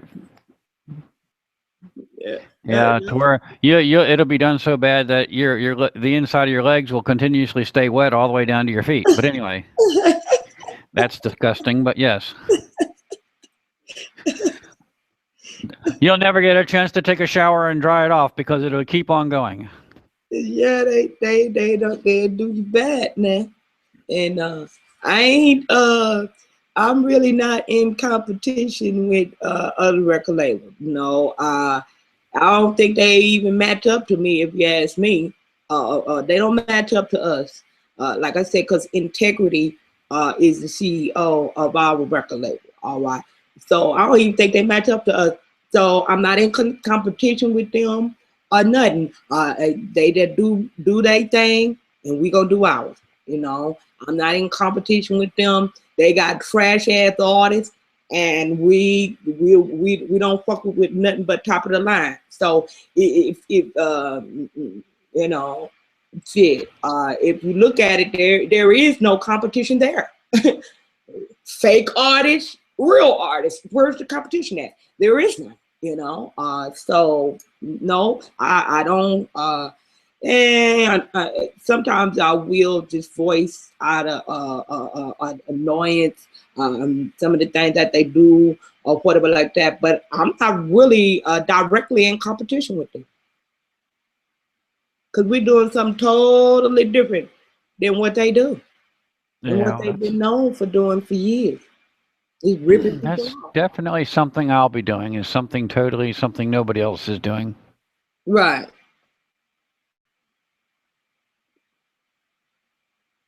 Well, I just can encourage you to get on it, and you know what I'm saying, work at it, be consistent, you know what I mean, and don't let nobody discourage you, because dreams do come true.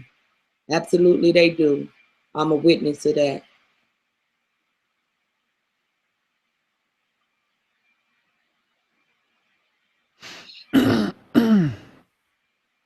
I never went back and checked. I actually had to sit there and put some things in there to see if my YouTube account actually comes up in a search, and it does. So I've got that. That's working. Put your link. Yeah, you put my name in YouTube, and it'll actually bring my name up in the list. I noticed that your YouTube account, I think, says TNT Explosive Sounds. Yeah. Yeah, I went and looking. I actually put that in the search bar, and it won't bring it up. So obviously, your tags are not set within your YouTube account because they're not showing up. What? You put in TNT Explosive Sounds and hit enter, and your account doesn't come up. So because it's under Candy Johnson. I did that too. You put in what? That what you're talking about? Candy? I put in Candy. How you spelling it? Where are you talking about in the search box in YouTube? Yeah. Yeah, you come up as Candy Johnson, but your YouTube account I know says TNT Explosive Sounds.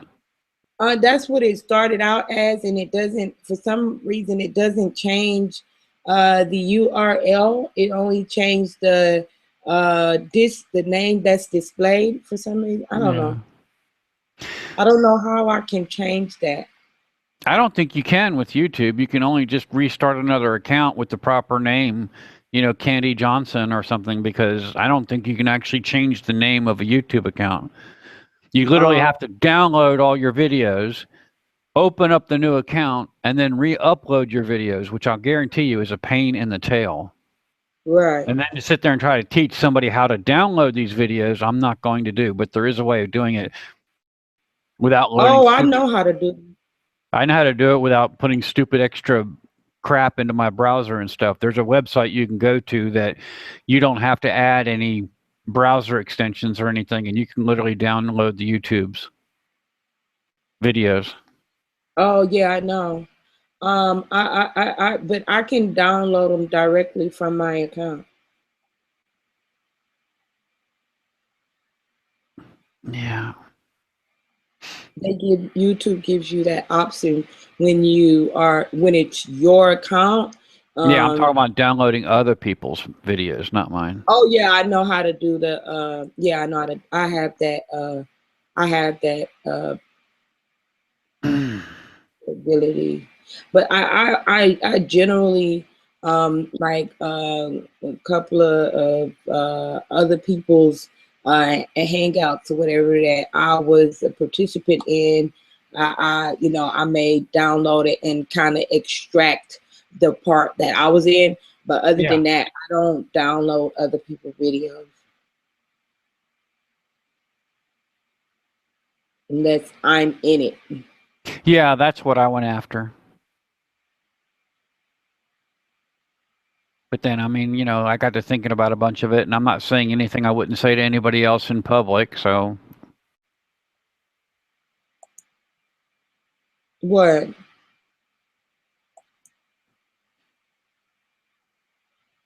I mean, I went back and watched them, and I made sure that I didn't say anything in them that, you know, might not, you know, might be, you know, cause fan hate or whatever. So that's the reason why I made sure that, you know, I went back and watched them and made sure that, you know, if I was talking about myself, I was only talking about myself, and really wasn't drumming up talking a whole lot about other people.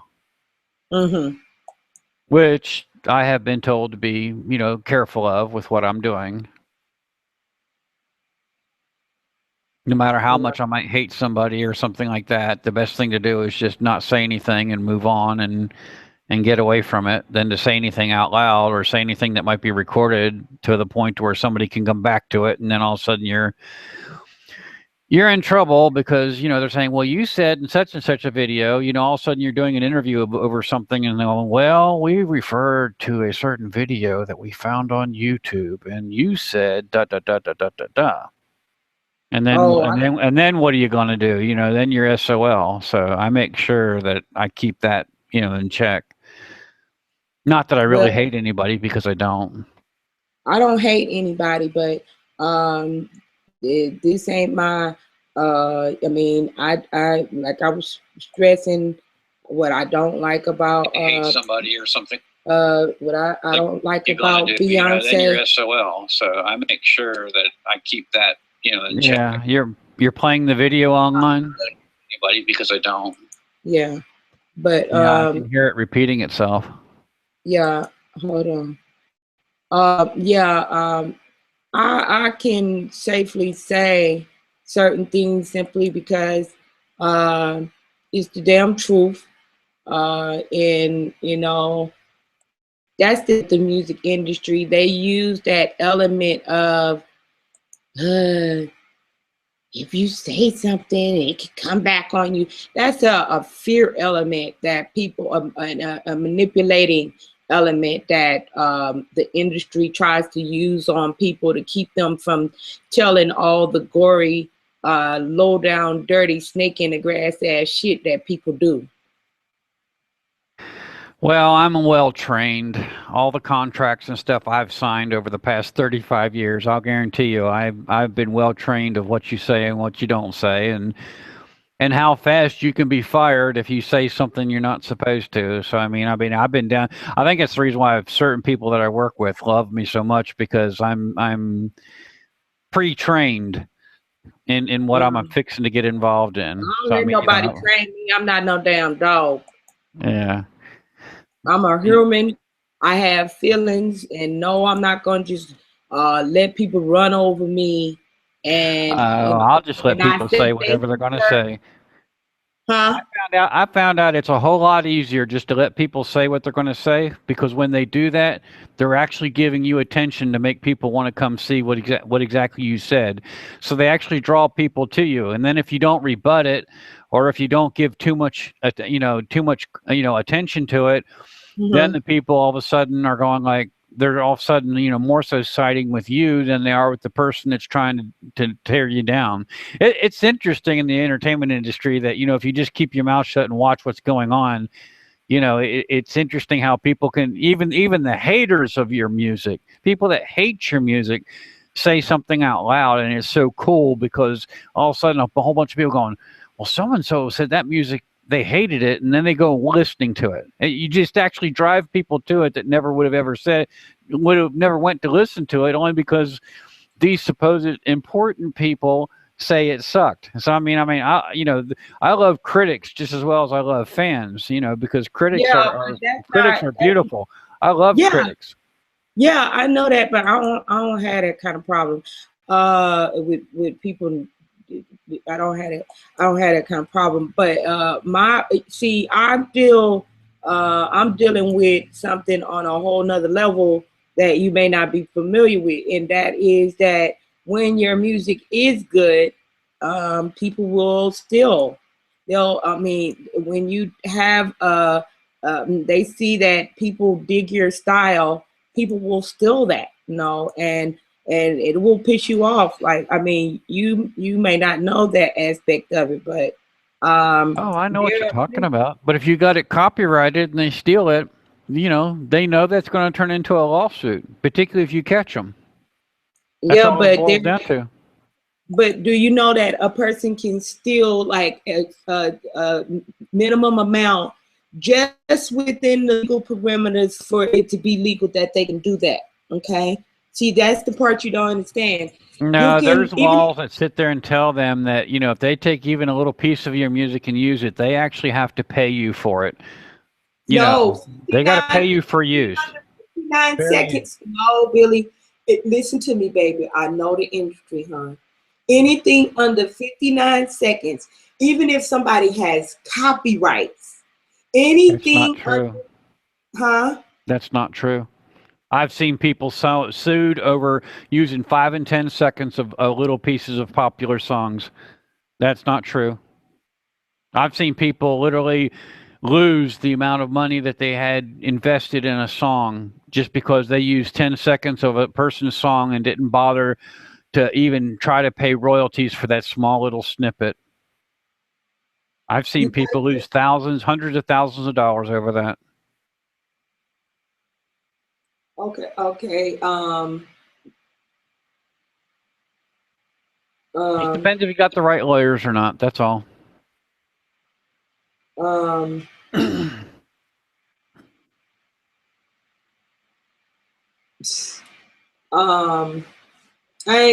not gonna address that.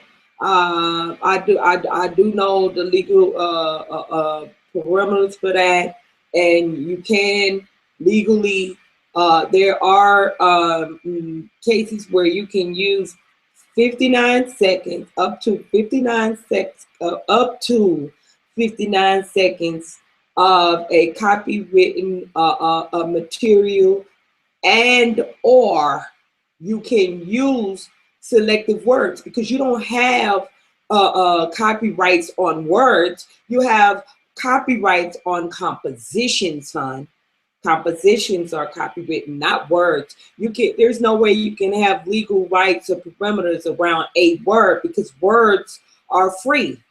They're public domain. Anybody can use words. So, for example, okay, I said music. Music. Written music with lyrics. When the music and lyrics are copyrighted together. You know, I know what you're talking about. If someone just takes the words out and uses the same words in their song, but they're not using you actually singing it, yeah, that's something different. That's what I'm talking about. That's what she did. Okay. So that's what I mean when I say she stole my music. That's what she did. She took specific words out and tried to, like, I got a song called Addicted. She named hers Drunk in Love. I got a song called For the Money. She named hers For. You know, she do shit like that, all right? She do shit like that where she know it's within the legal parameters where I can't sue her punk ass. That's what I'm talking about, baby. Yes, you can take people's shit and steal it, and ain't shit you can do about it. They can take your shit and steal it, and ain't shit you can do about it. I wear cowgirl hats and stuff like that there, right? That's my style as an artist. Okay, her last concert, she had a concert, right? She was trying to steal my style. She posted pictures of her in like cow southern type of style, because I had put out pictures that I call Southern Swag with me. You'll see, let me show you, okay? You'll see me, I got memes and everything about me with the Southern Swag, right? Then she comes, she goes and does a photo shoot with the cowgirl hat on, okay, with her leg cocked up though, all right? Then then that's what I'm saying. People can steal styles, they can steal words, they can steal concepts, all right? And ain't nothing you can do about it, all right? Nothing. That's what she doing.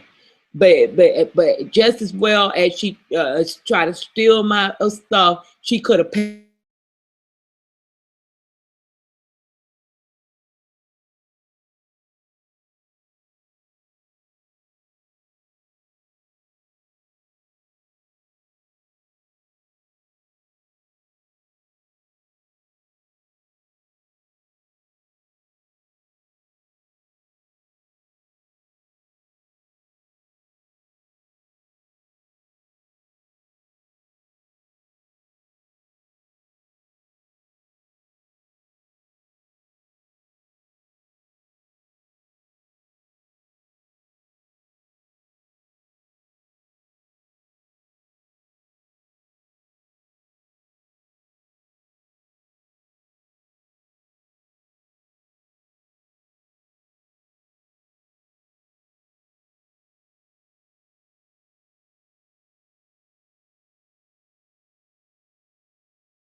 Do, do, do, do, do.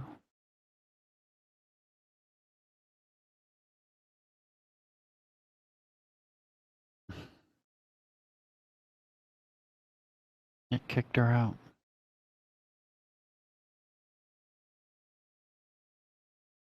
Oh, well.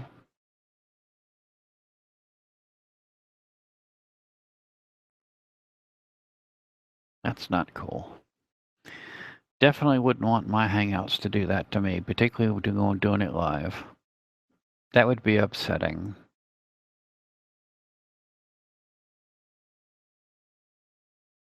Pretty interesting.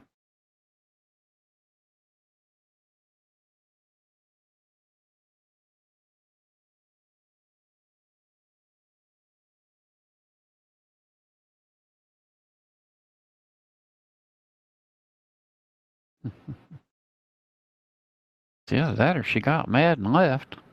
I'm not sure what happened. And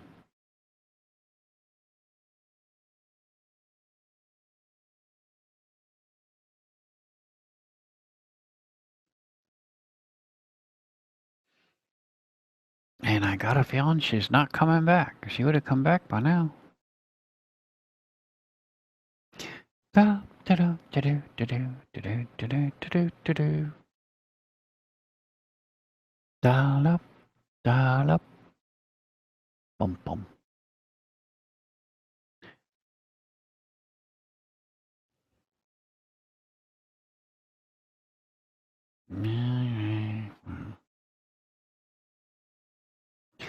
Do do do do do do do do do do. Dalam, dalam. Do do do do do do. Do do. La la la la la la la la la la la.